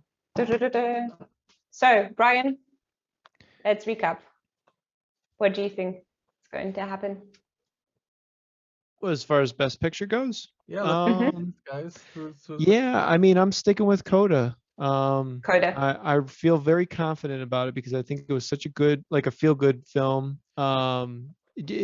It was like very different from like a lot of what it's going up against, and I think it brought a lot of attention to like the deaf community, and I'm sticking with Coda. So right. Dan? I'm gonna say the same thing. Coda. That's my pick. I want to say I haven't seen Coda, that's why I'm not going to vote for it, but I've seen Dune. I hope it's going to be Dune, but I think it's going to be Paradox. And what was Roland's predictions? Belfast. Yeah, he wanted He would Belfast. prefer licorice pizza. But he said he would prefer licorice pizza. So Hey, West Side Story. I like it. Side. I know La La Land technically never won, but Oh, Liza Minnelli. Look at her. Yeah.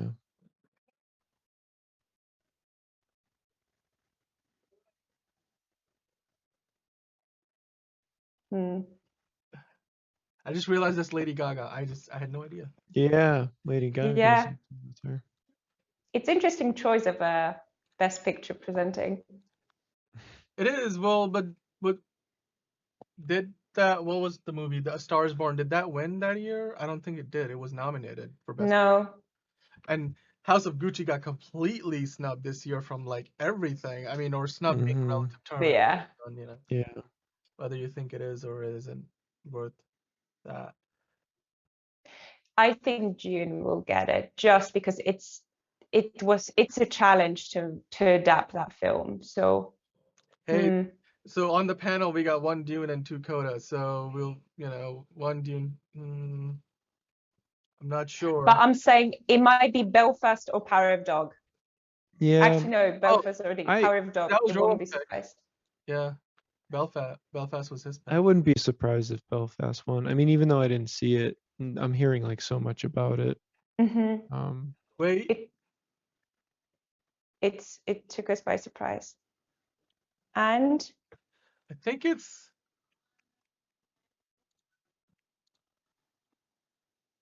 Coda. Oh, Coda won. Coda won. Yeah, this is Coda won. You guys called it. Yeah. Nice. Yep, Coda. Well, now I have to watch it. Oh, it was excellent. It was very good. I was very pleasantly surprised with it. I mean, it was awesome. Yeah, it's a brilliant film. It's one of those, again, it's kind of like where Power of Dog felt like a real crawl. Coda is a couple of steps above it, and it's much more enjoyable. Like, I think one of the biggest things I walked away from after watching that movie was the fact that I sort of wanted to spend more time with that family because there's Yeah. Yeah, it just gives you like a whole different like perspective, Yeah. and but yeah. Yeah, very happy that they won. Well, that's how I'm going to be catching up on my sleep, watching Coda. Man, this has been. Brian, do you have any plans for today? You just going to sleep it off? Yeah, I mean, I have class tomorrow, but yeah, I'm just gonna for the rest of the night because it's almost it's a little past 9:30 here, so. Fair. But oh yeah, of course, because you're not on Eastern time anymore. You moved. Yeah, a couple hours behind. Nice.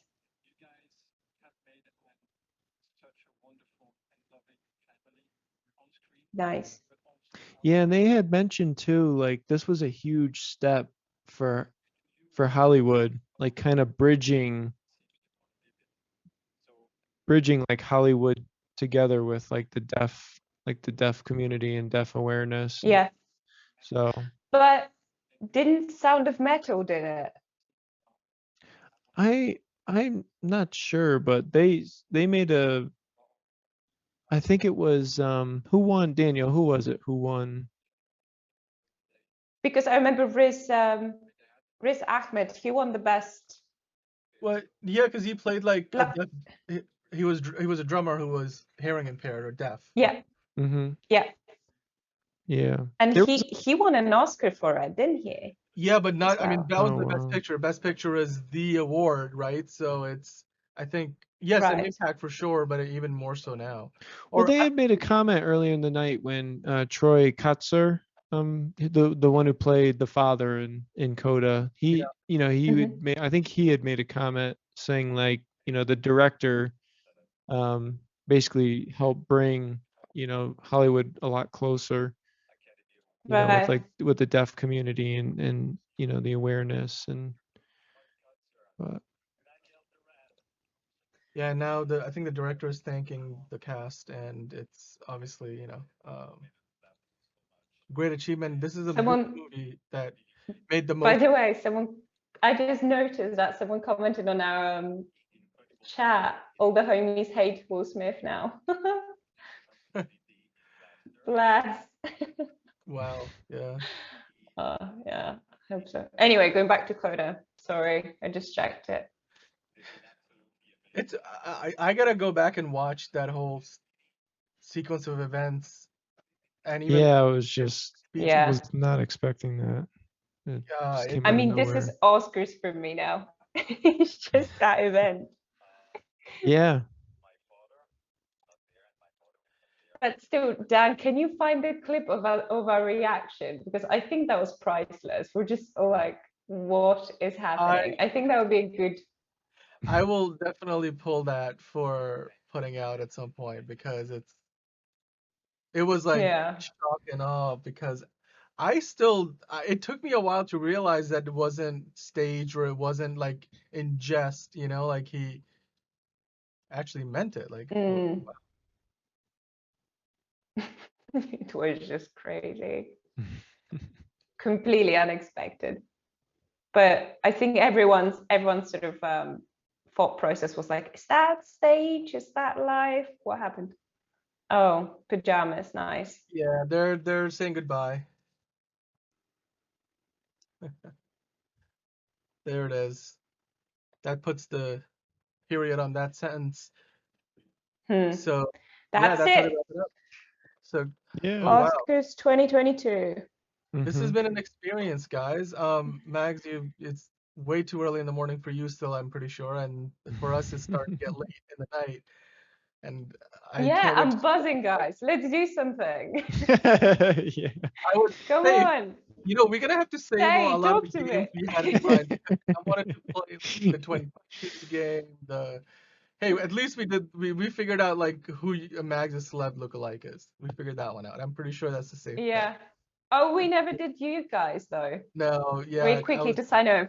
I mean, I've been compared to Adam Scott from whatchamacallit, from Oh my Parks God, and that is Rec. so I get accurate. that. That Yeah, is- I've been compared to Adam Scott. Who's the other one there? The big time actor there from. Oh God, I can't even think of his name. specific, by the way. That big Who? time actor. Do you ever being get Stifler from American Pie? No, I've never gotten Sean William Scott. No, who's Sean William Scott.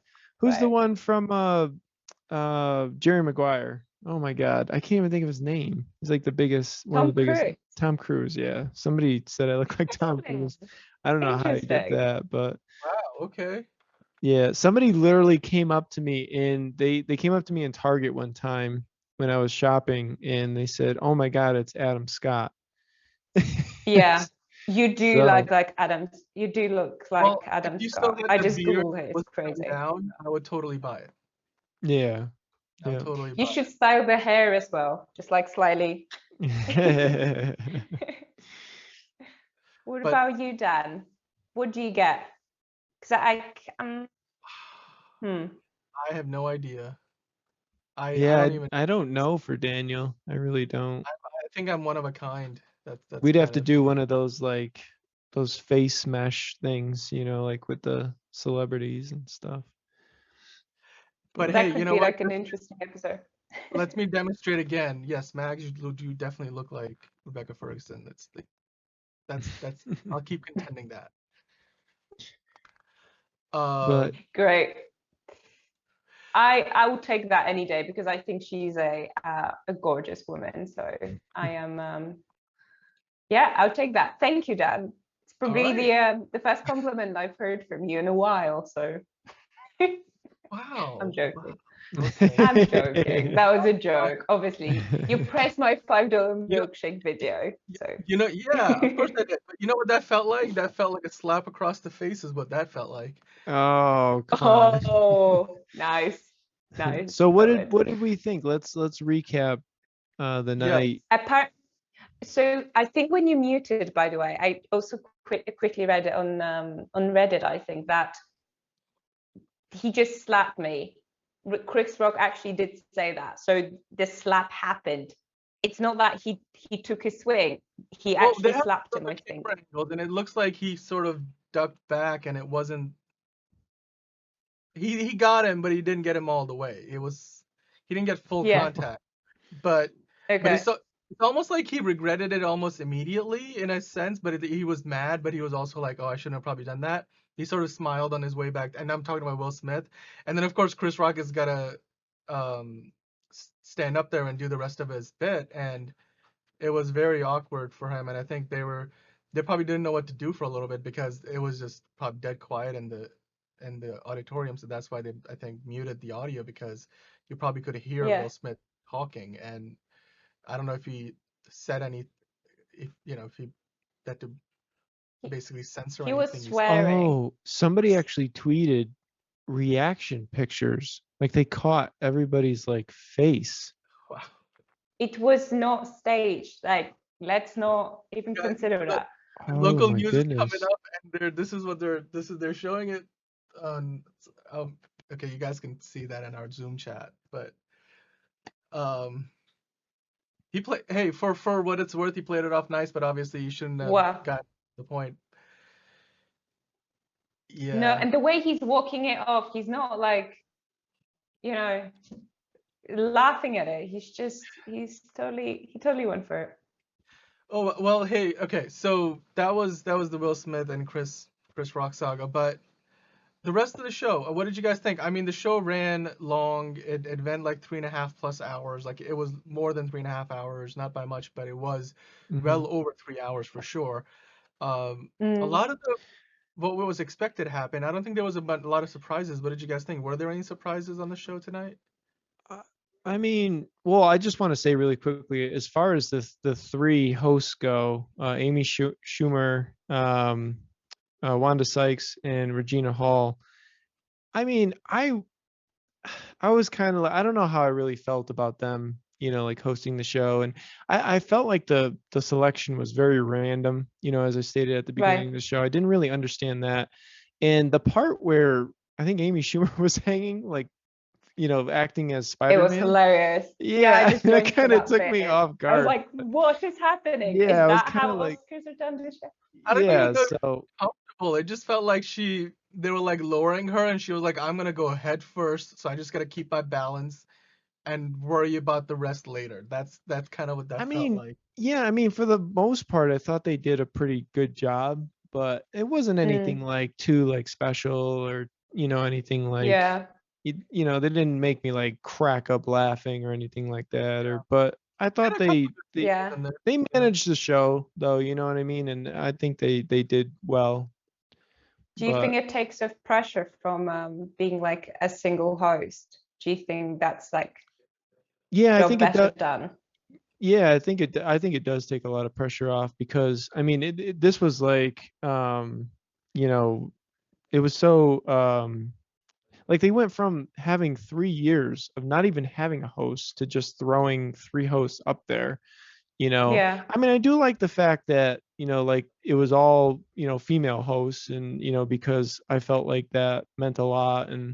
But because usually it's like a guy and a man and a woman, or a man does it, but I mean the fact that they did 3 women I thought was cool. But other than that, I mean, yeah. There it is again. I'm surprised it didn't he just kind of held himself back after that. And he had to can you imagine doing that? Like you've got millions of people watching you. I mean, Chris Rock we're talking about again, and you have to sort of like recompose yourself. I mean, he's a comedian. He's not. I'm not saying he has had worse happen to him, but it's certainly not the situation you find yourself in. But it looks like Brian, you explained earlier, it was maybe perhaps warranted, but still not the right thing to do considering the situation. But on Will Smith's part, that is. But yeah, Brian, as you were saying, it's actually I don't know what you were saying. I'll pick it back up. No, I think a lot of the night though. No, I think you're right. Like, a lot of the winners were expected, Dune taking home a lot of like the technical awards. And then, like we saw like Encanto how many awards did Encanto take home? Was it just that one that they took home? Coda took home. Well, they didn't have any opportunity. It was nominated 2 or 3 times. So yeah, it wasn't like it had chances. I think it won the animated feature. So Right, but Disney and yeah, Pixar keep doing it. but no, Coda. You know, it was nice to see Coda win the. They won 2, right? It was the 2 awards that they won. I think they won 3 Yeah. because it was Or like did the they win best. 3? Oh no, they did win 3. 3. Best Yeah. adapted screenplay was another one Was that it they won. adapted or original? Because I thought original. No, I'm saying Adapted. best Original adapted. screenplay was Belfast. Yes. And Yeah. and that relates to what I wanted to say, that I am so happy that every single movie was at least recognized. Even Power of Dog, you know, got the Rexer. Yeah. Was well that the only deserved. one they wait, was that the only one they won? Was For Power of Dog? for Yeah. Power of I Dog? think so. They only got And they had the most nominations They had coming 11. in. Yeah. 11. Which, by the way, the record for Crazy. most at any single award, any single Academy Awards is 11. And Lord of the Rings, Return of the King sweeped all 11 of theirs, and Ben-Hur and Titanic are the other That's two. a That won record. 11. But So Right. is this a major disappointment for the Power of the Dog?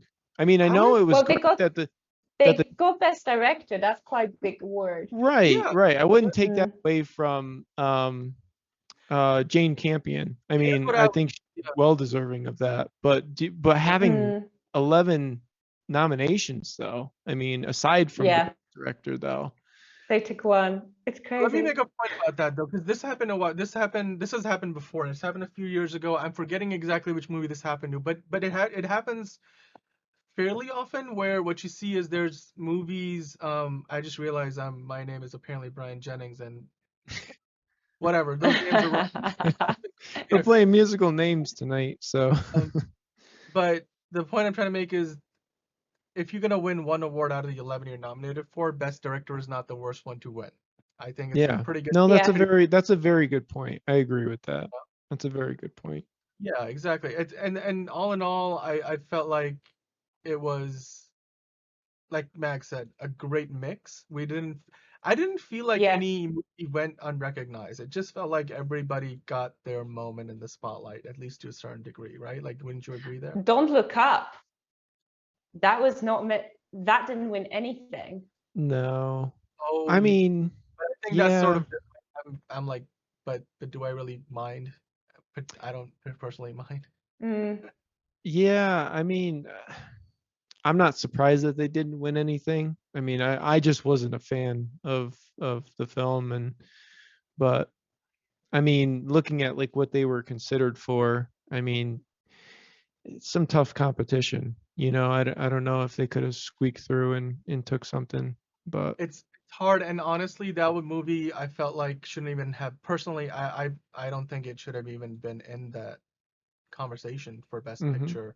It felt Yeah. like that Yeah. was those movies where they had to fill 10 nominations, or they reached the threshold where 10 nominees were selected, and Don't Look Up just sneaked in, and it was probably like the 9th or 10th if you were to like rank them in terms of the votes they got. So Mhm. I'm not surprised that it didn't win. Or yeah. So it didn't win anything. It didn't. I don't think it won anything, but And there yeah. were some big snubs too. You know, there Daniel, I think you mentioned House of Gucci. It was Jennifer Hudson's movie. I can't think of the name of it. But there were some, yeah. Was You know, it, who was it on? Frankel, Aretha, was it Aretha Frankel? No, it yeah, wasn't. it was Respect. Respect. The movie That's- Respect, yeah. And then I mean, I would even put like Spider-Man in there. You know, like I feel like they got snubbed a little bit. I personally don't think it got snubbed because Dune definitely deserved an Oscar for best visual effects. You know. Yeah. Yeah. So who won the most popular thing? The new category they did. Did they even point? Did we just? Did they let's see. mention it? I mean, what look, was it? It was what was it, Mags? It was most popular what? It was best fan film. I think it was favorite fan film. Best fan, yeah. Brian, while you find that out, Mags, I gotta mention It this too must because have. you weren't on the show at the time, but one of the snubs of the night wasn't a movie not winning or getting nominated for an award. It was a winner of an award that didn't come to accept it I'm just speculating that this is the reason why, because Andrew brought it up, but Hans Zimmer won the best original score for Dune, and it was one of the awards handed before the ceremony started. the broadcast. Wow. So, and he wasn't there to accept it, and I'm not and he turned out to be, I think, like the only one who was not there. So I think everybody else, because most of those other categories, people are like short film and documentary, they want to be there to accept that regardless of whether it's being broadcast live or not. But that was an interesting story from that pre-show hour of our coverage. Yeah. That was actually interesting. Didn't know. And also when I was not there, Drive My Car won, which I'm happy because I actually watched it. I watched it and it kind of felt like Nomadland to me. Just very, I didn't understand why it created a buzz. That's how it started. But then obviously as the film unfolded, I was like, okay, I see what you guys are doing. And still worth checking out, I think. Very interesting film, but nowhere near as groundbreaking as Parasite, for example. Yeah.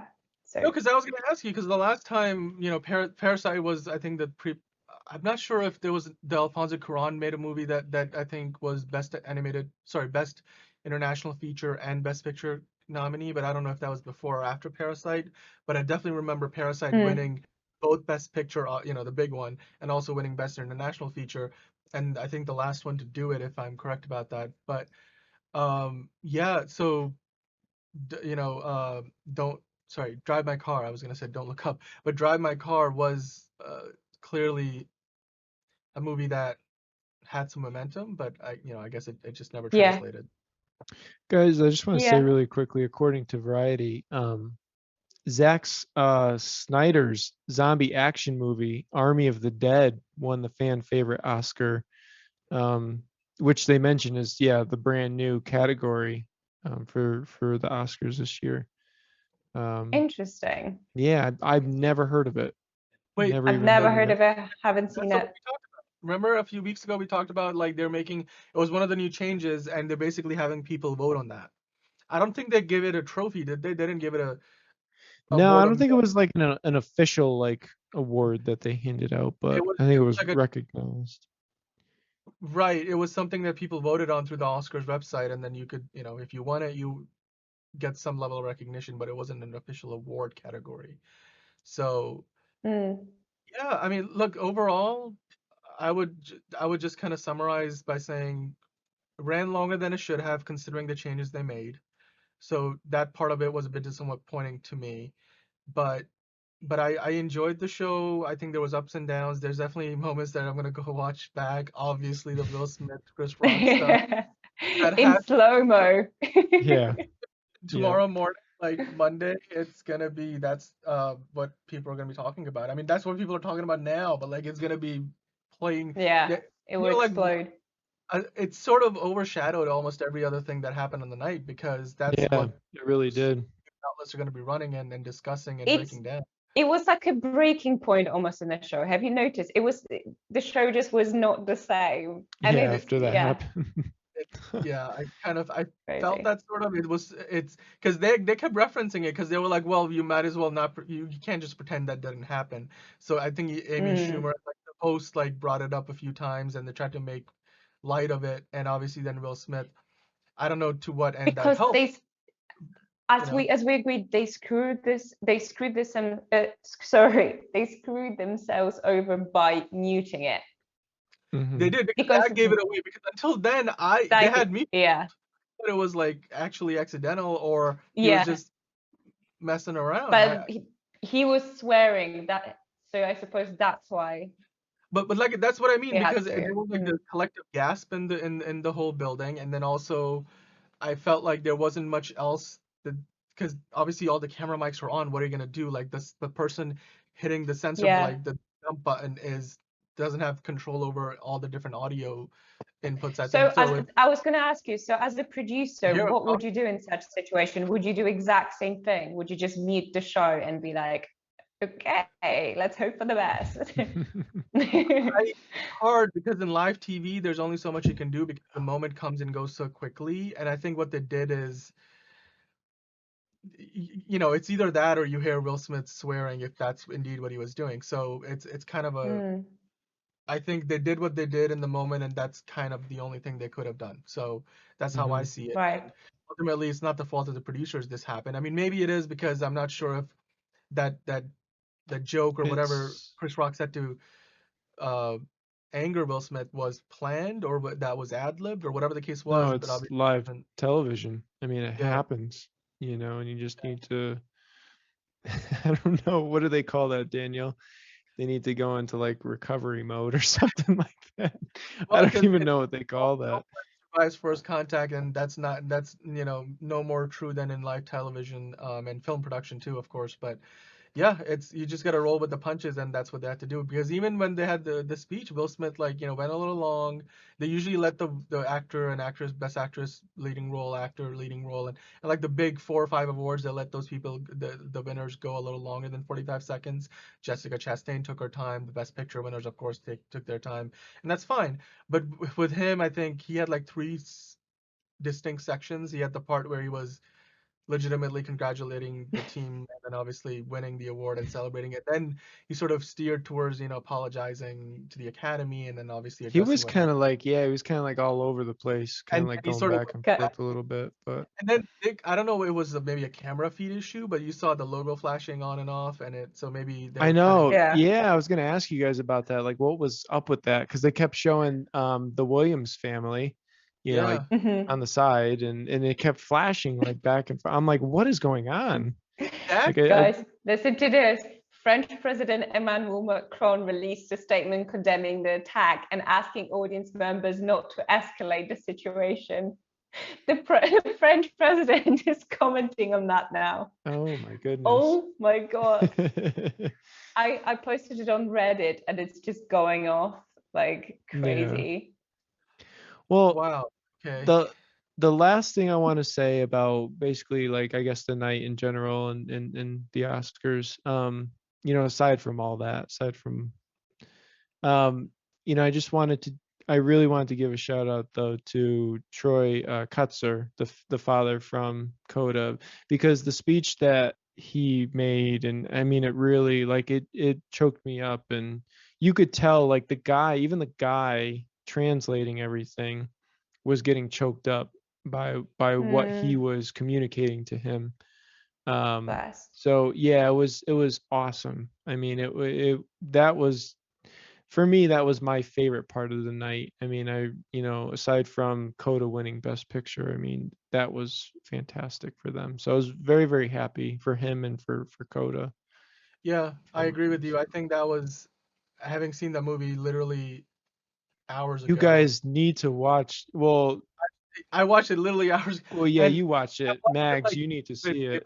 I need to see it. Yeah, I'm gonna it's do it very, today. very, very, very good. I highly recommend it. This is a fantastic movie, and I gotta check out Drive My Car because, well, and I don't know, you didn't have much of anything good to say about it, so I'm not sure now. But I have to see like Don't Look Up just because of my wandering curiosity or morbid curiosity. I have to see Belfast because I really do think that's one of those movies. I mean, Kenneth Branagh won that, right? Best I need to see Belfast. That's the one. That movie Yeah, looks good. you guys I need need to to watch. watch that one. Yeah. Nightmare Alley is also one. I think Nightmare Alley is maybe one of the other movies that probably did it not. I don't think it won anything, or Licorice Pizza didn't really. I don't think that. Yeah, Licorice Pizza. I don't think any of them. Yeah, either of those won an award. I'm pretty sure. Cruella surprising won best costume, which again I don't know, maybe surprising or not surprising, but obviously the costume in the movie in that movie were good. So,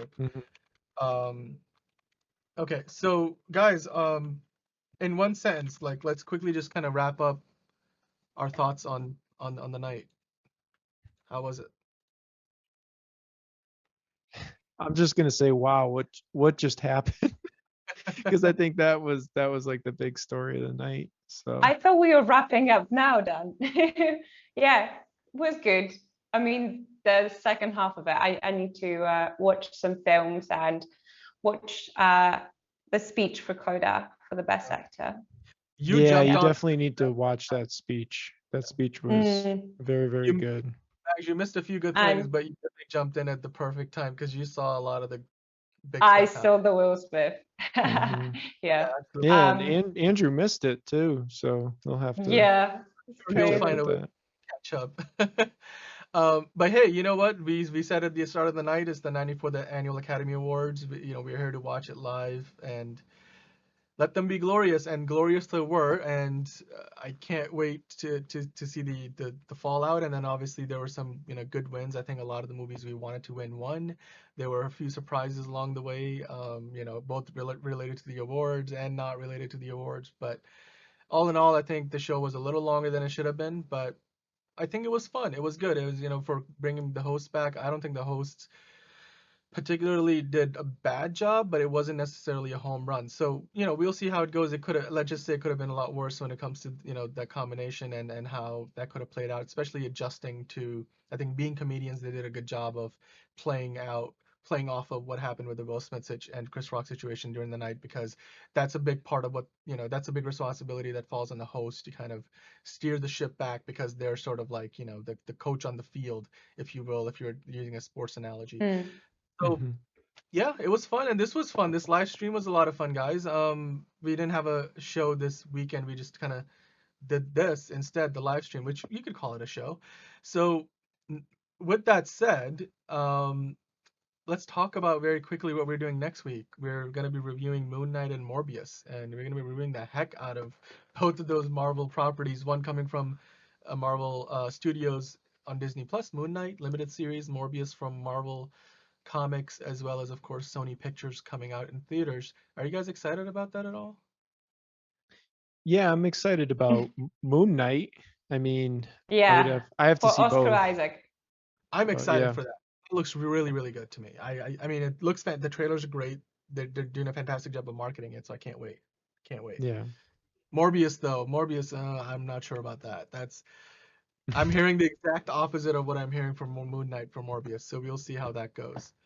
But hey, before we head out, some housekeeping here.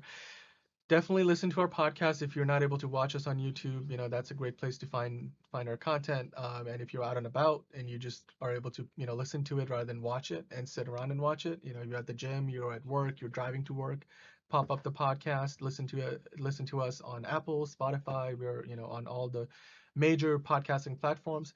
And then of course, you can find us on social media. We are on osocurious.com, which is our website. You can definitely find us on Twitter, Also Curious, as well as Instagram and Facebook. And we are basically on all of those major social platforms. We would love to have you be our friend, because we could really use the company. And yeah, that just about does it, guys. Thanks for watching. Like, subscribe, follow us on YouTube. Like, if you're watching us on YouTube, if you're finding this elsewhere, then find your way to interact with us. We love your feedback. And with that said, guys, I think that's just about gonna do it. Next week is Moon Knight. Yay. Morbius. Today was the day when we reacted to the Oscars as they happened. I think it was worth it. So, but as we head out, I've got I really need to pee. As we head out, I've got one piece of video to cap the night, and that is Rolan, who graciously graced us with a vlog. And so here's another episode of Rolan Underground coming your way. But guys, thanks for watching. We'll see you next time. Nice. Bye. Thanks for watching the Oh So Curious live coverage of the Oscars. We'll see you next time. Stay curious.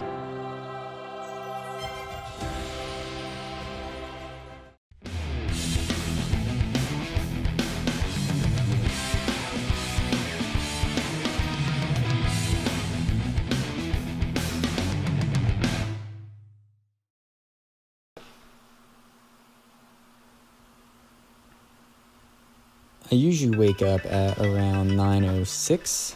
Don't ask me why, that's just when I wake up. I get my phone and then I lay back down. I usually look at my phone for another half hour. I don't know why, that's just who I am as a person.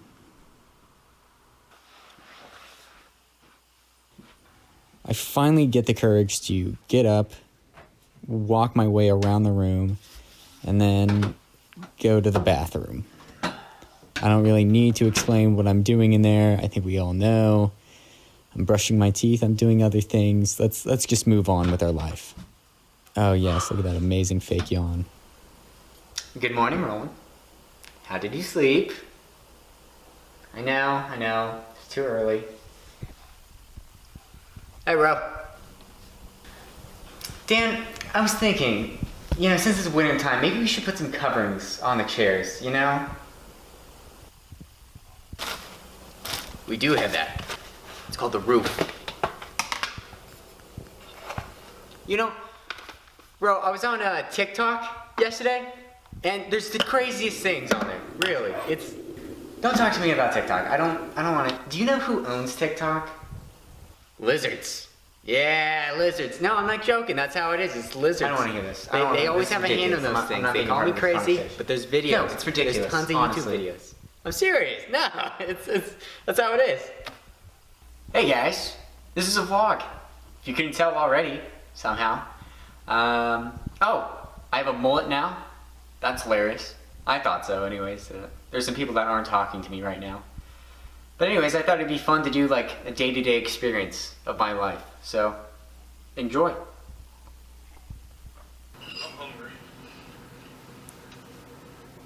I usually watch some YouTube videos, maybe it's my own stuff. I don't know. I'm not going to say what I'm watching. And then, I got to get some work done. I got to do some writing. Lately, I've been writing this book. Was writing the collection. Yeah, good job, Roland. And then I'll do some editing. I also love doing Sudoku. It's one of my passions, honestly. I also do some storyboarding. I like to doodle, Right now I'm working on this short film. Oh my gosh! Hey guys, what are you doing tonight? And a lot of times I get really bored and I decide to text my friends, see what they're doing. Wanna hang? Send. And it really is off-putting. I really love the story. Then it's lunchtime. I often watch my Netflix show or I listen to my favorite podcast, Oh So Curious. All right. The first person that always shows up is Phil. Roland, I'm here. Ran over a dog on the way here. Might make myself a drink.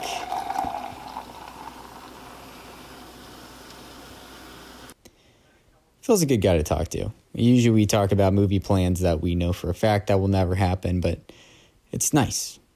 We digress. We also have a podcast that we do that for giggles.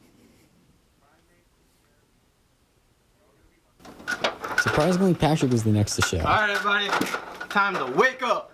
It's party time. He's always good for a laugh.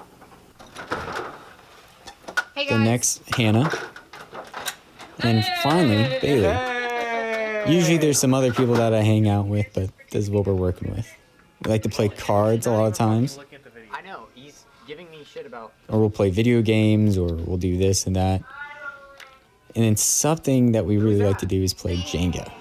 Don't patronize. No, it's like, if you're not looking for something, and then if you're not finding the right person, I am. you're not, He's very actively looking. I like to think that I work somewhat. I like to think that I work somewhat good. I don't know. I do a lot of writing. I like to do editing, stuff like that. So it's nice to just kind of hang out with your friends. I either go to bed at midnight, 10 o'clock, or 3 in the morning. There's sometimes it's in between, but not really. I don't know why that's my sleep schedule, but that's how it is. And usually I don't deal with the mess until the morning.